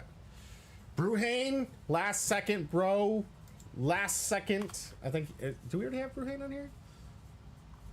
No, we don't. Bruhane, last second. Appreciate you. Shuffling it up. Let's go. We are growing. Yes, we are. The community is growing. Our Humbro army is getting together. You can still get another pack. Absolutely. Should be able to end the wheel here. I was here earlier. Just don't remember if I typed it. Did you? Maybe did we miss you? I don't know. Somebody near. Clear notes. First time Shadow. First time in the. All right. Remove all instances. Clear notes on there twice. I don't know. Let's just remove it. All right. Clear notes is our first big winner. Look at all those chicken tendies. Absolutely. Clear notes. Congratulations. This is gonna be your pack. Let's see. Can we get some hits? Can we get an SR? Can we get an alt? Can we get something good, manga? I was hoping for Redback. Let's go. Don't forget to join my Discord so I can send this out to you free of charge. I mean, the leaders in a 7 aren't like super expensive, so. Yeah. No, just you never know because like 2 wasn't expensive until it is, right? Devs 502. I'm pretty sure I got you. Devs, you didn't put in because of the 500th. Let's get him in here. Let's get him in here. Discord link is down below. If you haven't been in the Discord, please check it out. It's in my Twitch and in my YouTube. The links are there. You'll see the image that says that's my Discord. Best way to get into it. And then as soon as you get in there, I usually befriend you as soon as I see you enter, and then we can communicate, and I get your information and send this out to you free of charge, usually with some extra goodies because I love having you guys here. When I have them, I give them. Boas. I always want to keep growing this channel, giving more and more. I'm hoping at some point I can give away whole boxes. Just join. Thank you very much, Clear Notes. Appreciate you. Yarush, we just saw this one play. This is good. This is good for Bonnie. Hey, Monkey D. Luffy. Both Not good. a bad card. Yeah, both are really good utility cards. I mean, you've already seen how much this is working. I think this is always going to be a good staple for green decks, especially with the restand ability, which is something a lot of green decks really want to play on. That restand really looks good. And sometimes, unfortunately, the Rouge is end of turn, so it's really only good in Bonnie. well, you also have events too, right? Yeah, Right. but I feel like, I don't know. Yeah. Clear notes. Get this thing out to you. I'm pretty sure the other people can attest. I do give out extra random stuff I have laying around. Sometimes I get some extra promo packs and I give those things out. But whenever I have extra, I always like to give out. Sick, I play Bonnie anyway. There you go. Here we go. Yeah, Clear Notes. I appreciate you. Let's check out our next big winner. I'm going to have Porter open this pack. Porter, do the honors and spin the wheel. I don't think it works after one click, but okay. Our next big winner, ooh, homie! This is your night, right? Oh, is it? Yep. Homie, it's your night, brother! Congratulations! Go ahead. Homie, you did it. Oh, gotta beat it up a little bit.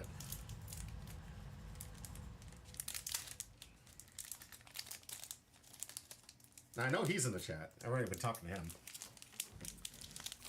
Congratulations! All right, let's see what we get. Are we gonna get one of the hits from the box? No hits from this box yet. First big hit. Thank you so much for the follow. 39 Royal. Hit the exclamation point join if you want a chance to win. We still have one pack to give away. Oh, double rare pack. There's so many of these double rare packs. So many of these double rare packs. Don't worry, the hits are going to be coming and going to go to one of you. My buddy just followed. All right, cool. And if he wants to get one of the packs, hit that exclamation point join so I know. The chat is where I can get that information because it is your option to say, hey, I don't want to get the pack, I just want to watch. So if you don't want to, you can just not share the text. But once you text, it tells me you want to be entered. So let's get you entered. Hit remove. Enter, and we're going to get you in 39 row. Appreciate you. Let's see. Got to do this. So weird. Where's the shift button? Thank you. That Sanji is good for a lot of yellow decks. Oh, true. There's some great utility in here. Don't forget, some of these cards were sleeper cards from EBO 1. We're going to see if EBO 2 can do the same thing for us. Let's get in the wheel. All right, you have been entered. We're going to shuffle you in the mixture of the people, and we're going to find out who's going away with our last EBO 2-pack for the night. Don't forget, next Monday, we're going to be going live with this content for more of the community box for One Piece. And then on Saturday, we'll be doing Union Arena. Fuenza! The man helping me with all the technical stuff. Thank you so much. Congratulations. A lot of new winners here. Fuenza is in my chat. I talked about that earlier. Congratulations. A lot of first-time winners. A lot of first-time winners tonight. That's good. I love it. Let's spread out the love, baby. Here we go. You get to see my hands. Fuenza! Let's go. Let's see. We haven't had a hit yet. Is tonight going to be the night? We get our first potentially 3 hits from the box. Let's go. Helping with what? Oh, what? He was basically giving me some advice on some of the tools I was using. So he was a big help in making sure that our volume was right. It helped me fix the mic so the mic sound got a little bit better. Hopefully you guys are noticing. But appreciate you all. Rigged. Devs, your first time in here and you're in the rigged farm.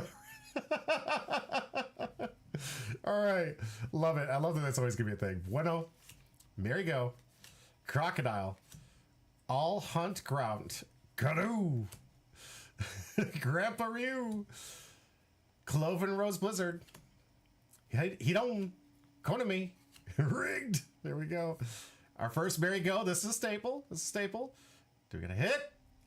Oh, poor Cassiers. Double rare packs. Man, there's so many double rare packs in this set. I hate how many double rare packs. This is such a small set. First time here and you already know what to say. Yeah, right?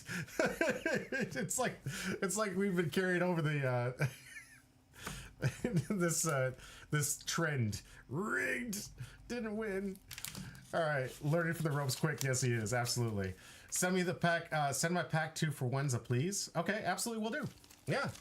Fuenza, I'll DM you if you want to DM me. Just tell me your address, and I will get this out to you.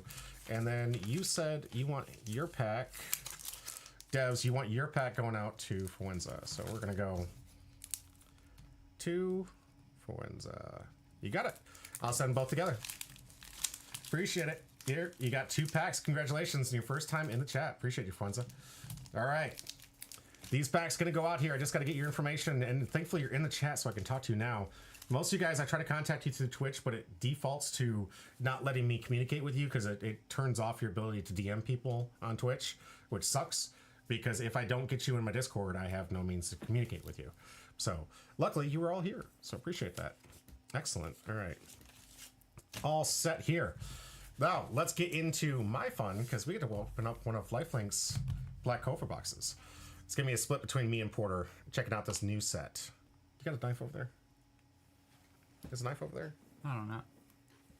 We've had knives before. There's so many knives around here. Now, we were talking last week about how we wanted Bandai to start adding their logo to the box so we could tell that it's Saran wrap properly. I don't know if you guys can see this. Oh, the logo to the shrink wrap. Yeah, they actually started doing it finally. Nice. Now, if you guys can barely see it, but they actually did start adding the Bondi to this round wrap. Oh, that's nice. Yeah, it's about time. They needed to do this a long time ago. I'm tired of the repacks. Yeah.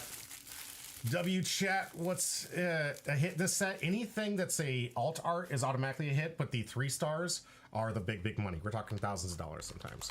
So if we can get a signature card, the Asta. Is this one the signatures? Yep. Okay. They have Asta, and we've seen already some polls on social media for the what's his name? Jeez, I already forget it. I love this guy. Yeah,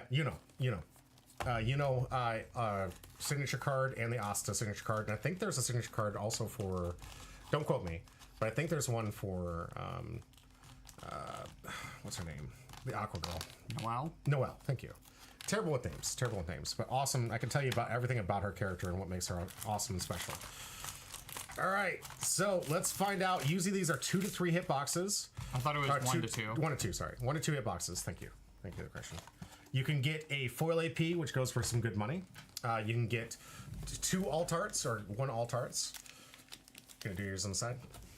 I'm just gonna put the packs off to the side. All right. So we're into the box topper first. This is always just a common foil. You can only get this foil in the box topper. This is the only way you can get this thing foil. It's usually for all 3 colors. In this set, there's always 3, except for the volume 2s. Those come out with 4 colors because they introduce a new color. So this one's gonna be red. We're gonna find out, is this Asta 0 cost? It is! That's a good start. This is a deck I want to build, so I gotta get this from Lifelink. Of course you're wanting to build the red deck. Yes! And it's Asta, come on. It's gonna be great. It's an Asta Uno deck. Those 2s really play off each other quite well. All right. Let's go. Y'all have a good night. Thank you very much, McRib. Thank you for being here. Try not to look at the Black Clover cards until I get my box. Okay, all right, fair enough. Let's see what we got. Check the back for the AP. AP in the back would be an indicator. You can get 2 per box of AP cards. I love these things. It looks like we already got an SR, from what I can tell. All right. Is it focusing? Focus. There we go. Man, I'm having difficulty focusing here. All right. I can't really read upside down. Vaneka, Henry. Great character. Xenon, another one. I barely read these. A lot of cards here. Are these duplicates? No, they're all different. Interesting. A lot of there are a million cards of each character because Yummy. of how they have to do the sets. Gotta have me the Yami. Love that. All right. Dante, our first rare. Fuego from the fire. And hey, Asta purple. Nice. Raid. These things look so good. I don't know if you guys can actually enjoy how freaking good these supers are getting. You've been playing since the beginning. Look at the difference in the quality here. It's just been growing. Honestly, the supers have always been like decent quality. It's the fact that everything else is like anything lower than a super is kind of low quality. Because it's just screenshots for anything lower than a super. Yeah. Like the supers have always been decent. It's been everything else that's kind of been mid. You usually get about 6 supers per box here. I gotta get the sleeves. I'm gonna look for sleeves real quick. Do you want to get your pack opening? Okay, we're not doing 2. Oh, that's right. 2 and 2. That's right. Do 2 and 2, and I gotta get some sleeves for this because I want to protect these super rares. You get 6 per box. Those things are usually the ones that have any kind of value. The rares usually go for about 3 cents regardless, depending on what it is. There's very few exceptions, but rares are usually they're kind of common to the rest. They're just nice and foily. Ooh, luck. Love luck. Xenon, Dorothy, Mimosa, Kaiser, Dante, Rill, a good artist, Mimosa, Megacule, Luminaire. All right, our first rare is Vonica. And, all right, double. Noelle. Still a good card. I like having that. All right, I'm currently up with an SR. Can you beat it? Go ahead. know. Right here. Let's see. I gotta get those sleeves.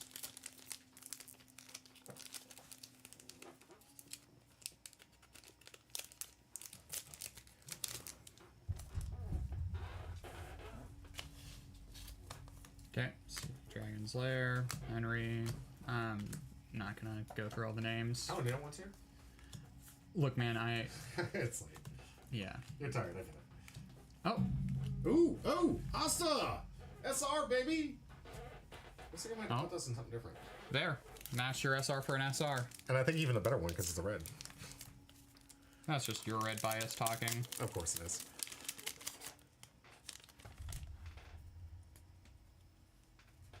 Yeah, I'm just not gonna go through the names because I got places to be. Alright, makes sense. We'll go a little bit faster for you. Double rare pack. Okay, we're matched.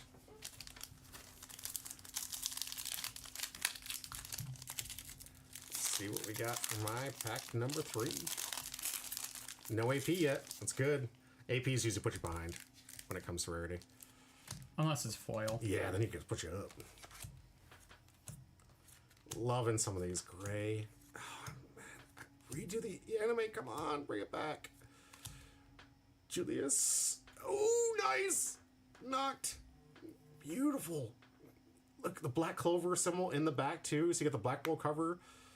That is so good.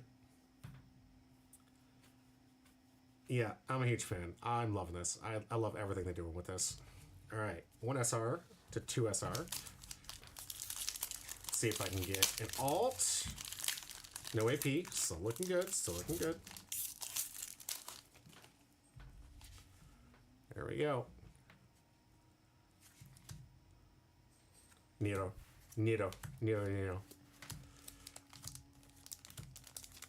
Oh, nice. Mansion. Asta. Nero. First rare. Oh, yes! Oh! Is it a signature? No! Yo! That's one of the hits, though! Shoot, what is this? Rare 1-star Uno. Yeah, these are insane. Look at the quality of this. They got etching and raised here. This is what we're talking about. This is the first of maybe potentially 2 hits. We're hoping for it. Sometimes very rarely do you get 3. But this is the first of 2 right here, and I'm currently taking the lead with that one. That's such an amazing hit. All right, you're up.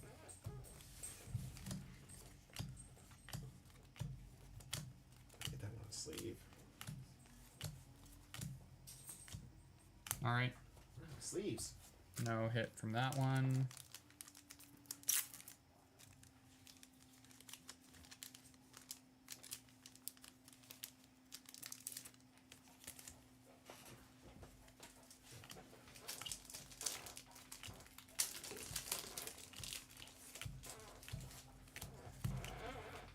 Another SR. Hey, all right. Ooh, nice. The Demon's Eye. That's so good. All right, so I'm currently leading Yep. with that awesome little alt art here. Let's see if I can get ahead of that even further. Take it away with both hits, baby. Oh, I was due for an AP. All right. I was due for an AP. I still like the APs. I like to get 3 sets of each because they're really nice. They're like Dawn cards, and they have so many. There's like 6 different arts per set. So, really nice. I can't wait till we get the camera fixed. This is such... It's like not in focus and then in focus. Yeah, there we go. Nice. I enjoy that. All right. It is just an AP pack, so just 10 cents. But I do like to get 3 of each, so that's a good start. I have to get these from Daddy Lifelink when I turn them in. No AP from this one, thank goodness. So I can get double AP. Asta. Can't wait to play these decks. Can't wait to build them. Dark Triad, Noel. Alright, double rip back. Yeah, we will be opening up some more of this weekend, guys. Stay tuned. We will be having the release of both the Bleach and the Black Clover. Back to back, we will be showcasing one of them live, and we'll be giving away packs from whatever IP we happen to be showcasing. And we'll be going live in the studio to release the packs to show you how we run the limited events. Double rare. And be giving out some good stuff for you guys. I really enjoy this game. I think it's a sleeper. I think once the competitive circuit kicks up, this is sure to take off. Not to mention, like, a lot of these IPs have been really growing, and they've really changing the rules, which I like, to making sure that people that just want to play, like, 2 or 3 specific IPs are entirely allowed to. And they'll allow for the power crate. Man, what the heck? That's not an SR? That is an SR. Altar, I mean? No, that's just an SR. Man, that looks so good. That's just a regular SR. Man, that looks so good. Man, all right. They're killing it. They're killing it. With some of these cards. All right, I get the last 2. 1 AP still left in there, and I think we're only 1 SR left. If I'm counting the math right, I think that was the 5th one, right? I think so. And hoping that we get a 2-hit box. Don't want to hit the 1, want to hit the 2. It's 50-50 per case. You get like 10 boxes. 5 of them are double hits, and 5 of them are single. That's the way the ratios have been for the longest time. There's the last SR, and it's Yami! Green Yami, too. Okay, nice. I want the red Yami. I don't know if there's a red Yami SR. I haven't done enough research. Didn't we pull a red Yami SR? We pulled a red Yami. We didn't pull a red Yami SR. We've gotten Asta, and green and red. Alrighty. My last pack. Neato. Also, we will be doing a 3-box opening to show you guys how easy it is to buy just 3 of these boxes, and you can play all the decks you want in all the colors, because you should have all the cards you need outside of a few pickups. Double rip pack. Alright, but the specials. Nice. Double special. Always required cards. Anytime you see special, it's going to be... it's in a deck. Whether it's in your deck is tough to tell. Last 2 packs, come on! We got one of them guaranteed to be an AP pack, and one of them possibly an alt. Oh no, that means the last one's an AP pack. Yep. Yeah. And then after, you always get 2 regular. One can be a foil, but the only way to tell is if you get 3. So this one, like 99.9% of the time, is not going to be a foil. Means I only got 1 hit, but it's okay. Still a good hit. Usually pays to the value of the whole box itself. Let alone the SRs are really good. There you go. Oh, yummy. Nice. All right. Oh, that is my first look at the set, and your first look at the set. I can't wait. Oh, hey, that's right. We got the starter decks we did want to showcase and show you guys the really cool alternate pack that comes into it. All these are static. I bought 2 so I can build a deck. There's really just 1 pack that I really want to showcase with you guys. I just showcase one of the packs. Okay, that works. Is that what you said you wanted to do? Well, I want to showcase just the pack. Okay. This comes with... Oh, that feels thick. It used to be you could get foils or alt arts of the SRs, and then you would test it to see if you can. But now they're doing this pack thing that gives you different. So get really cool APs, and you're going to get the regular. And then the only way to get the alt arts is going to be in this pack now. But these are your 2... Okay, I got the pack out of this one. All right, that's different. They did 2 full Unos? Is it just 2 of one of them? Usually it's 1 of each. Oh, they're giving you more foils now. Interesting. I mean, that was always kind of lame how it was 1 foil, 1 non-foil. Yeah, but now you get 2. That's neat. Okay. Cool. That's a good upgrade. But let's find out. This feels thick. I thought it was going to be 1, but it feels like it's going to be 3. 4 card per pack. 4 cards? Okay. Let's see what these look like, because these are supposed to be your promo packs that give you the alternate arts of things. Or additional cards here. I don't remember seeing this, you know. They're all different colors, too. Asta. Alright, so maybe extra cards from it. Oh, cool. And here's my alt of the green Asta. Interesting. These are pretty cool. A rare alt art. It's got a star on it, but it feels like a super. Interesting.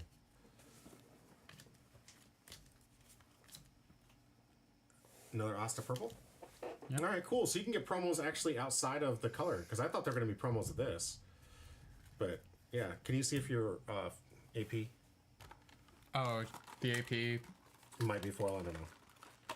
The fact they're doing these weird promo packs, I thought they were going to be like a really cool... I mean, I'd like that they're foil, and these are probably the only way you can get foil. But...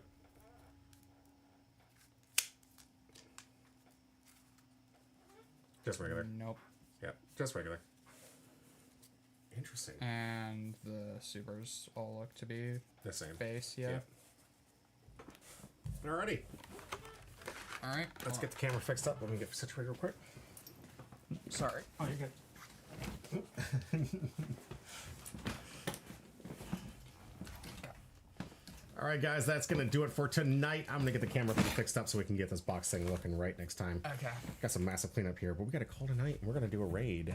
Who is live on the One Piece channel? Let's find out. Nothing like a new tab. See if we got Chicken Tendies still out there. Yes, my man Chicken Tendies still out there. Let's do a raid for my man. I love this dude. I appreciate you guys being here. I hope you guys enjoyed the content. I had a fun time. I hope you did too. And it's always good to see you. Congratulations to our winners. I'll be getting those packs out to you soon. Just need to get the addresses and we'll get the information out there. I really appreciate you guys' time. This has been a great stream. Love you guys. As always, stay humble. I want some chicken tendies now, says Profuso. We're gonna get there.